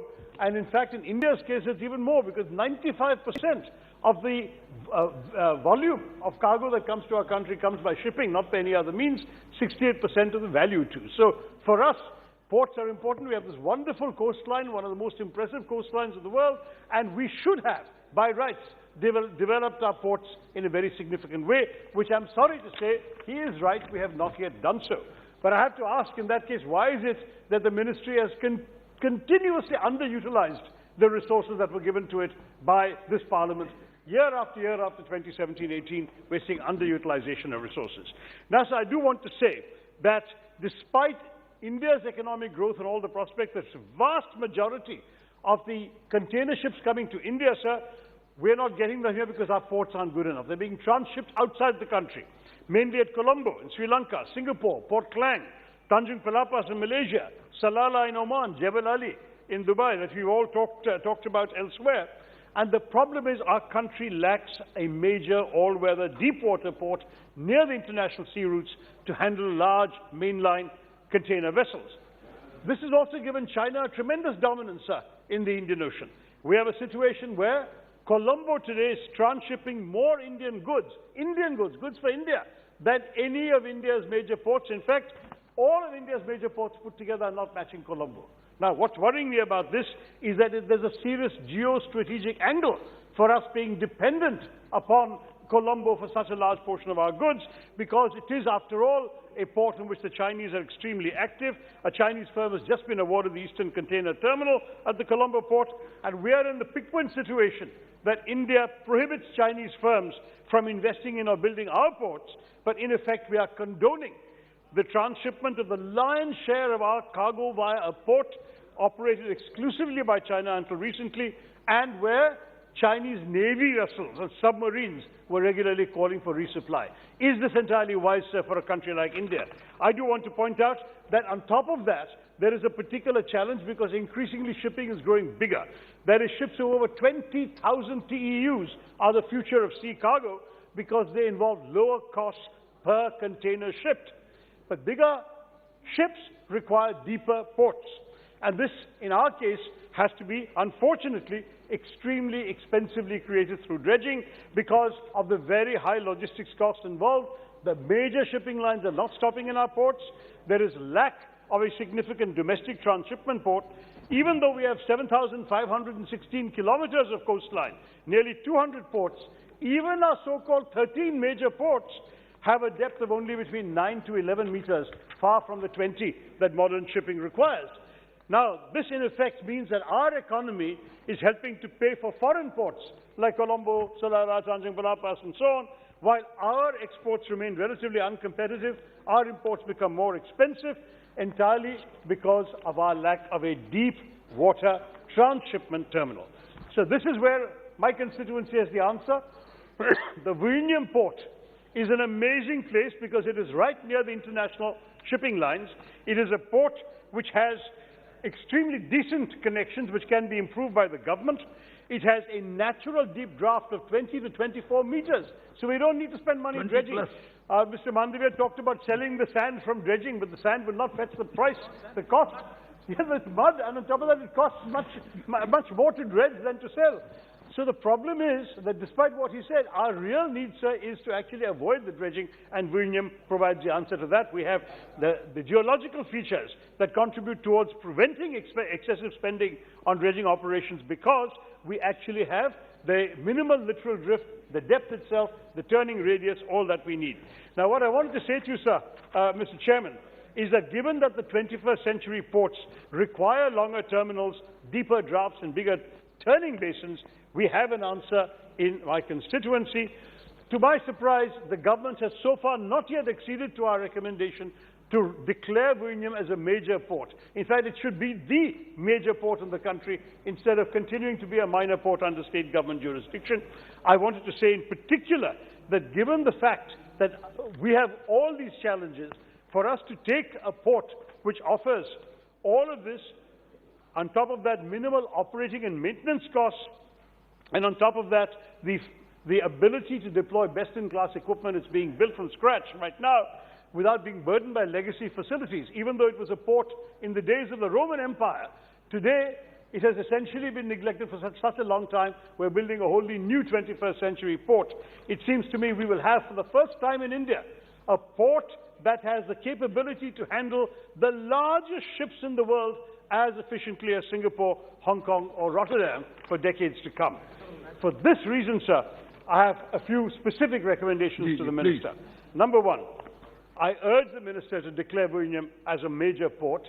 This is not a very difficult challenge, but the obvious facts speak for themselves. Number two, sir, the construction has been going rather slowly because obviously the central government is not involved, and we had a cyclone Oki and so on, which delayed construction, many problems. Anything that can be done by the central government to facilitate the development of the hinterland area of the Vizhinjam port would strengthen the supply chain of shippers and logistics service providers, promote interaction with consumers, and enhance the port-related services, including the cruise ships that Mansukh Mandavia spoke about a minute ago. In addition, we need the central government to declare Vizhinjam as a special economic zone in order to enhance the economic capacity and the operations of the port. Third, there's now talk of restoring the decades-old cabotage rules. Bad idea, sir. The fact is that the government must continue to provide relaxations under the cabotage law to promote free trade and encourage economic activity at major transshipment hubs in India. Who are we protecting, sir? No Indian company has 20,000 TEU ships. Let us not make a cabotage into an obstacle for our own development. And I do want to say, sir, that there is a further problem which, when you had clubbed all the topics together... When you had clubbed all the topics together, I was going to mention it because Mr. Gadkari knows we have a national highway from Vizhinjam all the way to Tamil Nadu that's supposed to carry on to Kanyakumari. It is almost finished up to the Tamil Nadu border, but nothing is happening on the other side of the border. And we urge the government to really crack the whip and ensure that the road carries on all the way to Kanyakumari. So it's the national interest I'm talking about. I've only taken 1/4 of the time of the previous speaker. There is time limit. Finally, sir, in inland waterways, I want to support my colleague, Mr. Thomas Chaikardan. We really need inland waterways very seriously, and the Ananta Victoria Marthandam Canal would be an excellent way of opening up the connectivity to Vizhinjam Port as well. I certainly want to support that. Then, there is the equal concern that the Ministry for Inland Waterways has also had a shocking underutilization of funds sanctioned last year. You know, they only spent 20 crores out of 250 crores allocated, sir. So when we are talking about demands for grants, we want them to spend the grants they get. And I would urge the Minister to ensure that he remedies the underutilization of funds in both his key ministries. Finally, I've mentioned in Parliament during a question hour that there are some very important legal instruments internationally that India is overdue in ratifying. I hope that he will do that. I also want to stress that there has to be a new legislative framework for the port sector. The Indian Ports, Major Ports Act, the Inland Vessel Act, and so on. The government has to absolutely modernize them. There have been a number of concerns expressed. And I would urge, sir, that the Minister treat this matter with a vision to make India a land of major ports of great significance. देखिए सागरों की बात हो रही है, गागर में सागर बड़ी प्रसिद्ध कहावत है. Please do that. संक्षेप में दानिश अली जी. Thank you very much, गागर में सागर साहब, for allowing me to speak on the demand for grants to the Ministry of Ports, Shipping and Waterways. मेरे यहाँ सागर तो नहीं है, लेकिन हाँ गंगा जी है मेरे लोकसभा क्षेत्र में. और वाकई जो मौजूदा हेल्थ मिनिस्टर हैं और पुराने शिपिंग के मिनिस्टर थे मनसुख भाई मंडाविया साहब ने बहुत एनलाइटन किया हाउस को. वो मैं देख रहा था पहली बार शायद किसी मिनिस्टर ने इतना लंबा इंटरवेंशन किया, लेकिन एटलीस्ट हम लोगों को जानकारी मिली. सर, ये विभाग बहुत इंपॉर्टेंट विभाग है. मैं इसकी हिस्ट्री में जा रहा था तो पता ये चला कि 1942 में इस डिपार्टमेंट का नाम था war transport, department of war transport. कई बार चेंज हुआ है और ये सच्चाई है कि स्ट्रेटेजिक पॉइंट ऑफ व्यू से भी ये मिनिस्ट्री बहुत इंपॉर्टेंट है. पहले जमाने में हवाई जहाज के थ्रू युद्ध लड़े गए, फिर थल सेना के थ्रू युद्ध लड़े गए, लेकिन आने वाला वक्त जो है वो पानी का है. और हमें अपने जो कोस्टल लाइन है उसकी सिक्योरिटी का भी बहुत ध्यान रखना पड़ेगा. मैं आपके माध्यम से सरकार को सिर्फ ये एक चेतावनी के तौर पर कहना चाहता हूं कि डिसइन्वेस्टमेंट के नाम पर, प्राइवेटाइजेशन के नाम पर हमारी स्ट्रेटेजिक चीजें जो हैं किसी एक कॉरपोरेट हाउस को ना दी जाएं, क्योंकि अगर किसी एक आइडेंटिटी को, एक कॉरपोरेट हाउस को हम अपने सारे बंदरगाह भी दे दें, हम जो है सारे एयरपोर्ट्स भी दे दें, तो आने वाला कल कहीं ना कहीं असुरक्षा महसूस करेगा। मेरा किसी एक कॉरपोरेट हाउस से कोई पर्सनल वो नहीं है, लेकिन मैं एक स्ट्रेटेजिक व्यू लेते हुए ये बात सदन के सामने रिकॉर्ड पर लाना चाहता हूं कि जब आने वाली जनरेशन पढ़े तो उसको ध्यान में रखा जाए। माननीय सभापति महोदय, ये बात सही है कि हमारा यहाँ जितना कार्गो इंपोर्ट होता है तकरीबन 90-95% पोर्ट्स के ही माध्यम से आता है, और इस इंडस्ट्री में वाकई बहुत स्कोप है। तकरीबन 72,000 किलोमीटर के करीब कोस्टल लाइन है हमारे पास। मैं आपके माध्यम से सिर्फ इतना ही कहूंगा कि शिप बिल्डिंग इंडस्ट्री में बहुत स्कोप है। हम भी गए थे पिछले दिनों, क्योंकि ये खाली इनका ही डिपार्टमेंट नहीं बल्कि डिफेंस का डिपार्टमेंट भी ऐसी पीएसयूज हैं, उनको मदद करने की जरूरत है और बहुत स्कोप है उसमें, जैसा कि माननीय मंत्री जी ने अपना इंटरवेंशन के दौरान कहा। मैं ज्यादा कुछ ना कहते हुए आपके माध्यम से यही कहूंगा कि पिछले दिनों एक अखबार में खबर आई कि शिप इंडस्ट्री से ही रिलेटेड कि कोई एक कौन सा वो एबीजी शिपयार्ड कंपनी कोई थी, तकरीबन 22,500 करोड़ से ज्यादा का फ्रॉड घोटाला बैंक्स का लेकर के भाग गया। तो ऐसे जो कॉरपोरेट्स हैं या जो कंपनी हैं ऐसी योजनाओं का जो फायदा उठाती हैं, उन पे हमें लगाम लगाने की जरूरत है। अब 22,500 करोड़ वो गरीबों का टैक्स पेयर्स की मनी है जो बैंक की थी, जिनको लूट करके चले गए। सभापति महोदय, मैं ज्यादा वक्त नहीं लेना चाहता, मैं सिर्फ इतना ही कहूंगा कि जो वाटरवेज डिपार्टमेंट है, क्रूज की बात हुई यहाँ, अंतर्राष्ट्रीय सर मैं ऑलरेडी 5 मिनट सर अकेला बोल रहा हूँ पार्टी की, कोई बात नहीं, 5 मिनट हो चुके हैं दानिश भाई, आपका भी क्षेत्र मेरे यहाँ से मिला हुआ है, 5 मिनट हो चुके हैं। मैं इतना ही कहूंगा सर कि हमारे यहाँ गंगा है, ब्रज घाट और तिगरी धाम। मैं चाहूंगा माननीय मंत्री जी से कि आप मेरे क्षेत्र में स्टडी कराइए। दिल्ली से 1 घंटे का रास्ता है by road.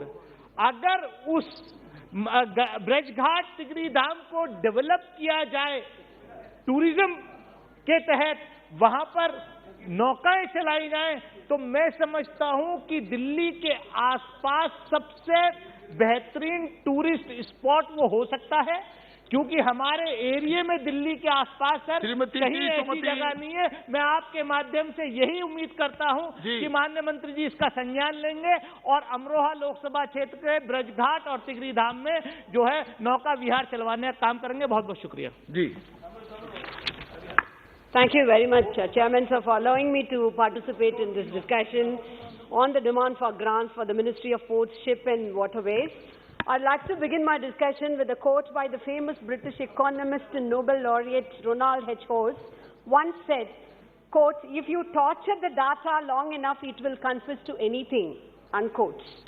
And I find more meaning after listening to the speeches from the members of the honorable members from the treasury benches.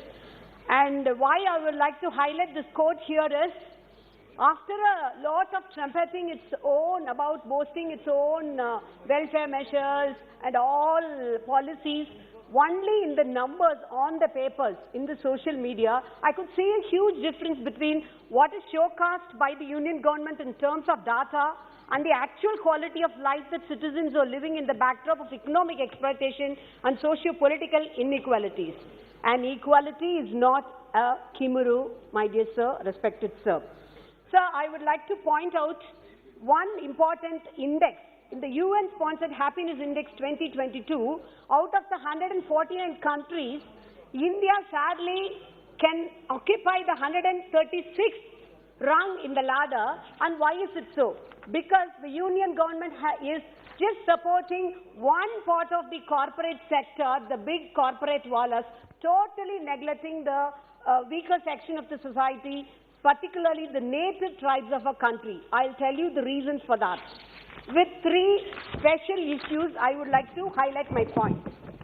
Tamil Nadu has been gifted with 608 fishing villages dot the state's coastline. They harvest over 500,000 tons of marine products every year, making it the 5th largest fish producing state of the country. But look at the plight of our Pulicat fishermen folk. It has been elaborately stated by my fellow honorable parliamentarian Dr. Jayakumar regarding the Kattupalli expansion of the Kattupalli port. But for the persistent resistance by the Pulicat women, also the Tamil Nadu government's resistance, it would have been implemented by this time. And who is the beneficiary? The cat is out of the bag. It is mainly directed for the advantage of the Marine Infrastructure Development and Private Limited, a subsidiary of Adani Ports.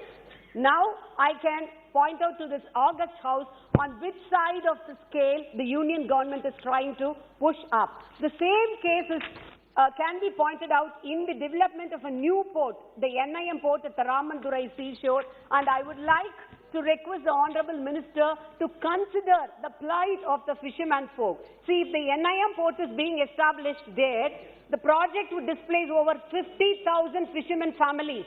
The 6-kilometer-long breakwater structure to be constructed as part of the project would cause severe sea erosion affecting 27 villages. The second issue I would like to highlight is, sir, as a strong federalist, our Chief Minister, Thalapathy M.K. Stalin, he is known as a patriot. He is a staunch patriot, but a strong federalist. He has registered disagreement with the new draft Indian Ports Bill 2021 a year ago, since the bill diluted the powers vested with the state. And the state governments will not have any major role anymore. The Ministry of Ports, Shipping and Waterways has framed the draft bill to modify the current management mode of minor ports, and thus our Chief Minister took up the issue with the Ministry for Ports and Shipping, strongly opposing such steps to reduce the autonomous role of states in regulation and management of minor ports. Our Honourable Minister was proudly saying that in London Museum, Indian ship is being displayed. As a proud Tamilian, we have a rich heritage history of Rajaraja Chola, King Rajaraja Chola, who had a fleeting warriors conquering the world with having the Tamil Nadu, the coast is a major shipping port, he was called the Sapta Samudreshwar. Exactly. Please. Thank you, Chairman, sir. And he was reigning supreme against, when Ashoka was here, he never submitted to him. Against Chandragupta Maurya, against Aurangzeb, Rajaraja Chola was there. And as a proud Tamilian, I'm proud to quote him here. The third important issue is, say, the Sagar project. Much has been trumpeted about that. The ministry had projected the total requirement of rupees 690 crores under the broadhead Sagamala. However, only rupees 412.79 crores has been allocated. Even these 412.79 crores is not for the Sagarmala alone. This amount also includes allocation of rupees 52.789 crores for Andaman Lakshadweep harbour works for development of minor ports. What it effectively means is that against the projected demand of rupees 619 crores, of which every treasury bench member has been trumpeting about, the allocation made, sir, 1 minute, to the Ministry of Shipping, Ports and Waterways flagship program Sagar Mala is nearly 360 crores. It is just 52.17% of its projected requirement. Sir, when multimodal transportation and Gati Shakti were the buzzwords of the finance minister's budget speech, this reduction in Sagar Mala reeks of hypocrisy and lack of real intent on the government's part. Our Prime Minister has tweeted about the country's economical, industrial progress with all the numbers, rosy numbers, but I would compare it with the Goebels' data. Out of the 44 Sagarmala projects under various stages of development, no funds have been released for as many as 31 projects. Sir, I would like to conclude with a quote by C.D. Burns. I quote, "There is a vast difference between giving out of benevolence and supplying a legitimate demand." There is a vast difference between giving out of benevolence and supplying a legitimate demand. I would request the Honorable Minister and the Union Government both should balance both these two aspects, benevolence as well as supplying a legitimate demand, and deliver it good to the public, not merely as a benevolence, but as a due right of the people. Thank you. Shri N. Redappaji, please be brief. Honorable Speaker, sir, thank you very much for giving me an opportunity for discussion on the demand for grants of the Ministry of Ports, Shipping and Water Ministry. At the outset, I would like to congratulate the Minister, Sri Sarbanabanda Sonawala ji, for inaugurating just last month a Center of Excellence in Maritime and Shipping Building in Visakhapatnam with an aim to provide skilled manpower for coastal community development. Sir, I sincerely hope that the project attracts the talented youth from across the country and builds the ecosystem of maritime education. Sagarmala projects in Andhra Pradesh have been moving quickly. Sagarmala port-led development is synonymous to Andhra Pradesh, with almost 50% of all Sagarmala projects concentrated in our state. This is possible due to the cooperation between the central ministry and state government that have common objective to receive the economy with the mega infrastructure projects, that being inclusive growth under served regions.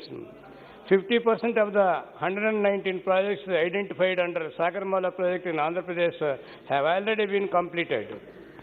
Some of these include fishing harbors, port road connectivity, four-laning highways, coastal berths, and many more spread across Krishna, Nellore, Kakinada, Visakhapatnam, and East Godavari districts.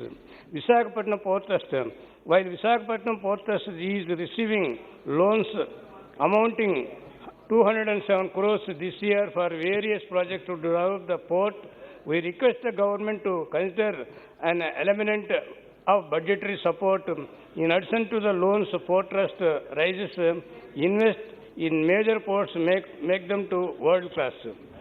Regarding green ports, the Andhra Pradesh government is developing greenfield port at Bhavanapadu, Machilipatnam, Ramayapatnam under landlord model for increasing port traffic from 150 MTPA to 250 MTPA by 2025 and 400 MTPA by 2030. The Andhra Pradesh government has urged to center to provide grant of any the three non-major ports and sought to at least 20% of the total outlay of rupees 14,000 crore as central assistance. This ministry did not take any demands regarding the same. Capacity boost. Non-major ports in Andhra Pradesh, such as Gangavaram Port and Kakinada Deepwater Port, are functioning at suboptimal efficiency. The cargo handled in such ports is below the rated capacity. This has been made by worse COVID-19, where the global exports and imports were drastically affected. central support is needed to boost functioning and need for a coherent policy to improve our exports and imports through waterways is needed. This requires sensitivity towards the rising transport costs due to fuel prices and better port and road connectivity. Vacancies in Visakhapatnam Port Trust, sir. It was found that in 2021 there were 1,112 posts vacant out of total 4,003 posts in Visakhapatnam Port Trust. The ministry stated that the vacancies would be filled after the number of vacant posts was revised since digitization and mechanization had decreased the need of some posts. It is unclear whether this has been done as yet and when it will be done, if it is had not already been done.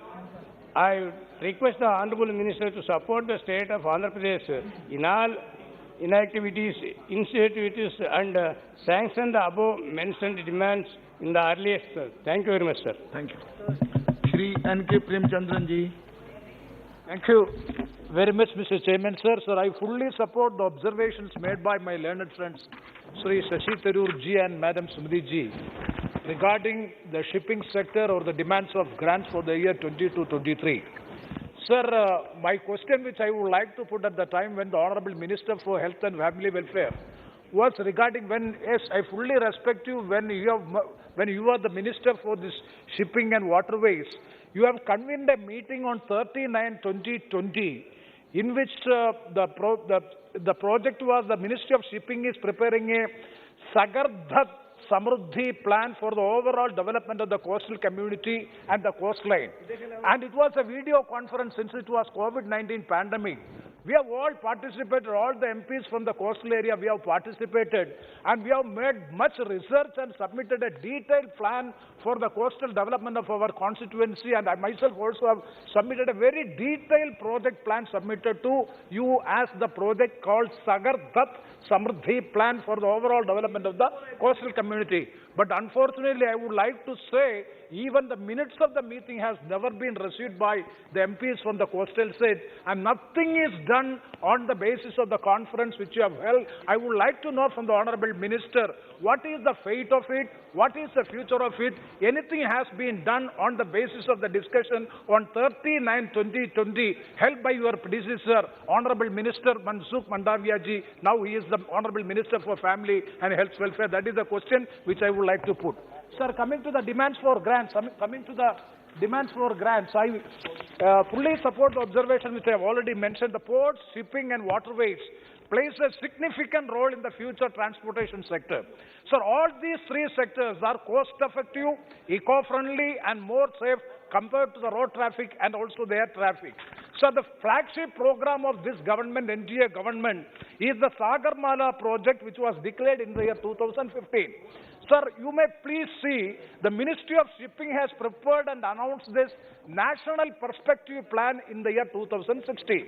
And this National Perspective Plan 2016, you have identified 500 Sagarmala projects and earmarked 3.55 lakh crores of rupees for the construction of these or for the development of these Sagarmala projects. Out of which so far you have expended 0.88 lakh crores and completed 143 projects. Sir, out of the 500 projects, Sagarmala projects, since then you have only completed 143 projects, and that too out of 3.55 lakh crores of rupees, you have only spent 0.88 lakh crores of rupees. Means, what is the performance of the ministry? Is it the best performance of the shipping ministry? Because of the Sagarmala projects and the utility and the spending of the money which have already been allocated during the financial year 21-22 has not been expended or not been spent. The expenditure of the concerned department or the ministry is one of the criteria by which the performance of a ministry is evaluated.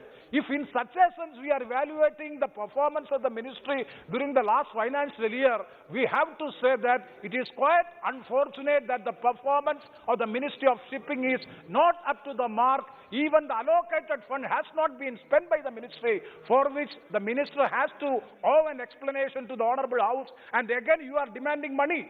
And when you are demanding grants from this House, for what purpose?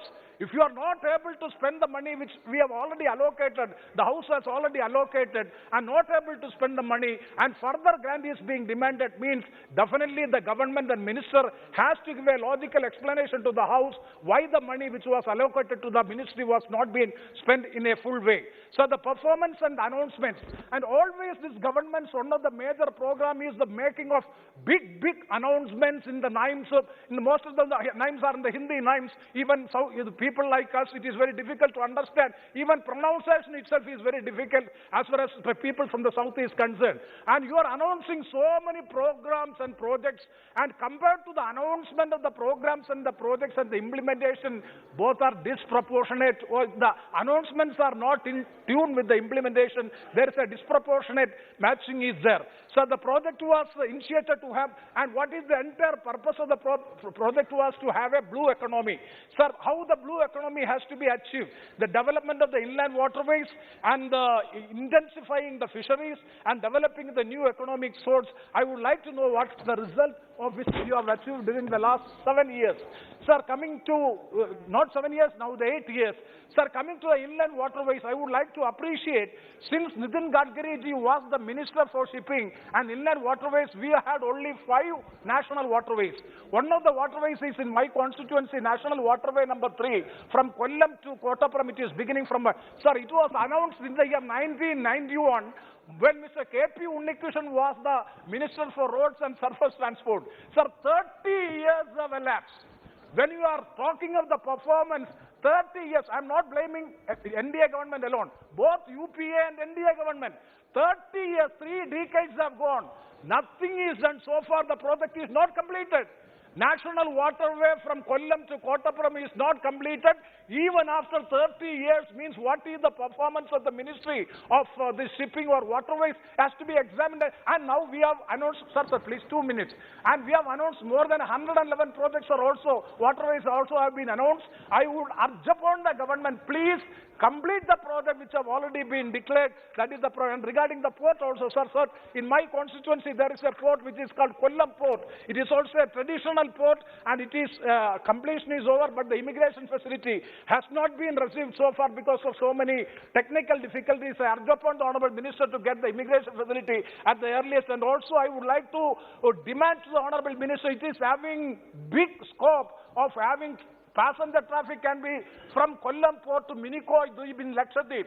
There is every feasibility of having passenger traffic from Kollam Port to Minikoi Deep in Lakshadweep, and also the cargo traffic from various ports, including the Vizhinjam Port, which is yet to be commissioned, and in other foreign ports also. Such development has to be taken place. And the last demand which I would like to make to the Honourable Minister is regarding a Maritime Institute is there. It is under the control of the Department of State Government. I would like to urge upon the Honourable Minister, please declare the Maritime Institute of Neendagara in my constituency may be declared as an institute of national importance with statutory backing. With these words I conclude. Thank you very much. Shri Hanuman Beniwal जी। सभापति महोदय, सदन में आज port जहाज जलमार्ग मंत्रालय के अनुदान मांगों पर चर्चा हो रही है। सभापति, बात सही है कि किसी भी देश के सामाजिक और आर्थिक विकास के लिए समुद्री परिवहन एक महत्वपूर्ण अवसंरचना होती है। इससे विकास की गति, ढांचा और रूपरेखा प्रभावित होती है। आज विदेशी व्यापार की बढ़ती हुई आवश्यकताओं को पूरा करने के लिए नौवहन उद्योग को स्वदेशी जलयानों के मार्ग पर समुद्री व्यापार के अधिकतम हिस्से की ढुलाई करने योग्य बनाया जाना अत्यंत जरूरी है। इस पर सरकार को ध्यान देने की जरूरत है।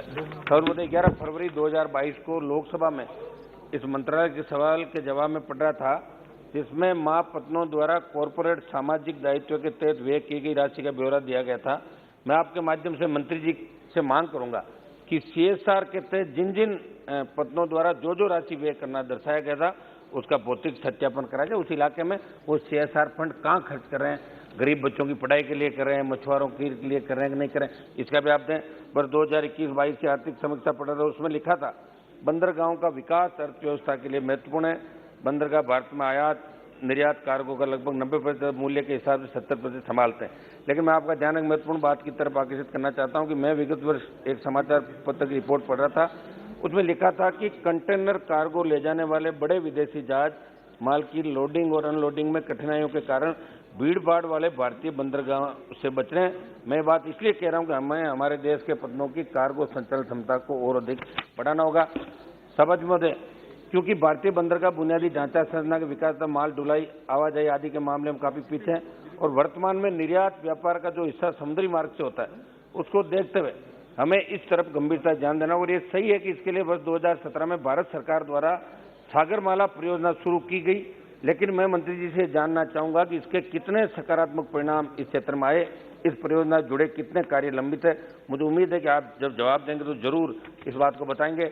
आज जब आप ये मान रहे हैं कि वर्तमान समय में वैश्विक समुद्री व्यापार की महत्ता बढ़ रही है और अकेले हिंद महासागर द्वारा दुनिया के तेल व्यापार का 2/3 हिस्सा संचालित किया जाता है, कंटेनर द्वारा तकरीबन 50% व्यापार हिंद महासागर द्वारा होता था। आने वाले दिनों में इसके बढ़ने की संभावना।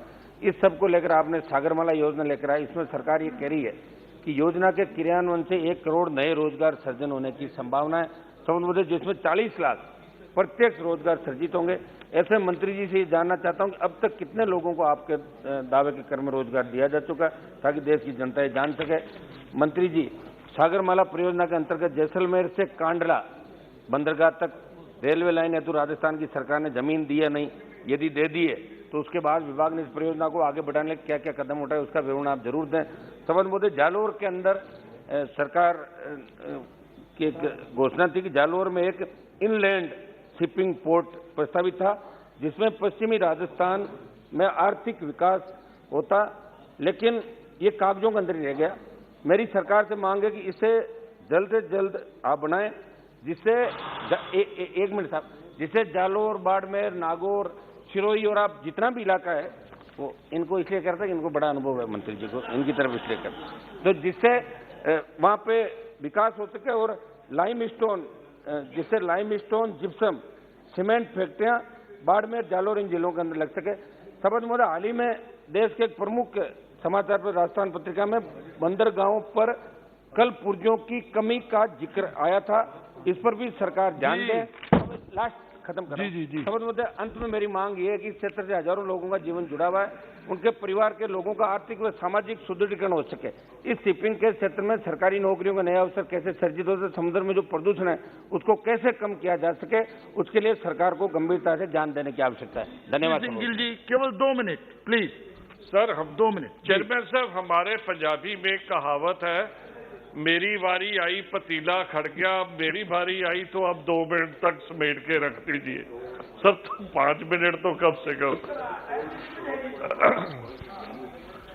Sir, ports, shipping, waterways are critical for our social and economic development of the country. This ministry has within its fold many infrastructure creating arms: shipbuilding, ship repair, major ports, national waterways, inland water transport. After manufacturing, agriculture, IT, tourism, there is a strong need to develop our blue economy. India has almost 7,500 kilometers of coastline and almost 15,000 kilometers of potential navigable waterways, but India's share in global market has declined to less than 1% in shipbuilding. Total 5,500 container ships in the world in 2021, while carrying capacity of global merchant fleet crossed approximately 2 billion deadweight, and there are around 5,500 merchant ships, and China alone built more than 100 such ships each year, and as per estimate, world fleet will grow by 6.4% in next 5 years. There is need to create state-of-art, world-class shipyards, ports with cutting-edge technology, But in the budget, we have allocated just 1 crore for research and development of ports, which is very less. India has abundance of nature, be it forest, mountains, grassland, rivers, beaches, which are loved by tourists all over. But we lack in infrastructure planning and marketing. Chairman Sahib, currently there are 314 cruise ships in operation worldwide with combined capacity of 5,37,000 passengers and around 2,219 cruise ports. But apart from government-run cruises in India, there are only four luxury cruises, while in year 138 ships called on Indian ports carrying around 1.76 lakh passengers. This is a sector which needs a push, which needs focus, and will complement and add to growth of our blue economy. Sir, now we are developing 25 national waterways, but my state, Punjab, which has got a wonderful, dense network of canals and river dams and barrages, but unfortunately, not even a single waterways in Punjab has been included in these 25 waterways. I request Honorable Minister, through you to please, sir, to you to add one of the major Punjab rivers so that there is a lot of capacity, cargo as well as for tourism purpose, which can be harnessed to the full.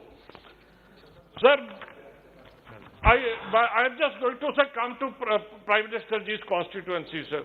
Sir, India, there are only few cruise ships which are being operated. One such ship says from Calcutta through Varanasi. Varanasi is the constituency of our Honorable Prime Minister, sir, and it is also a religious and cultural center. Sir, we need at least 6 feet of depth to operate these cruises, which are not large enough. They have 40 to 50 rooms. And for one trip from Calcutta and back to Varanasi, people pay around $5,000, which is a huge amount. This is the potential of these ships. I request Honorable Minister Sahib to work on it, provide them with the 6 water depth and night vision,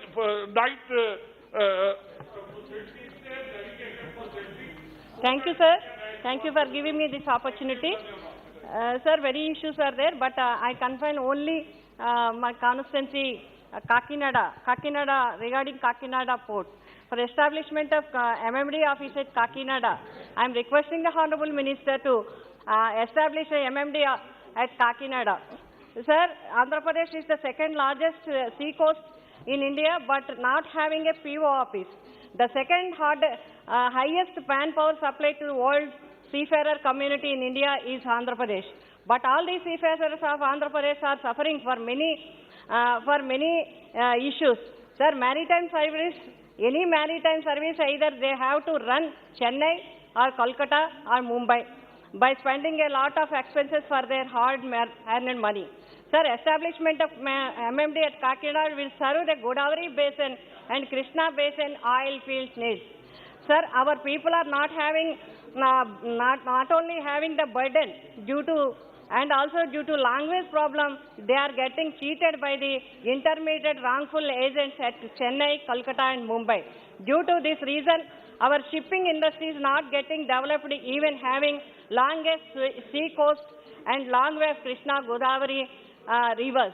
After division of the state, we left with a sea coast only for the development. Only foreign vessels are visiting our ports, but Indian vessels are not coming much due to non-availability of DGS services. Sir, for registry of vessels, our public have to run to Chennai PO office, even though the same is registering our vessels at MMD Vizag.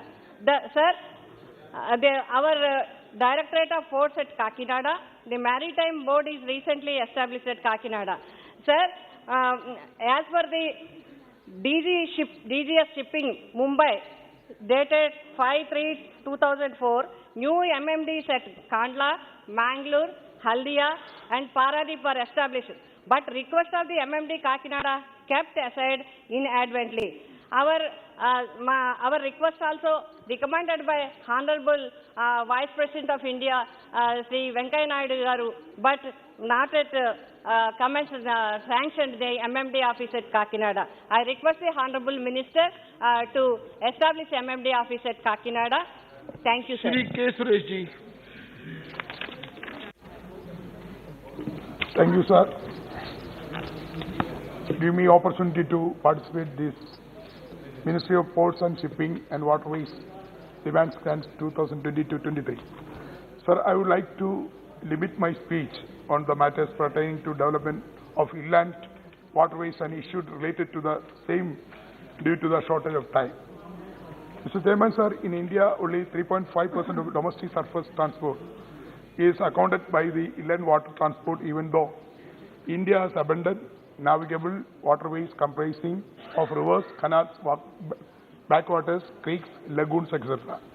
My state, Kerala, and my Lok Sabha constituency, Mavelikar in particular, has immense potential for complementing the PM Gati Shakti Master Plan and to contribute the overall growth of inland water transport for commercial and passenger transport, etc.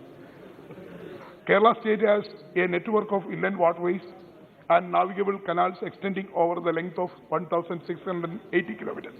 West Coast Canal, the main arterial waterway route, 558 kilometers long, used to be the primary navigation route until a few decades ago. So till 2016, only 5 waterways were declared in national waterways in April 2016. Government of India has declared another 106 waterways, 106 waterways spreading all over the country as national waterways, which include 3 more waterways in Kerala. A 2% growth in GDP is anticipated with the development of these waterways. Sir, I would like to add the government needs to think beyond the declared waterways. In the case of Kerala, if it is serious about making the inland water transport as the alternative cargo and people movement in the state with a possibility, sir. Sir, I would request that the government of India must make substantial investment in Kerala and declare waterways and feeder routes and sub-canals so that they can be developed to feed and complement the existing declared waterways efficiency. I would like to point out there are about 1,687 kilometers inland water transport road network in Kerala state consisting national waterways 3 from Kollam to Kottappuram, which is maintained by Inland Water Authority of India, and other feeder canals maintained by the Coastal Shipping and Inland Navigation Department, State Irrigation Department. I would remind that cargo transportation through mechanized barges existing national waterways 3, but most of the feeder canals and waterways are facing difficulties arising from inadequate modernization, causing shallow depth and narrow width of the waterways. Issue arising from excessive siltation, bank erosion, absence of infrastructure facilities like jetties, terminals, and inadequacy of navigational aid are also challenges faced in the rivers and tributaries that flow in the state as well as through my Lok Sabha constituency. Sir, there are major rivers such as Pamba, Achangovil, Manimala, Meenachal, Muattumuzha. Rivers discharge into Vembanad Lake and flow into Arabian Sea, as well as Ashtamudi Lake in the Kallada River, its inlet channel and Shastangota Lake, a Ramsar site and largest freshwater body that pass through my constituency, Mavelikara, and play a significant role in the lives of the people and the welfare. I would invite your attention through you. I would invite attention, Honourable Minister, through you, sir. The following matters pertaining my constituency seek your earnest support and assistance in resolving the same. Kuttanad Taluk, a unit below sea level location with a population of 1,93,700 spread in 14 villages. That is with the backwaters in the dire need of infrastructural augmentation and assisted development. Sir, towards this purpose, I'm concluding, sir. Last point. Towards this purpose, I would request you to formulate a Kutanad Waterways Modernization Punarjani package with allocation of 500 crores with a view of achieve comprehensive restoration, reconstruction of river banks, concession of the culverts to ease movement of people residing in the banks, and full-fledged exercise and deepening river beds and tributaries must be carried out. Also, I would bring the attention of the fact that the local inland water fishermen who engage the fishing in these water bodies are facing several challenges. These fishermen also get a benefit. With these words, sir, I am very thankful to you, sir. Thank you. Honorable Minister, please.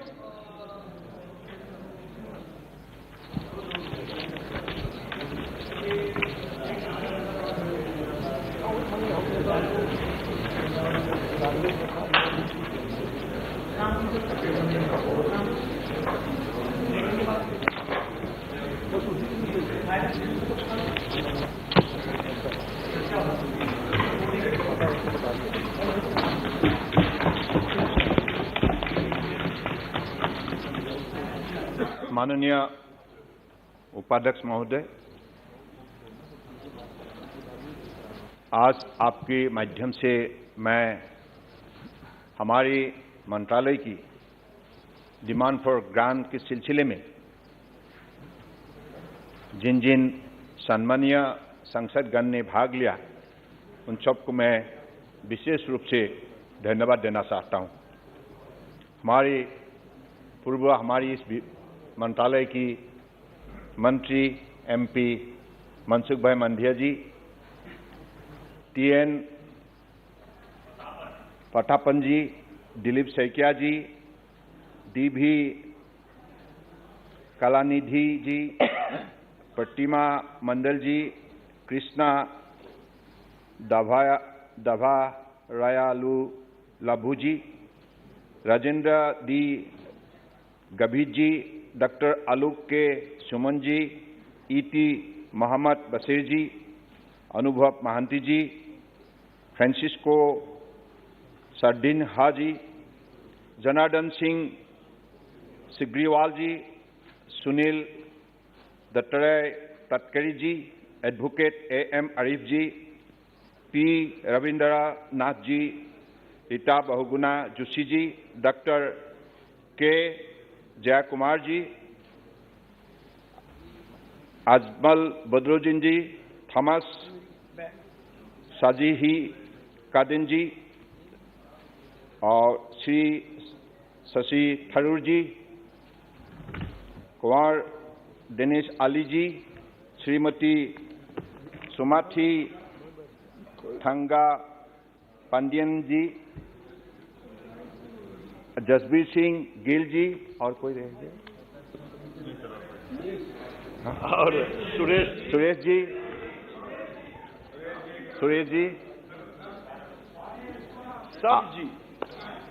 सबको बहुत बहुत धन्यवाद।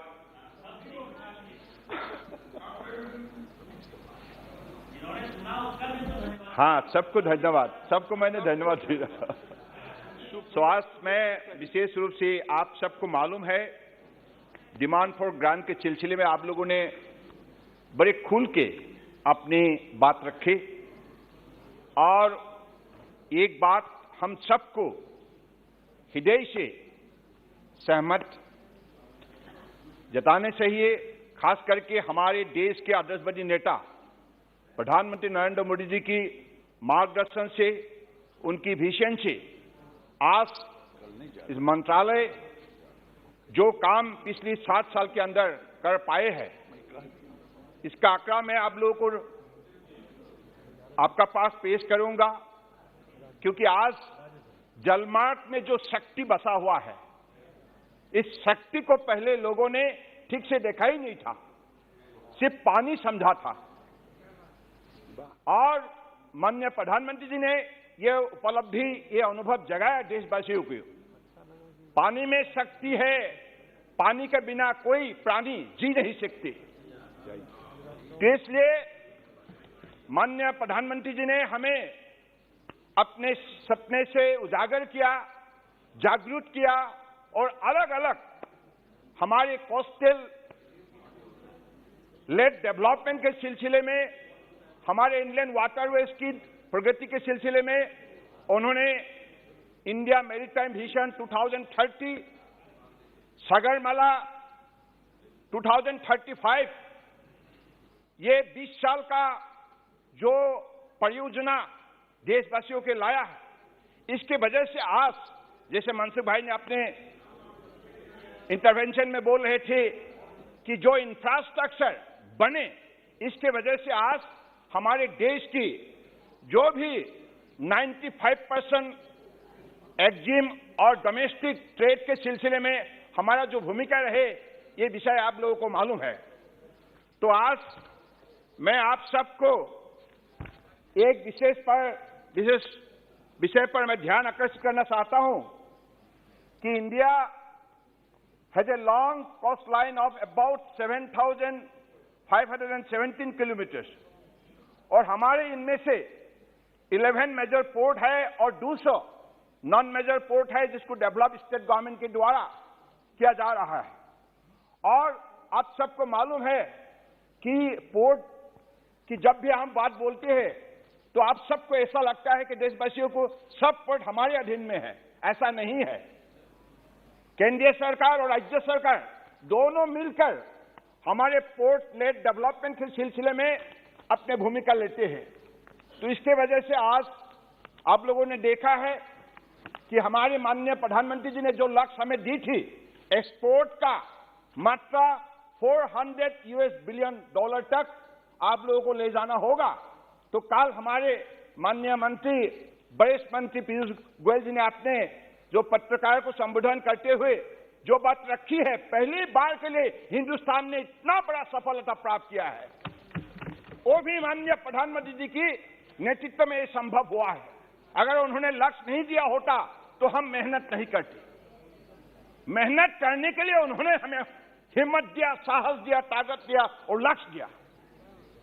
मुझे लगता है कि ऐसा देश का प्रधानमंत्री जिन्होंने ईमानदारी से, निष्ठा से, भक्ति भावनाओं से भारत माता को सेवा किया है, इसके वजह से हर कार्यक्रम सफल हो रहा है। जो भी कार्यक्रम आदरणीय प्रधानमंत्री जी ने देशवासियों को दिया है, इसी कार्यक्रम को आज देशवासी सफल बनाने में सब लगे हुए हैं। यही सबसे बड़े महत्वपूर्ण चीज है। मुझे लगता है कि आज हमें इस विषय पर आप लोगों ने जो जो अपने कॉन्स्टिट्यूएंसी की, अपने स्टेट की बात रखी है, मैं आप लोगों को कहना चाहता हूं, हर विषय पर ध्यान दिया जा रहा है। ऐसा नहीं है कि आप लोगों का बात हम लोगों ने ध्यान नहीं दिया। सागरमाला का जो लक्ष्य है 805 प्रोजेक्ट किससे मिला है?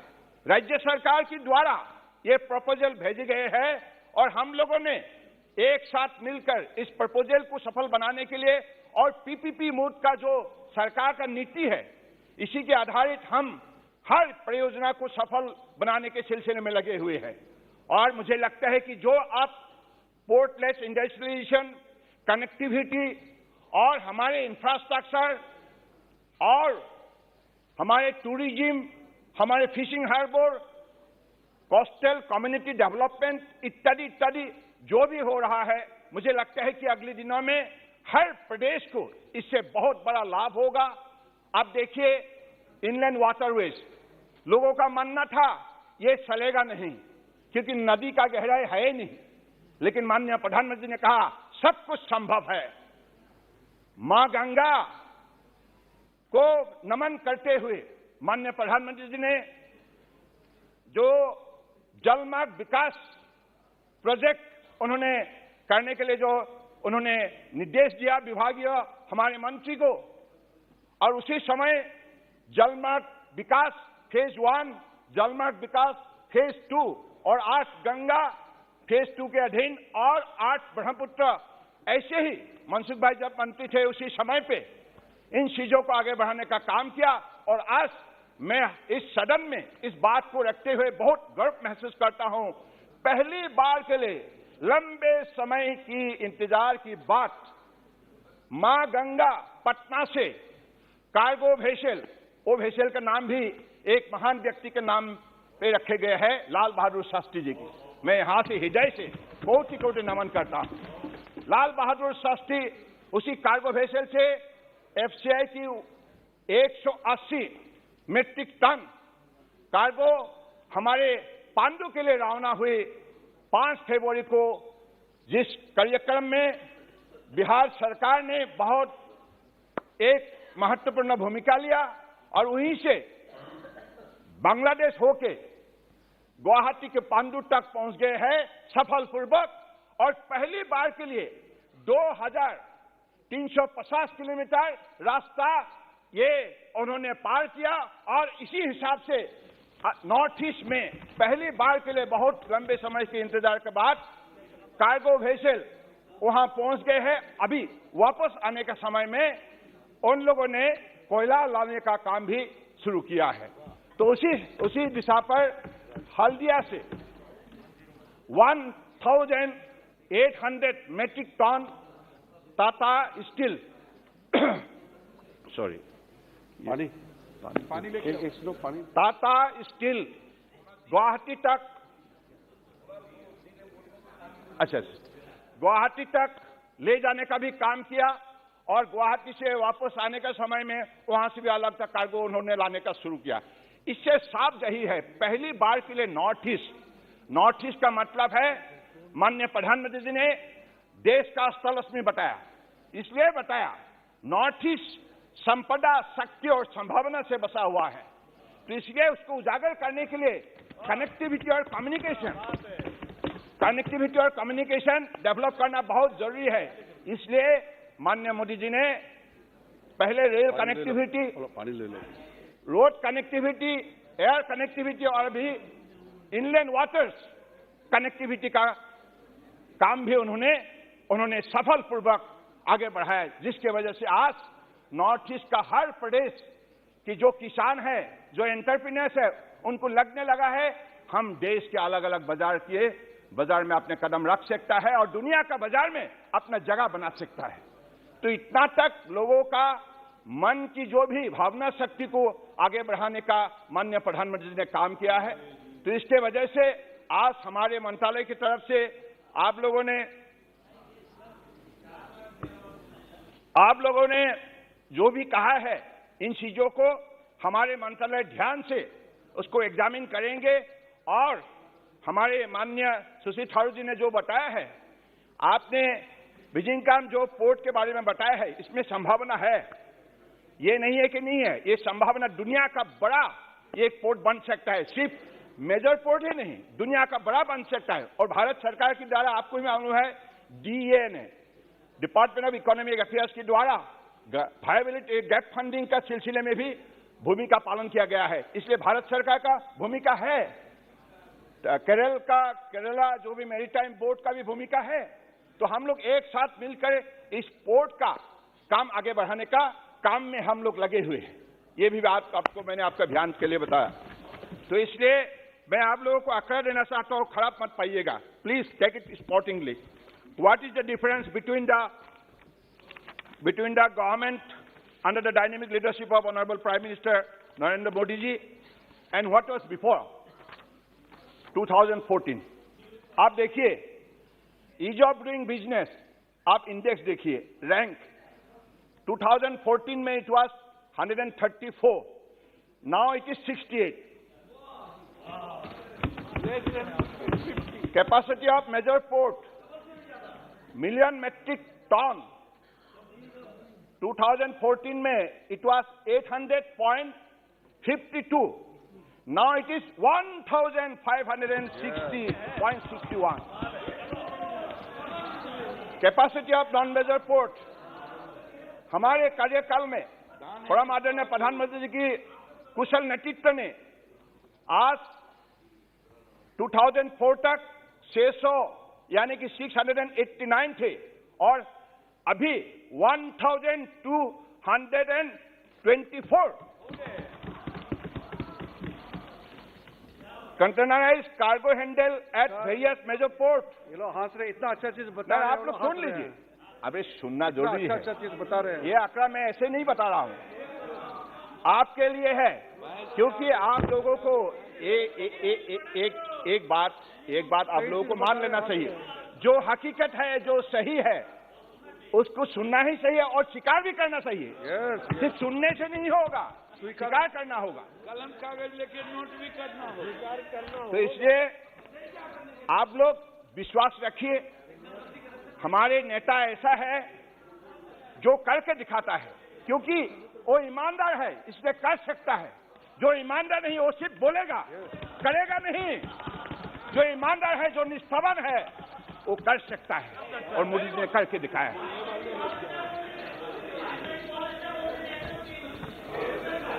तो इसलिए मैं आपको की तारीफ की, तो धन्यवाद आपको। आप सुनते जाइए। सुनते जाइए आप।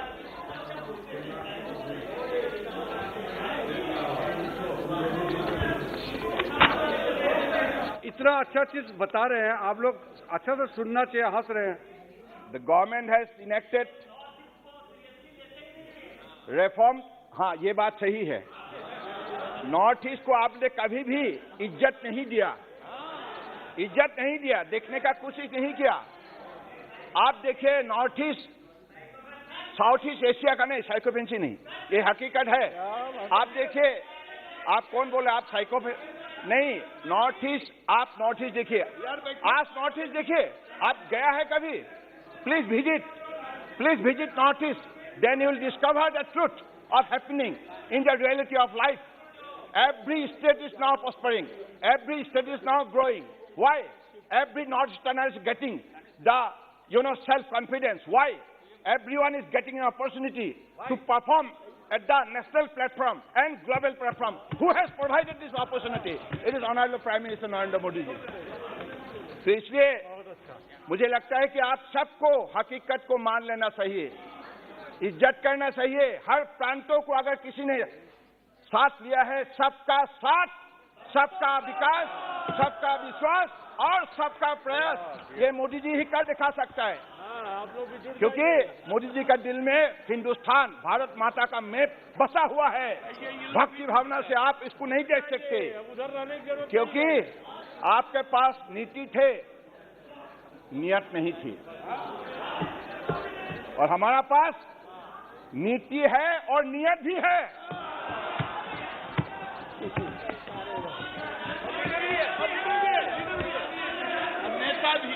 नेता है, इसलिए तो बोल रहा हूं।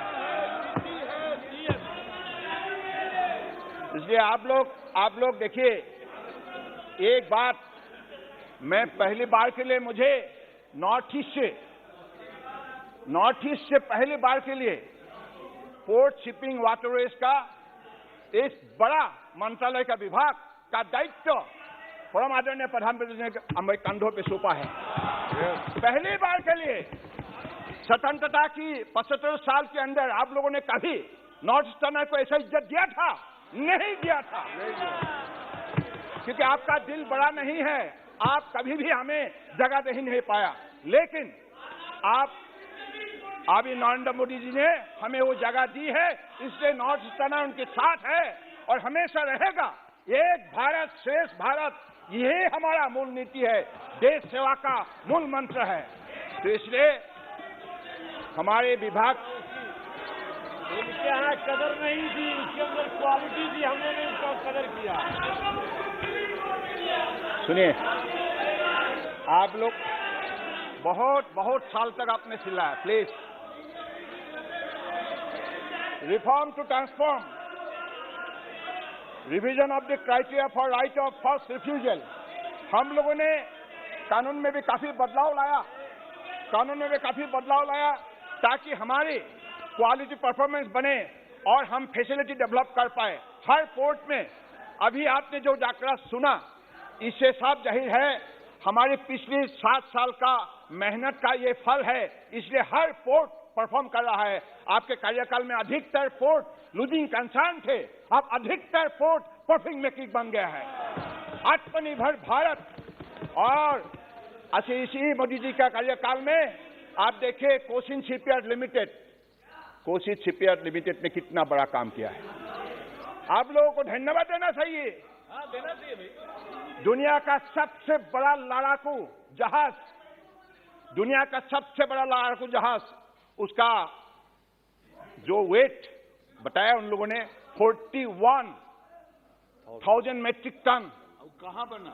वो बना कोचिन में, केरल में बना है, कोचिन में बने हैं। और हमारे इंजीनियर देखिए, आप सुनिए, आप सुन तो लीजिए। और भी एक अच्छा खबर है, अभी देखिए, और भी एक अच्छा खबर है, सुन लीजिए। अच्छी खबर और भी है कि कोचिन में, उसी कोचिन शिपयार्ड लिमिटेड ने पहली बार के लिए, सुनिए, listen to me honourable speaker sir, listen to me honourable speaker sir, listen, सुनिए, please listen to me, this is my turn, you will please listen to me. ऐसा है, कोचिन शिपयार्ड लिमिटेड ने अभी ड्रेजिंग कॉर्पोरेशन इंडिया का साथ एक MOU किया है, और नेदरलैंड, हॉलैंड का रॉयल जो एशिया है, तो उसी का टेक्नोलॉजी का सपोर्ट से देश में पहली बार के लिए 12,000 cubic metre suction hopper dredger बनाया जाएगा। पहली बार के लिए हम जितना भी ड्रेजर खरीदते थे, विदेश से खरीदते थे, पहली बार के लिए परम आदरणीय प्रधानमंत्री जी के नेतृत्व ने ये मनोबल दिया है। आत्मनिर्भर भारत का नमूना है। मोदी है तो मुमकिन है। तो इसलिए ये सब कोई मामूली सफलता नहीं है। इन चीजों को आप लोग उपलब्धि कीजिए। Please try to realise now Cochin shipyard limited is getting the order from the foreign country also. So this is the power of Modi's government. This is the example of good governance and quality government and performing government.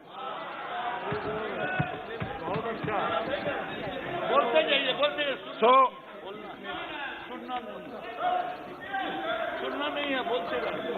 Honorable Speaker Sir, so in case of creating quality manpower, as a seafarer, earlier in 2014, up to there were only 1,17,090 seafarers. Now it has went up to 2,05,787 by 2021. So this is how the quality manpower is being produced in the country for the global consumption, for the global, kind of involvement. So this is how the young generation is encouraged, and also young generation is given a way to earn their livelihood with dignity and power and ability. So this is how the department is growing, and also the department is performing in the sector of inland waterways, in the sector of port, in the sector of shipping, in all the sectors. Because of the reformation brought under the dynamic leadership of Honorable Prime Minister, all this visible growth is happening, and all this visible growth is being well demonstrated through action, and it is witnessed by the people of the country. ये तो अभी trailer है, cinema देखना बाकी। तो इसलिए मैं यही चाहूंगा कि आप लोगों ने जैसे एक गंभीर विषय है, आप लोगों ने कहा है कि फिशरमैन के सिलसिले में आप लोगों को मालूम है, परम आदरणीय प्रधानमंत्री ने प्राइम मिनिस्टर मत्स्य संपदा योजना, प्रधानमंत्री, इसमें 20,000 करोड़ का प्रोविजन रखा गया है, और हमारे शिपिंग मंत्रालय और ministry of fishing, veterinary and like another thing, Rupala ji का साथ एक साथ मिलकर हम लोगों ने अलग अलग पोर्ट में हार्बर डेवलप करने का काम शुरू किया है। So far, Sagarmala, under the project of Sagarmala, we have developed 31 fishing harbors on the coastlines. So this is how we are going to facilitate our fishermen. They are the dearest citizen of the country. We respect the fishermen, and that is why, to provide deep sea fishing vessels, we are in consultation with the Cochin Shipyard Limited and asking them, please develop deep sea fishing vessel so that you can provide this kind of vessel for our fishermen to have better fishing and also to improve their income and lead a life of quality, dignity and prestige. This is the commitment of the Honorable Prime Minister to the fishermen in the country. So this is how this particular ministry is working, and now you have been, everyone is talking about the facility, the infrastructure to be provided in their respective constituency. As you know, Honorable Prime Minister has always been telling us that inland waterways and coastal waterways, these are the two very, very key sectors where we should engage our youngsters, our youth, by providing better vessels for passengers and developing cruise tourism. And this is how large number of skilled youth can be engaged to earn their livelihood. So this is the way we got the direction accordingly. We are developing community jetties, multimodal terminal on the bank of the river as well as on the coastline, so that like large number of youth and also large number of entrepreneurs can be accommodated in terms of economic generation. So, Honorable Speaker, sir, this is how port, shipping and waterways is functioning, and I am a new man in this particular chapter, and I seek your support, and I seek your very, very meaningful suggestion, without any prejudice and hatred. We are all in the same house. We have rightly he has pointed out that we are in the same seat. We are in the same boat, brothers. We should behave like this. And you are all lucky enough. The country is lucky enough to have a leader of higher stature, honesty, equality, commitment, captain of the ship, Narendra Modi ji, our Prime Minister. तो इसलिए मैं माननीय अध्यक्ष जी आपके जरिए सब लोगों के ही मैं दरखास्त करता हूं, आप लोगों ने जो भी विषय रखा सभी विषय को ध्यान में लिया जाएगा। ये बात नहीं कि हमने अपने जवाब में नहीं बोला, उल्लेख नहीं किया, ऐसा नहीं है। सभी विषय को ध्यान में लिया जाएगा। और मैं ये भी कह सकता हूं आप लोगों को, after this session will have a separate sitting from our ministry, will organise a separate sitting of the honorable member of parliament so that we can discuss every issue minutely. And for your information, I am telling you, the budget nowadays no ministry single-handedly operate their commitment to the people of the country. Honorable Prime Minister has given us a right way to put our thought and also to put our effort with better planning. That is Prime Minister Gati Shakti National Master Plan, multimodal connectivity. यानी कि हम सबको integrated approach लेना होगा। अभी हम लोग सागरमाला हो, हमारी मंत्रालय से जो भी काम किया जा रहा है, हम प्रदेश सरकार को और प्राइवेट प्लेयर्स को, अलग अलग स्टेक होल्डर को हम साथ में लेते हैं। माननीय प्रधानमंत्री ने कहा है, सबको साथ लेके चलो, तब देश मजबूत होगा। इसलिए पीएम गति शक्ति का मतलब यही है कि it is a integrated approach. We have to work together. Sense of togetherness is the principle to the key of this prime minister Gati Shakti principle. I believe this should be realised by everyone. इतना बड़ा उन्होंने हमें रास्ता दिखाया, जिस रास्ते से हम अगर चले तो सब मंत्रालय का अब हम जब भी पोर्ट डेवलप करते हैं तो पोर्ट डेवलप करने के समय में हम ये हमेशा ख्याल रखते हैं कि रोड कनेक्टिविटी, रेलवे कनेक्टिविटी और पाइपलाइन, पेट्रोलियम की पाइपलाइन और वाटर सप्लाई की पाइपलाइन और बिजली की power lines, all these kind of, line ministry and infrastructure ministry will have to integrate to each other so that we could develop better facility for the people of the country to generate their income, to have their better income, to compete with the rest part of the world. So this is the attitude of our competitiveness being developed by Honorable Prime Minister Narendra Modi ji. I'm really thankful to all of you today. And Honorable Speaker, sir, I have few minutes more, I believe. I'm just looking at the reverse. आप सब लोगों ने अगले दिनों के लिए आप भी तैयार हो जाइए। मेरा ही आप लोगों से आग्रह है, आप लोगों के जो भी महत्वपूर्ण बातें हैं, इन चीजों को हम लोग निश्चित रूप से अगले दिनों में ध्यान में लूंगा। और हमारी लक्ष्य यही है कि अभी ऑल टुगेदर देश के अंदर 111 नेशनल वाटरवेज है। 111 नेशनल वाटरवेज में हमारे टेक्नो इकोनॉमिक फिजिबिलिटी रिपोर्ट के मुताबिक जो भी रिवर्स को हम लोगों ने फिजिबल पाया है, उसी हिसाब से उसको डेवलप करने में लगे हुए हैं। तो इसलिए आप लोगों से यही आग्रह है कि आप लोग धीरज रखिएगा और देश के अंदर और भी कोई पोटेंशियल रिसोर्सफुल कभी वाटर बॉडी है, नदी है, उसको भी डेवलप करने के लिए हम प्रतिबद्ध हैं और रहेंगे।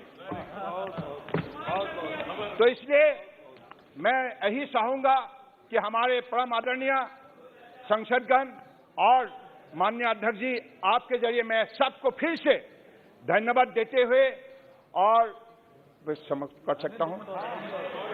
तो प्रेमचंदन जी का जवाब देना एक बार। चलो प्रेमचंदन जी, आपको सब लोगों को यही आग्रह है कि माननीय अध्यक्ष महोदय, जो हमें डिमांड फॉर ग्रांट ये किया गया है, तो उसको आज समर्थन दे हाउस, यही मेरे सब लोगों से अनुरोध है। Thank you. Thank you very much, Mr. Speaker, sir, for the emotional reply by the Honorable Minister. Sir, I fully agree with the Honorable Minister. I am the Union President of this Cochin shipyard. Yes, I absolutely agree with the government that it is one of the model for the public sector undertakings by which how it can be performed. And it is since 25 years it is being there. Even the previous governments have also supported. This government is also supporting. Okay. So we fully appreciate and the work culture and the trade union culture of that establishment has to be appreciated. And when we are privatizing the ports, when we are privating the shipbuilding industry, it is to be keep it in mind that the public sector undertakings are able to work in the international level. That is the example of the Cochin shipyard. That has to be appreciated. That is the point which I would like to highlight. माननीय अध्यक्ष जी और माननीय प्रेमचंदन जी को मैं यही कहना चाहता हूं कि आपने जो भी आग्रह किया है, भविष्य में इस विषय को देखा जाएगा। सभा अगर सहमत हो तो सभा की कार्रवाई 7 बजे तक बढ़ाई जाती है। ठीक है, सहमत है साहब। पतन, पोत, परिवहन एवं जलमार्ग मंत्रालय से संबंधित अनुदान की मांग पर माननीय सदस्य श्री एन.के. प्रेमचंदन, श्री हनुमान बेनीवाल, श्रीमती अपूरा पोद्दार और श्री अब्दुल खालिक द्वारा कटौती प्रस्ताव प्रस्तुत किए गए हैं। मैं अब सभी कटौती प्रस्ताव सभा के मतदान हेतु रखता हूं। प्रश्न है कि माननीय सदस्यों द्वारा प्रस्तुत सभी कटौती प्रस्ताव स्वीकृत किया जाए। जो सदस्य इसके पक्ष में हाँ कहें, जो सदस्य विरोध में ना कहें। मेरे विचार में निर्णय ना वालों के पक्ष में कटौती प्रस्ताव अस्वीकृत हुए। अब मैं पतन, पोत, परिवहन एवं राजमार्ग मंत्रालय से संबंधित अनुदान की मांग सभा के मतदान के लिए रखता हूं। प्रश्न ये कि अनुदानों की मांगों की सूची के स्तंभ 2 में पतन, पोत, परिवहन एवं जल मार्ग मंत्रालय से संबंधित मांग संख्या 78 के सामने दर्शाए गए मार्च 6 के संबंध में 31 मार्च 2023 को समाप्त होने वाले वर्ष में संदाय के दौरान होने वाली खर्चों की अदायगी करने हेतु अनुदान की मांगों की सूची के स्तंभ 3 में दर्शाई गई राजस्व लेखा तथा पूंजी लेखा संबंधी राशियों से अनधिक संबंधी राशियां भारत की संचित निधि में से राष्ट्रपति को दी जाए।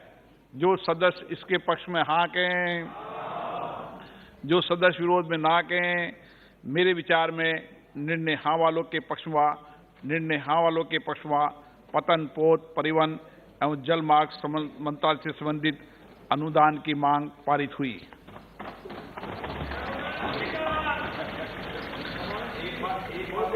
माननीय सदस्यगण, अनुदान की बकाया मांगों के संबंध में अनेक कटौती प्रस्ताव परिचालित किए गए हैं।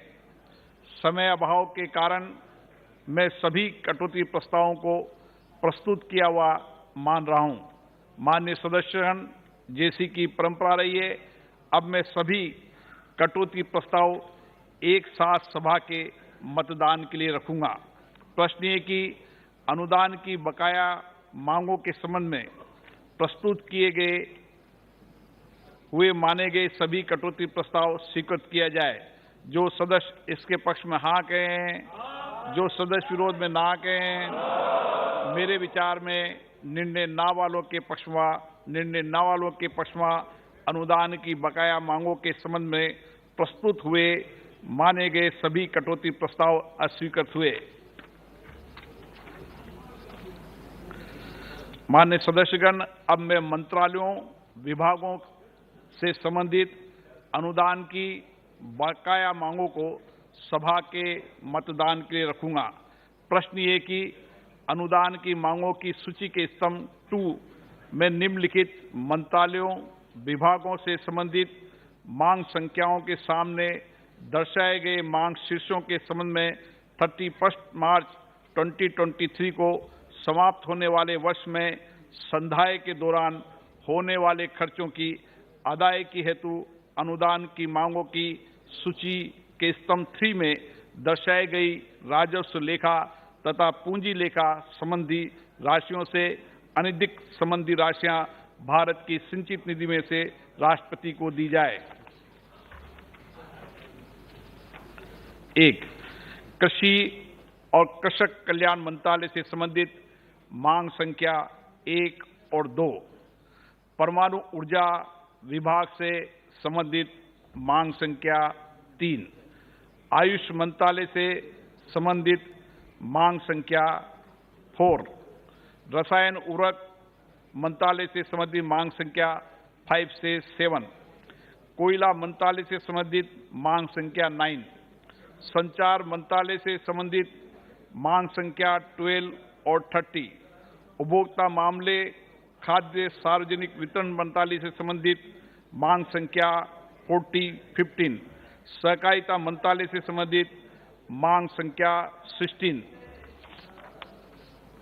कॉर्पोरेट कार्य मंत्रालय से संबंधित मांग संख्या 17। संस्कृति मंत्रालय से संबंधित मांग संख्या 18। रक्षा मंत्रालय से संबंधित मांग संख्या 19 से 22।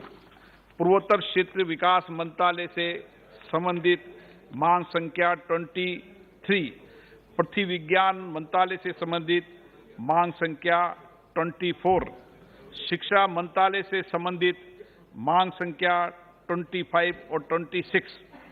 इलेक्ट्रॉनिक और सूचना प्रौद्योगिकी मंत्रालय से संबंधित मांग संख्या 27। पर्यावरण, वन और जलवायु परिवर्तन मंत्रालय से संबंधित मांग संख्या 28। विदेश मंत्रालय से संबंधित मांग संख्या 29। वित्त मंत्रालय से संबंधित मांग संख्या 30 से 38, 41 और 42। मत्स्य पालन, पशुपालन और डेयरी मंत्रालय से संबंधित मांग संख्या 43 और 44। खाद्य प्रसंस्करण उद्योग मंत्रालय से संबंधित मांग संख्या 45। स्वास्थ्य और परिवार कल्याण मंत्रालय से संबंधित मांग संख्या 46 और 47। भारी उद्योग मंत्रालय से संबंधित मांग संख्या 48। गृह मंत्रालय से संबंधित मांग संख्या 49 से 59। आवास और शहरी कार्य मंत्रालय से संबंधित मांग संख्या 60। सूचना तथा प्रसारण मंत्रालय से संबंधित मांग संख्या 61। जल शक्ति मंत्रालय से संबंधित मांग संख्या 62 और 63। श्रम और रोजगार मंत्रालय से संबंधित मांग संख्या 64, विधि और न्याय मंत्रालय से संबंधित मांग संख्या 65 और 66, सूक्ष्म लघु मध्यम उद्यम मंत्रालय से संबंधित मांग संख्या 68, खान मंत्रालय से संबंधित मांग संख्या 69, अल्पसंख्यक कार्य मंत्रालय से संबंधित मांग संख्या 70, नवीन तथा नवीकरणीय ऊर्जा मंत्रालय से संबंधित मांग संख्या 71, पंचायत राज मंत्रालय से संबंधित मांग संख्या 72, संसदीय कार्य मंत्रालय से संबंधित मांग संख्या 73, कार्मिक, लोक शिकायत और पेंशन मंत्रालय से संबंधित मांग संख्या 74, पेट्रोलियम और प्राकृतिक गैस मंत्रालय से संबंधित मांग संख्या 76, योजना मंत्रालय से संबंधित मांग संख्या 77, विद्युत मंत्रालय से संबंधित मांग संख्या 79, लोकसभा से संबंधित मांग संख्या 81, राज्यसभा से संबंधित मांग संख्या 82, उपराष्ट्रपति का सचिवालय से संबंधित मांग संख्या 83,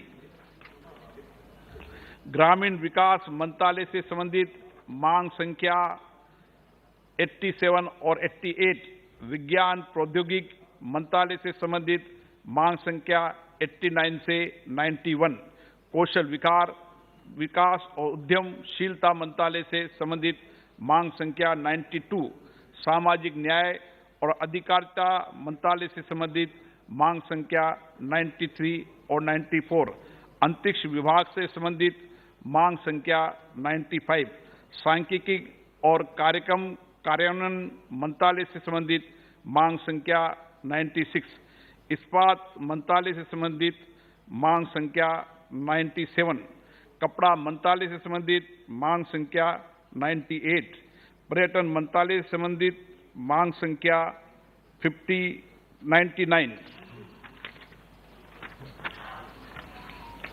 जनजाति कार्य मंत्रालय से संबंधित मांग संख्या 100, महिला बाल विकास मंत्रालय से संबंधित मांग संख्या 101, युवा कार्यक्रम और खेल मंत्रालय से संबंधित मांग संख्या 102। जो सदस्य इसके पक्ष में हाँ कहें, जो विरोध में ना कहें, मेरे विचार में निर्णय हाँ वालों के पक्ष में हुआ। निर्णय हाँ वालों के पक्ष में हुआ। वर्ष 2022 और 23 के लिए मंत्रालयों और विभागों से संबंधित अनुदानों की बकाये मांगे पारित हुई। आइटम नंबर 23, माननीय वित्त मंत्री जी। I rise to move for leave to introduce a bill to authorize payment and appropriation of certain sums from and out of the Consolidated Fund of India for the services of the financial year 2022 and 23. प्रश्न है कि विधेयक को पुनर्स्थापित करने की अनुमति प्रदान की जाए। जो सदस्य इसके पक्ष में हाँ कहें, जो सदस्य विरोध में ना कहें, मेरे विचार में निर्णय हाँ वालों के पक्ष में। निर्णय हाँ वालों के पक्ष में। माननीय मंत्री जी विधेयक को पुनर्स्थापित करें। Sir, I introduce the bill. Item number 24, माननीय मंत्री जी। Sir, I rise to move that the bill to authorize payment and appropriation of certain sums from and out of the Consolidated Fund of India for the services of the financial year 2022-23 be taken into consideration. प्रश्न ये कि विधेयक पर विचार किया जाए। जो सदस्य इसके पक्ष में हाँ कहें, जो सदस्य विरोध में ना कहें, मेरे विचार में निर्णय हाँ वालों के पक्ष में। हाँ वालों के पक्ष में विधेयक पर विचार करने हेतु प्रस्ताव को स्वीकृत किया जाए। अब सभा विधेयक पर खंडवार विचार करेगी। प्रश्न है कि खंड 2 से 4 विधेयक का अंग बने। जो सदस्य इसके पक्ष में हाँ कहें, जो सदस्य विरोध में ना कहें, मेरे विचार में निर्णय हाँ वालों के पक्ष में। हाँ वालों के पक्ष में खंड 2 से 4 विधेयक का अंग बना। प्रश्न ये कि अनुसूची विधेयक का अंग बने। जो सदस्य इसके पक्ष में हाँ कहें, जो सदस्य विरोध में ना कहें, मेरे विचार में निर्णय हाँ वालों के पक्ष में। निर्णय हाँ वालों के पक्ष में अनुसूची विधेयक का अंग बनी। प्रश्न ये कि खंड 1 अधिनियम सूत्र और विधेयक का पूरा नाम विधेयक का अंग बने। जो सदस्य इसके पक्ष में हाँ कहें, जो सदस्य विरोध में ना कहें। मेरे विचार में निर्णय हाँ वालों के पक्ष में, हाँ वालों के पक्ष में खंड 1 अधिनियम सूत्र और विधेयक का पूरा नाम विधेयक का अंग बने। मंत्री जी अब प्रस्ताव करें कि विधेयक पारित किया जाए। I rise to move that the bill be passed. प्रश्न ये कि विधेयक को पारित किया जाए। जो सदस्य इसके पक्ष में हैं वो हाँ कहें, जो सदस्य विरोध में ना कहें। मेरे विचार में निर्णय हाँ वालों के पक्ष में, हाँ वालों के पक्ष में प्रस्ताव स्वीकृत हुआ, विधेयक पारित हुआ।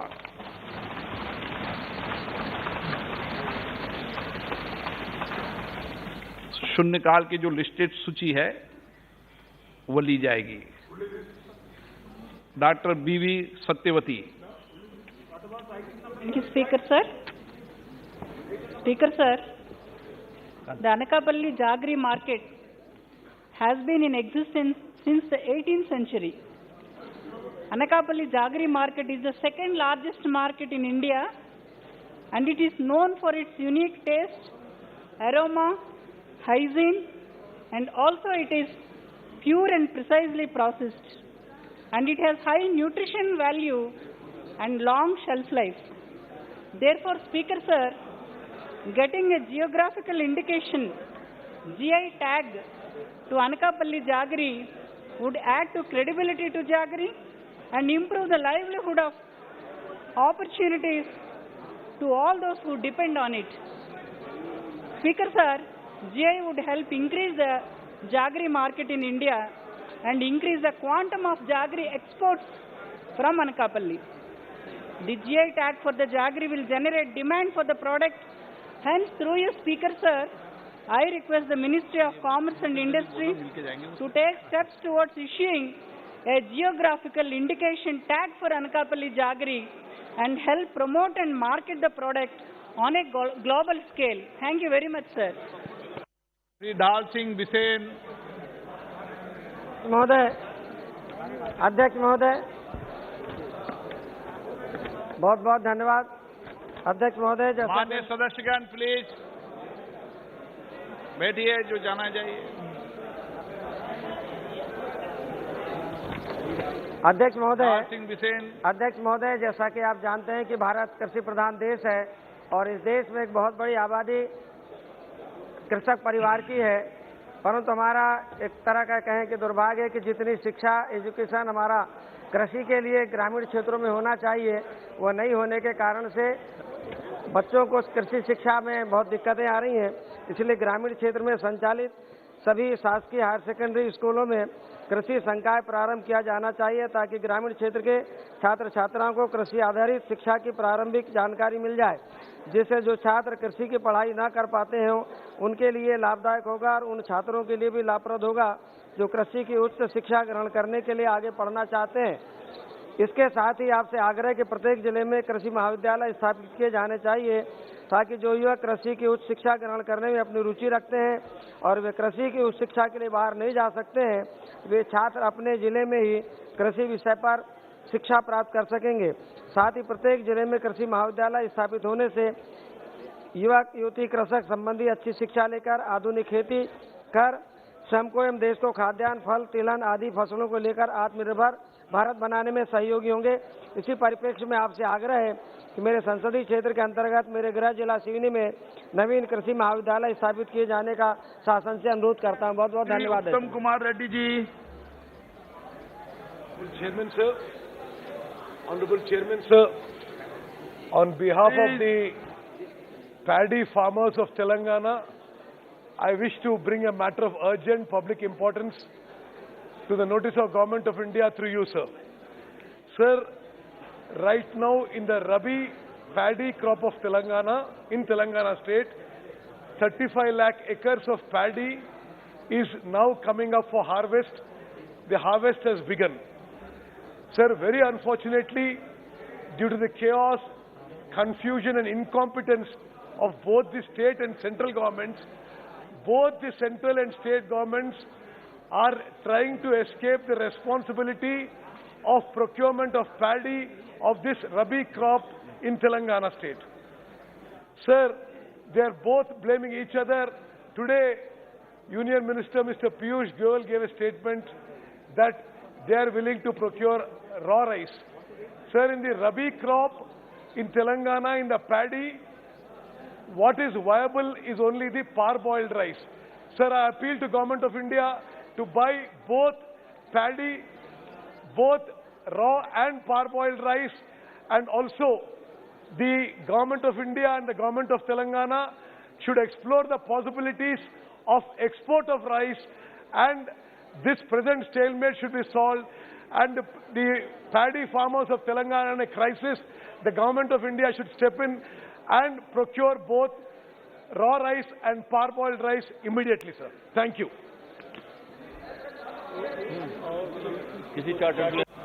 श्री आलूवालिया जी। अध्यक्ष महोदय, मैं आपके माध्यम से सदन में एक विशेष बात रखना चाहता हूं। जैन मुनि आचार्य महाश्रमण जी जिन्होंने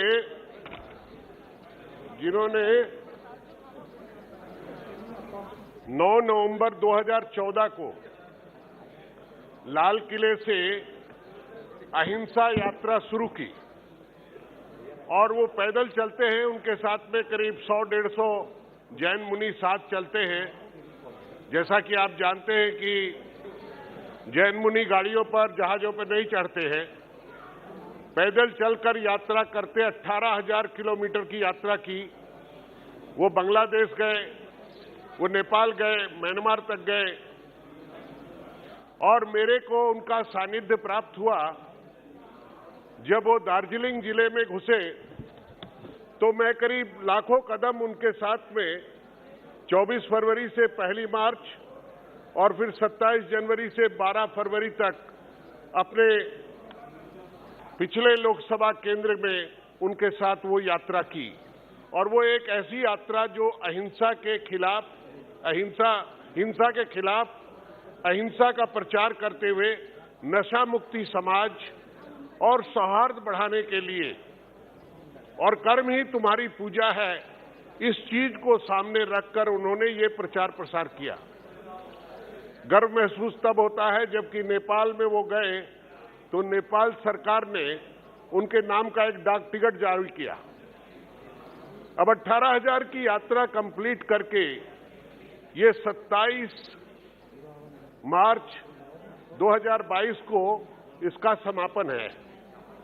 मेरी आपके माध्यम से मांग है, आपके माध्यम से सरकार से ये मांग है कि अहिंसा यात्रा के नाम पर कोई बड़ी सड़क मार्ग का नाम जिन रास्तों से वो गुजरे उसका नाम रखा जाए और साथ साथ एक डाक टिकट इस अहिंसा यात्रा के नाम पर जारी हो, जो कि पूरे समाज को पता लग सके कि अहिंसा यात्रा और नशा मुक्ति समाज के लिए जैन मुनि आचार्य महाश्रमण जी ने इतने लोगों के साथ जुड़कर ये काम किया है। धन्यवाद sir. Shri R K. Singh Patel ji.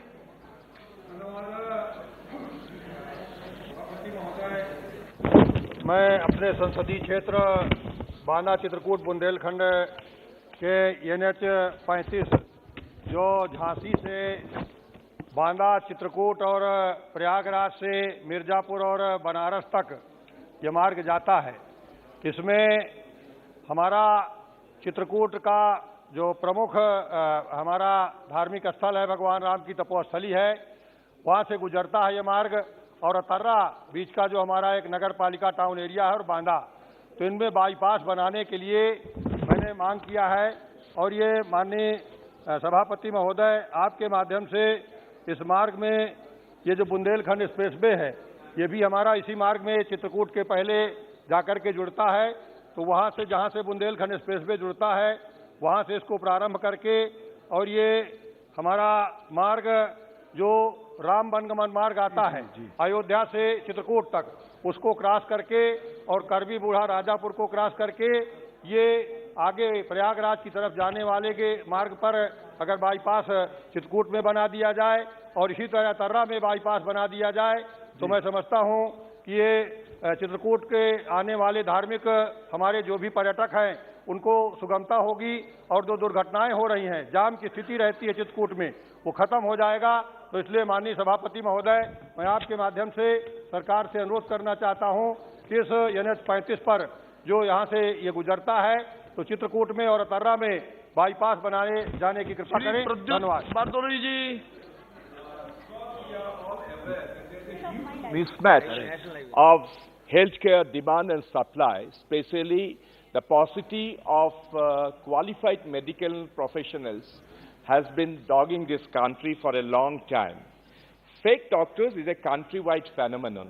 But I just wanted to mention the WHO report of 2016, when it was pointed out that more than half of the doctors in India practicing allopathy lack medical qualification, almost 57% of the doctors. And the sample registration system survey in 2018 also say that 20% of all deaths during treatment in India have a fake doctor's involvement. So this problem is also very acute in the state of Assam and the northeastern states, especially in our tea plantations. Tea plantation, the paucity of qualified medical professionals is really phenomenal. And as per the WHO report, 6 of the 30 districts which lowest densities secondary school pass allopathic doctors are in the state of Assam itself. So you could understand that this is the pattern. The government must address the low supply of qualified doctors in the Northeast. I've given few suggestions. I hope the concerned ministry and the government of India would take note of it by improving incentives for qualified doctors to work in these areas, especially in the tea plantation areas of Assam, urgently ensuring a standardized recruitment process for doctors in the tea gardens, timely filling up a post of medical inspectors. There's a post of medical inspectors who are supposed to have supervised all these, but there are a lot of vacancies. So medical inspector plantations to ensure proper oversight. At both the state and national level, it is imperative that the government must track the number of fake doctors and devise preventive measures against the menace that poses great risk to the individual and public. Thank you. Thank you. Thank you. Shri Jasvir Singh Gill ji. Sir, मैं आज यहाँ बहुत महत्वपूर्ण मुद्दे पे बात करना चाहता हूँ। ये मुद्दा एक स्टेट का नहीं है, पंजाब से लेके हरियाणा लेके दिल्ली, आज मैं अपने कुछ साउथ के मित्र दक्षिण से जो भारत से आते हैं उनसे भी बात कर रहा था। ये मुद्दा वहाँ का भी है। ये मुद्दा है रनवे ब्राइड्स का। सर, आजकल जो लड़कियां आईलेट्स वगैरह क्लियर कर लेती हैं और उनका रिश्ता कर दिया जाता है, एंगेजमेंट कर दी जाती है या शादी कर दी जाती है, जो लड़के वाले होते हैं वो उसकी सारी यूनिवर्सिटी की, फॉरेन यूनिवर्सिटी की जो फीस है वो देते हैं, लड़की को वहां भेजते हैं। वो अपनी एजुकेशन कंप्लीट करती है, उसके बाद उसको PR मिल जाती है। जब PR मिल जाती है वो लड़कों को अपने पास बुलाते नहीं, स्पॉन्सर नहीं करते, जिससे बड़े घर टूटे हैं।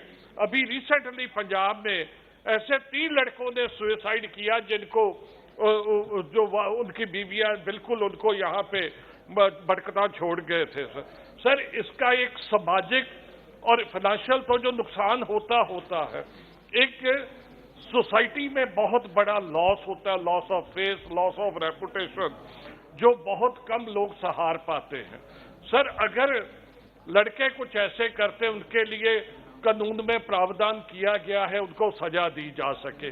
मेरी गुजारिश के आपके माध्यम से सरकार से, प्रधानमंत्री जी से, मिनिस्टर साहब बैठे हैं, कि कृपा करके इसके ऊपर भी एक कानून लाया जाए जो लड़कों का फाइनेंशियल या जो दिमागी साइकोलॉजिकल शोषण होता है इसको रोकने के लिए, इसको समाज में और जो निगरता ना है इसको रोकने के लिए नया कानून लाया जाए। श्री सुरेश पुजारी जी।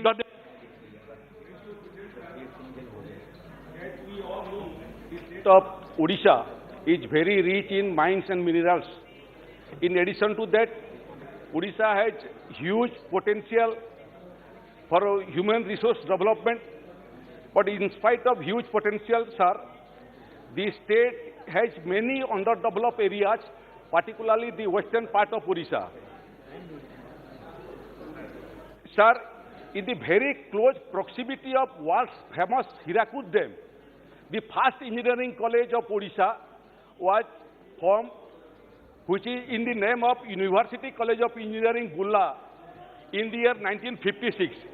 And presently, it has been a state unitary technical university named as Bir Surendra Sai University of Technology since 2009.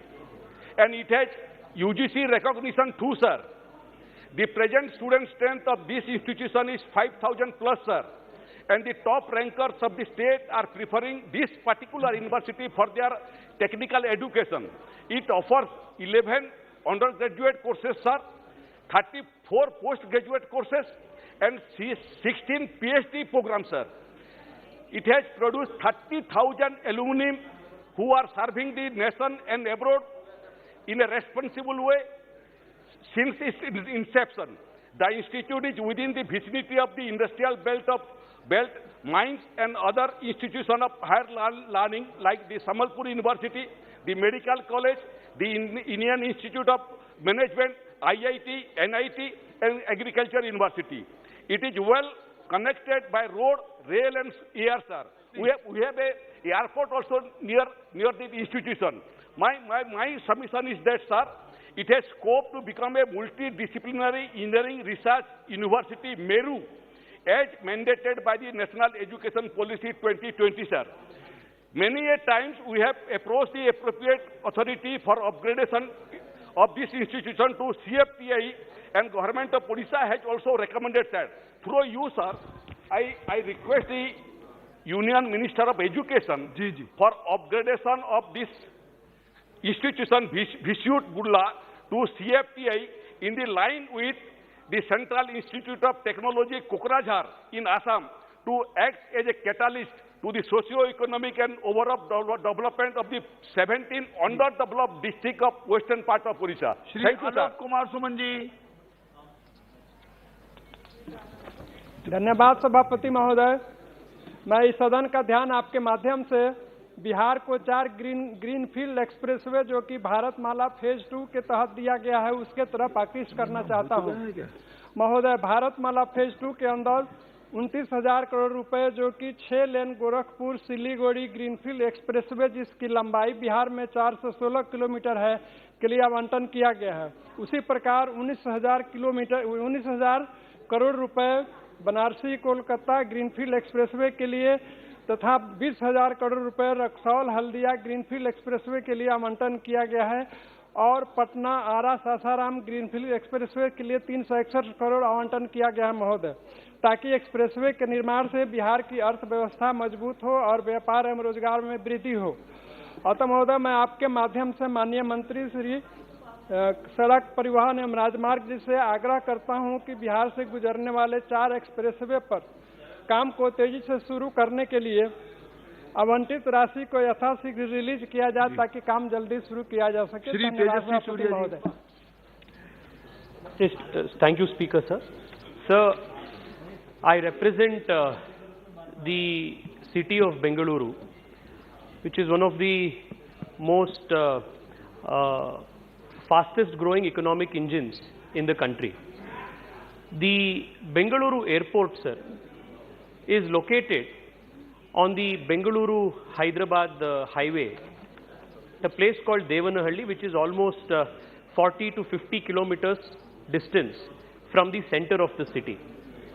And for people of Bengaluru South, commuting and reaching the airport is almost a 3-hour exercise. And also, sir, this airport is one of the busiest airports in the country.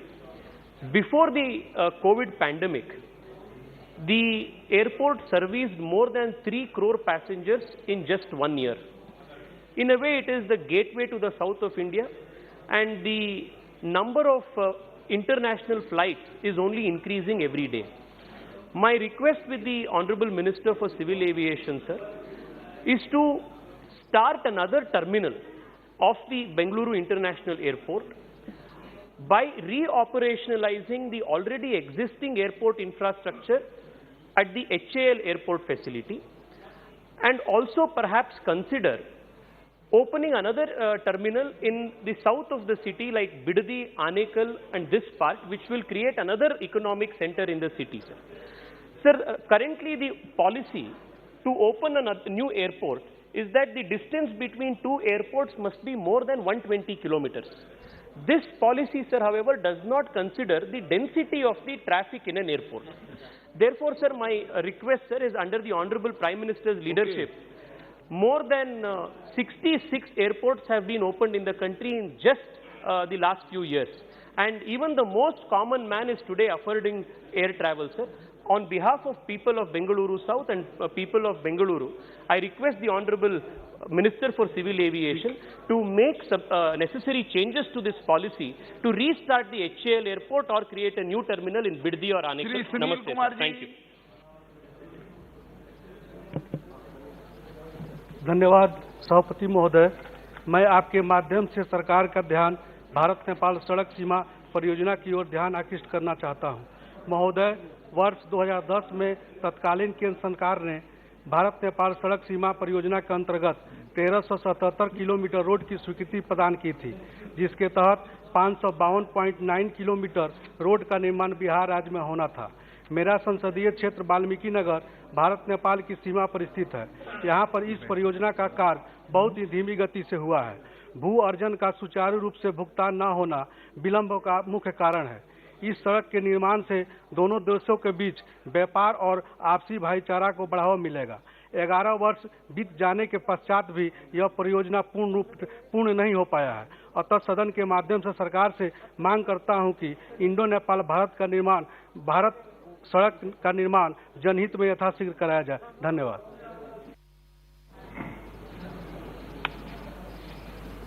Thank you, sir. I would like to point out here heating issue in my constituency. National Highway 544 Mannuthi Vadakkuncheri stretch has a new toll plaza at Panniyangara, and the company began to collect toll since March. It is really unjust that the company collecting high toll and did not permit even local people who depend on this road for their daily routine and hospital cases to pass without toll. The rate fixed for private and school institutions buses are very high comparing to adjacent toll plazas. So private buses and school buses left off their service along this road. Palakkad District Collector summoned an emergency meeting to discuss this issue, and I myself participated in that meeting.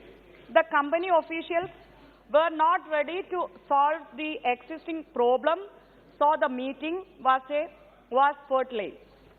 Sir, I point out in meeting words of Honorable Highway and Transport Minister Nitin Gadkari ji that there will not be another toll plaza within a distance of 60 kilometers on a highway. But the company officials were not ready to accept this, saying this is not applicable to this highway. Sir, there is another toll plaza at Paliyekara within 35 kilometers on this same highway. Moreover, NHAI and the company did not complete the service road and just opened the tunnel at Kudiran. The company today started their toll collection, again challenging public. It creates turmoil and people are on strike here. So I humbly request the government and Highway and Transport Ministry to interfere in this matter and solve grievances people. Shri Chedi Paswan ji.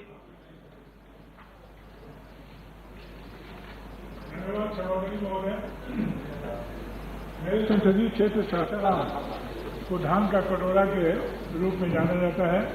धान की उपज तथा चावल की बहुलता एवं इस क्षेत्र के जिला रोहतास, कैमूर के साथ साथ जिला बक्सर, तीनों जिला के किसान एवं जनता के सुविधा को ध्यान में रखते हुए वर्ष 2017 में अथक प्रयास से भारतीय खाद्य निगम का मंडल कार्यालय को सासाराम में स्थापित किया गया। सभापति महोदय, सासाराम मंडल कार्यालय को बक्सर में स्थानांतरित करने का कोई औचित्य ही नहीं है।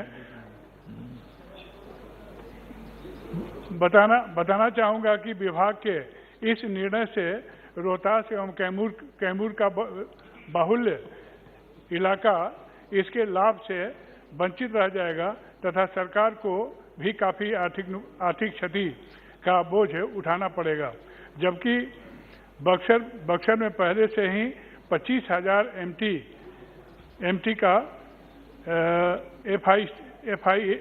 एफसीआई का गोदाम अवस्थित है। इसके अलावा बक्सर जिला के प्रमुख मुख्यालय इटाढ़ी में साइलो गोदाम का निर्माण किया जा रहा है। इसके बावजूद भी मंडल कार्यालय सासाराम को बक्सर में स्थानांतरित करना रोहतास एवं कैमूर के साथ घोर अन्याय प्रतीत होता है। अतः सदन के माध्यम से विशेष अनुरोध है कि भारतीय खाद्य निगम के मंडल कार्यालय सासाराम को यथावत रहने दिया जाए। बहुत बहुत कृष्णपाल सिंह यादव जी। धन्यवाद सभापति महोदय, जो आपने मुझे शून्यकाल में एक बहुत ही महत्वपूर्ण विषय पर बोलने का अवसर दिया है।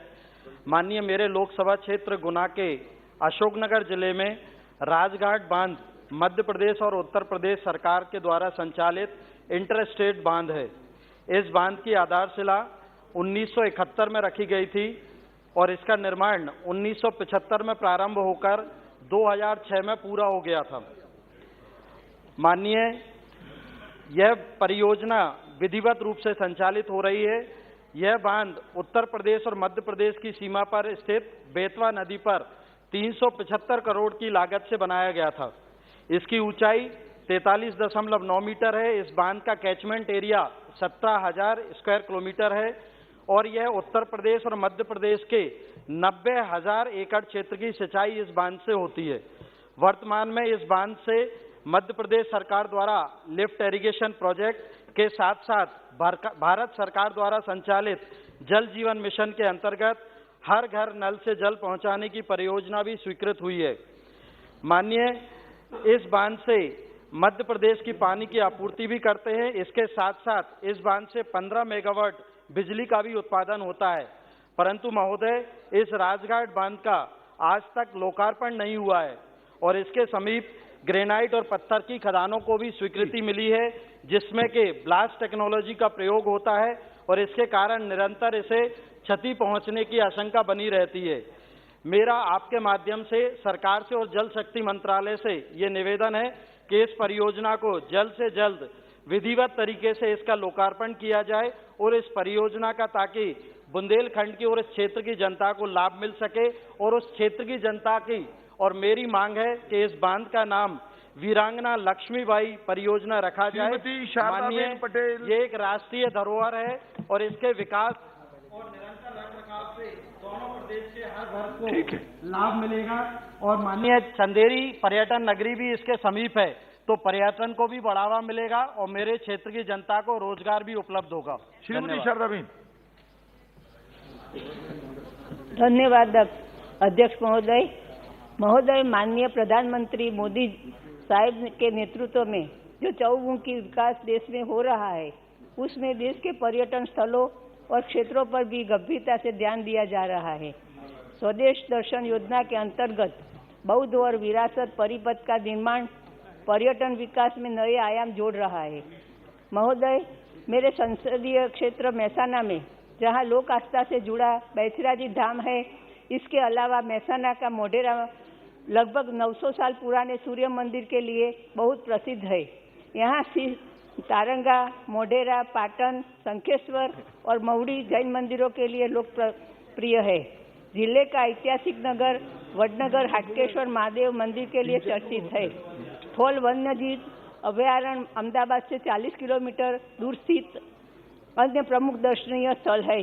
जीव जंतुओं और वनस्पतियों की विविध प्रजातियां यहाँ देखी जा सकती है। मैं माननीय पर्यटन मंत्री जी से आग्रह करती हूँ कि मेहसाना में विरासत परिपथ बनाया जाए, जिससे यहाँ के पर्यटन को और भी अधिक बढ़ावा मिल सके। धन्यवाद। श्री कंदन जी। Respected sir, the price increase made now on cooking gas, petrol and diesel forced the life of the people miserable, unaffordable and beyond their reach. The price on cooking gas has attained a historic level. The prices were untouched for the last 4.5 months, keeping in view the just concluded assembly election. The people are struggling to meet both the ends. The continued price increase on these petroleum products is an injustice act towards poor people. Therefore, it is urged that the anti-people and anti-poor steps of the government be stopped and the increased price on cooking gas and fuel be withdrawn urgently. Thank you, sir. Shrimati Aparupa Poddar ji. Thank you, Chairman, sir, for giving me an opportunity to speak in 0 hour, sir. Sir, approximately 2.2 million people in West Bengal are directly associated with biri making industry, and 90% of the population is, and 95% of the total population of the state in other states. Sir, 65-bedded Tarapur Central Labour Hospital in Jangipur was set up by the Union Ministry of Labour in 2000, and it was inaugurated by our former President Pranab Mukherjee ji. It was built in 40-acre land, sir, and possesses about 50 beds. Gynecology and pediatric unit were there, 7 doctors were there. There were operation theatre, laboratory, etc. All machineries were there. And after that, later 2003, from 50 to or 15 more beds were added, and the biri workers and their families were able to avail treatment free of cost against their identity card issued by the Ministry of Labour, sir. But day by day, the condition of the hospital deteriorated, and still now only 2 doctors are left, and the people and the biri workers who were availing treatment in this hospital, particularly in this hospital, they are not getting any good treatment over there, and for that reason they have to go to the state hospitals, which is 30 kilometers away from Jangipur, and which is subdivisional hospital there, and Malda Medical Hospital, which is 40 kilometers away. So they have to travel a very... Okay, make your request. Ji. So sir, I urge the ministry through from your end that to grant funds for the revival of the ESI hospital and upgrade it to super facility hospital for the benefit of the biri workers who have a contribution to the rural economy of West Bengal. Thank you, sir. Shrimati रीति पाठक.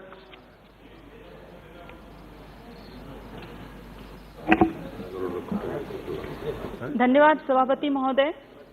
सभापति महोदय, मैं मेरा आपके माध्यम से माननीय सड़क परिवहन व राजमार्ग मंत्री आदरणीय नितिन गडकरी जी से निवेदन है और उनके समक्ष मैं अपना विषय पहुंचाना चाहती हूं कि मेरे संसदीय क्षेत्र सीधी की वर्षों से लंबित सड़क परियोजना सीधी सिंगरौली सड़क जो राष्ट्रीय राजमार्ग 39 कहलाती है, उसका कार्य जो माननीय मंत्री जी ने इसमें विशेष रुचि ली थी और बहुत ज्यादा एफर्ट रहा था उनका, अभी तीव्रता से प्रारंभ हो गई. इसके लिए मैं इस सदन के माध्यम से, आपके माध्यम से उनका मैं धन्यवाद ज्ञापित करना चाहती हूं. लेकिन धन्यवाद के साथ मैं आग्रह भी करना चाहती हूं कि सिंगरौली जिला हमारा औद्योगिक इकाई वाला जिला है और यहाँ पर लगातार भारी वाहन, जो वाणिज्यिक वाहन होते हैं, उनका आवागमन बना रहता है और अत्यधिक आवागमन होने के कारण ये जो रीवा रांची रोड है हमारा, जो NH39 ही कहलाता है, इसका 4 लेन होना अध्यक्ष महोदय पर्याप्त नहीं है. इसलिए यदि मेरा आपके माध्यम से आग्रह है कि यदि इस बजट में रीवा रांची रोड को 6 लेन के निर्माण हेतु सम्मिलित कर लिया जाता है तो मेरे पिछड़े संसदीय क्षेत्र सीधी के विकास की दिशा में यह कदम मील का पत्थर साबित होगा. सभापति महोदय, मेरा आपके माध्यम से माननीय मंत्री जी से अंत में इतना ही अनुरोध है कि रीवा रांची राष्ट्रीय राजमार्ग की स्वीकृति अगर 6 लेन हेतु प्रदान कर दी जाती है तो इस राजमार्ग के वृहदीकरण से न केवल मेरे संसदीय क्षेत्र अपितु 3 राज्यों के विभिन्न संसदीय क्षेत्रों को विकास की गति मिलेगी। श्री मुकेश राजपूत जी।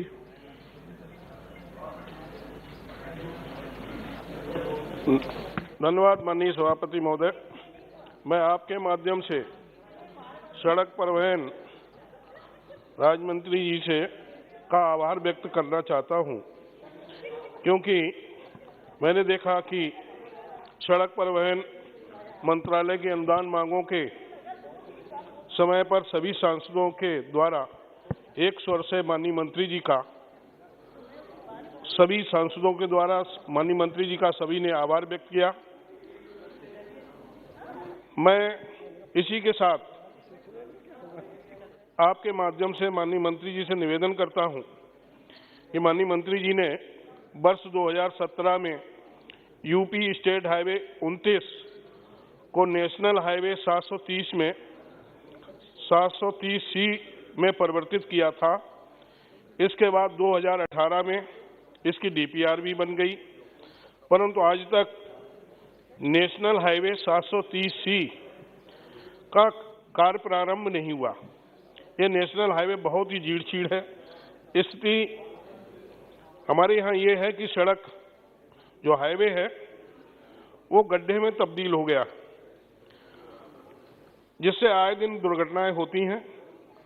मेरा आपके माध्यम से माननीय मंत्री जी से अनुरोध है कि राष्ट्रीय राजमार्ग 730C को अविलंब बनवाने की कृपा करें, तथा मेरा एक सुझाव और है माननीय मंत्री जी से कि ग्वालियर भिंड इटावा बेवर तक NH90 को बेवर फर्रुखाबाद टनकपुर तक NH 730C को जोड़कर एक सामरिक महत्व के इस नेशनल हाईवे को एक एक्सप्रेस वे के रूप में बनवाने का कष्ट करें, जिससे भारतवर्ष की बड़ी बड़ी सैनिक छावनियां एक ही मार्ग पर होंगी, जिससे कि हम चाइना बॉर्डर तक आसानी से पहुंच सकेंगे तथा भारत को दक्षिण भारत से उत्तरी भारत को जोड़ने का एक नया एक्सप्रेस वे भी मिल जाएगा।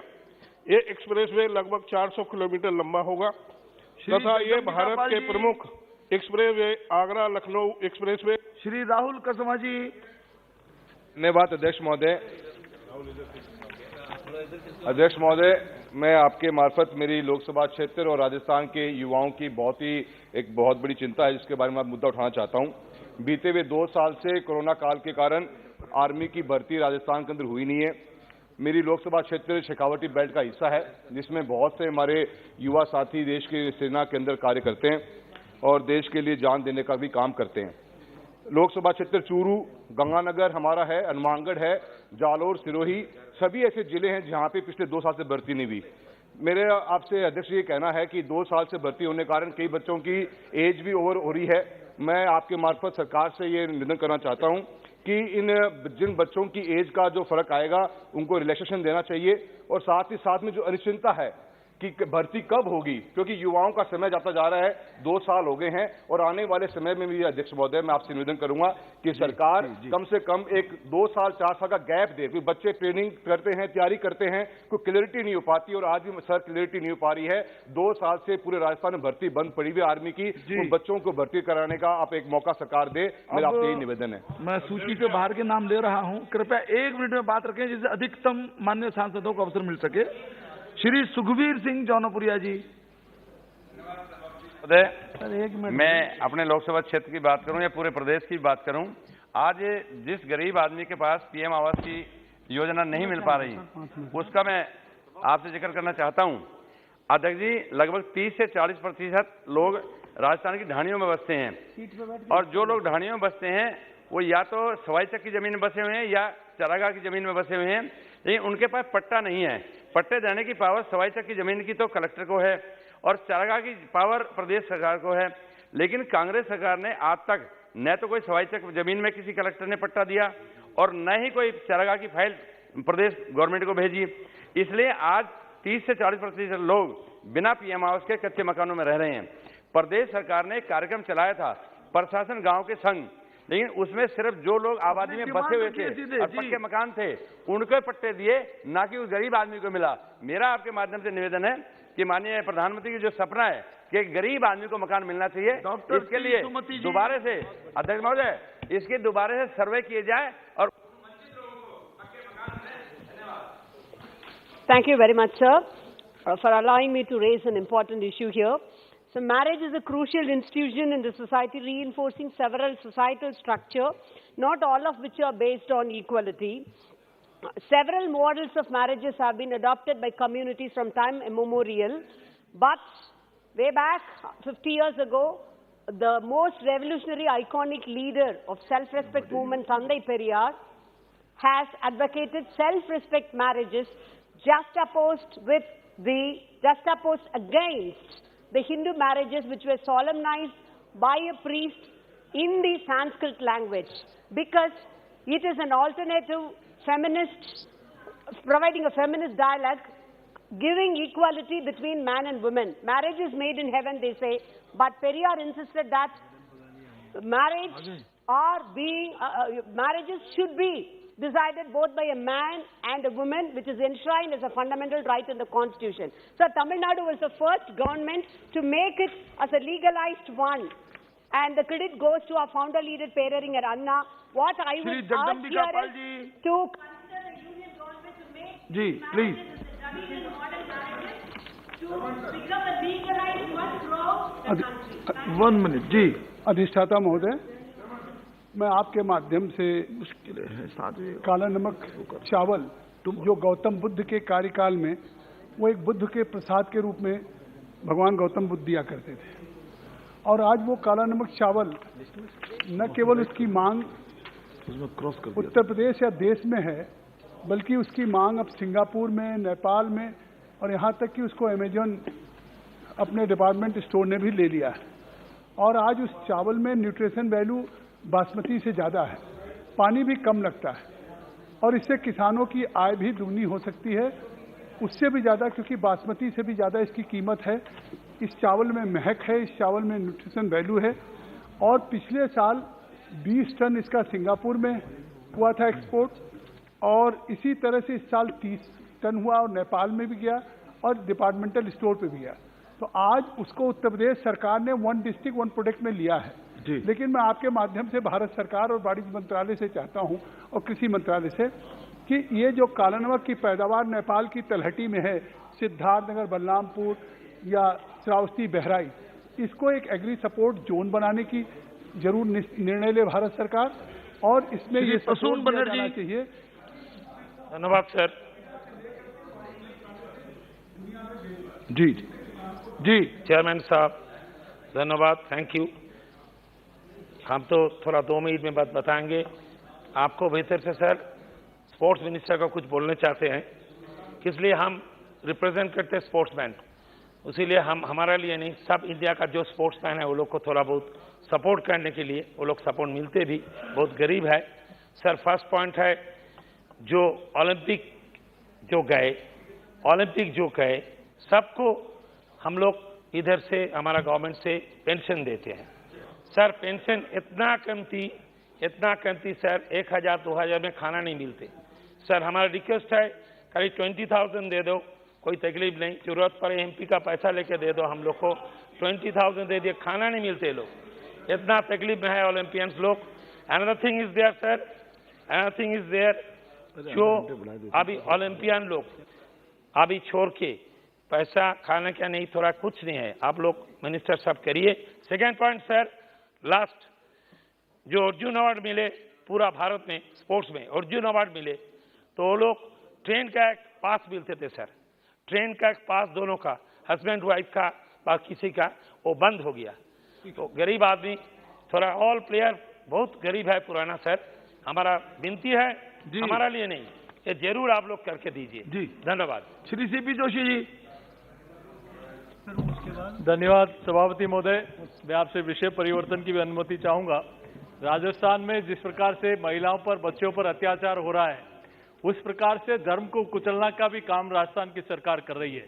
मेरे चित्तौड़गढ़ जिले में एक शिव जी का और हनुमान जी का मंदिर तोड़ा गया। सालासर में हनुमान दरबार, हमारे राम दरबार का गेट द्वार तोड़ा गया। और अभी भीलवाड़ा जिले में देवनान मंदिर, जिनको गो पूजक के रूप में माना जाता है, सभापति महोदय मेरे आपसे विनती है कि भीलवाड़ा जिले में वो देवनान मंदिर है, उसको तुष्टीकरण की नीति के कारण वहां द्वार नहीं खोले जा रहे और तुष्टीकरण की नीति वहां की सरकार अपना रही है। मेरा आपके माध्यम से सरकार से मांगे कि वहां धर्म को कुचलने वाली सरकार के खिलाफ कोई कार्रवाई करें और जिस प्रकार से वो द्वार बंद है उनको द्वार को खोलने की अनुमति प्रदान कराएं। बहुत बहुत धन्यवाद अध्यक्ष। Sir, in 2014, Sanskrit was introduced in the Kendriya Vidyalaya school curriculum and it was made compulsory instead of optional subject. And now the regional languages are not taught in the Kendriya Vidyalaya schools, and the rules say that when a minimum of 20 students opt for the language, temporary teachers will be appointed to teach the regional language in Kendriya Vidyalaya schools, and there is no assessment also. So I request the government to ensure that regional languages are made compulsory and taught in Kendriya Vidyalaya schools, because the government supports the Kendriya Vidyalaya schools. Thank you, sir. महोदय, मैं आपका ध्यान मेरे लोकसभा क्षेत्र करनाल के जो railway station है, मैं माननीय रेलवे मंत्री जी से आपके माध्यम से प्रार्थना करना चाहता हूं कि ये 130 साल पुराना स्टेशन है और राष्ट्रीय धरोहर भी इसको बनाया गया है, लेकिन सबसे बड़ा दुर्भाग्य ये है कि इसको जंक्शन नहीं बनाया गया, जिसके कारण आधे से ज्यादा ट्रेनें, लगभग 125 ट्रेनें चलती हैं। दिल्ली चंडीगढ़ का सबसे व्यस्त रेल मार्ग है ये, लेकिन आधे से ज्यादा ट्रेनें यहाँ पर रुकती नहीं है। आपके माध्यम से ये मैं प्रार्थना करना चाहूंगा कि इसको जंक्शन का दर्जा दिया जाए ताकि यहाँ ट्रेनें रुके। और एक और बहुत इंपॉर्टेंट इसी के साथ ही रेलवे से जुड़ा हुआ है कि करनाल यमुनानगर की एक लाइन हमारी पास हुई थी, पीछे उन्होंने बोला कि 3-4 सालों में ये बन जाएगी, उसका कोई ऑब्जेक्शन लगाकर काम को डिले किया जा रहा है। मैं आपके माध्यम से प्रार्थना करूंगा कि उसको भी जल्द शुरुआत की। धन्यवाद अध्यक्ष महोदय। अध्यक्ष महोदय, जब भाखड़ा नंगल डैम का निर्माण हुआ था तो पंजाब एक सूबा हुआ करता था। उस डैम का एक हिस्सा नंगल मेरे संसदीय क्षेत्र में पड़ता है और दूसरा अनुराग ठाकुर जी के संसदीय क्षेत्र में पड़ता है।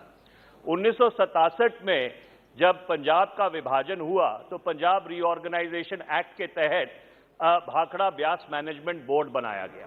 जो सेक्शन 79(5) है इस कानून का, इस भाखड़ा ब्यास मैनेजमेंट बोर्ड को चलाने का पैसा पंजाब, हरियाणा, राजस्थान और कुछ पैसा हिमाचल प्रदेश देता है। इस प्रोजेक्ट का सबसे ज्यादा फायदा आज भी पंजाब और हरियाणा को होता है और औपचारिकता रही है 1967 से कि जो मेंबर पावर है वो पंजाब से रहते हैं और मेंबर इरिगेशन है वो हरियाणा से रहते हैं। अभी सरकार ने नए रूल्स नोटिफाई किए हैं और इन रूल्स में ये जो डी फैक्टो पोजीशन है उसको डी जूरे नहीं किया गया। तो मैं ये अनुरोध करना चाहता हूं आपके माध्यम से कि ये जो नए रूल्स नोटिफाई किए गए हैं पंजाब से डिस्क्रिमिनेट करते हैं और इन रूल्स को वापस लिया जाना चाहिए, इन पर दोबारा पुनर्विचार करने की जरूरत है। श्री अबू ताहिर खान जी, प्लीज। धन्यवाद सर। धन्यवाद सर। सभापति महोदय,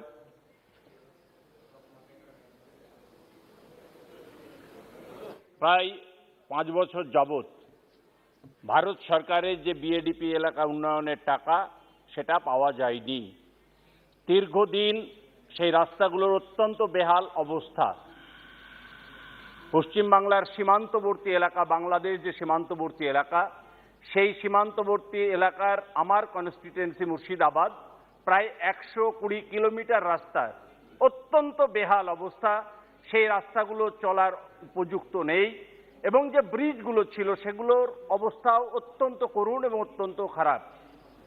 আপনার মাধ্যমে ভারত সরকারের বিভাগীয় মন্ত্রীর কাছে দাবি করছি যে বিএডিপি এলাকা উন্নয়নের যে টাকা সেই টাকায় অন্তত বিগত 5 বছর এই এলাকা উন্নয়নে কোনো কাজ হয়নি, রাস্তাগুলো অত্যন্ত খারাপ। তাই অতি সত্বর দ্রুততার সঙ্গে টাকা মঞ্জুর করে সেই এলাকার 120 কিলোমিটার দীর্ঘ রাস্তা, সেটা জলঙ্গি, রানীনগর বিস্তীর্ণ এলাকা, ভগবানগোলা, করিমপুর, নদিয়ার সীমান্ত এলাকা এবং বিশেষ করে বিএসএফদের যাতায়াতের অত্যন্ত দুরবস্থা হচ্ছে।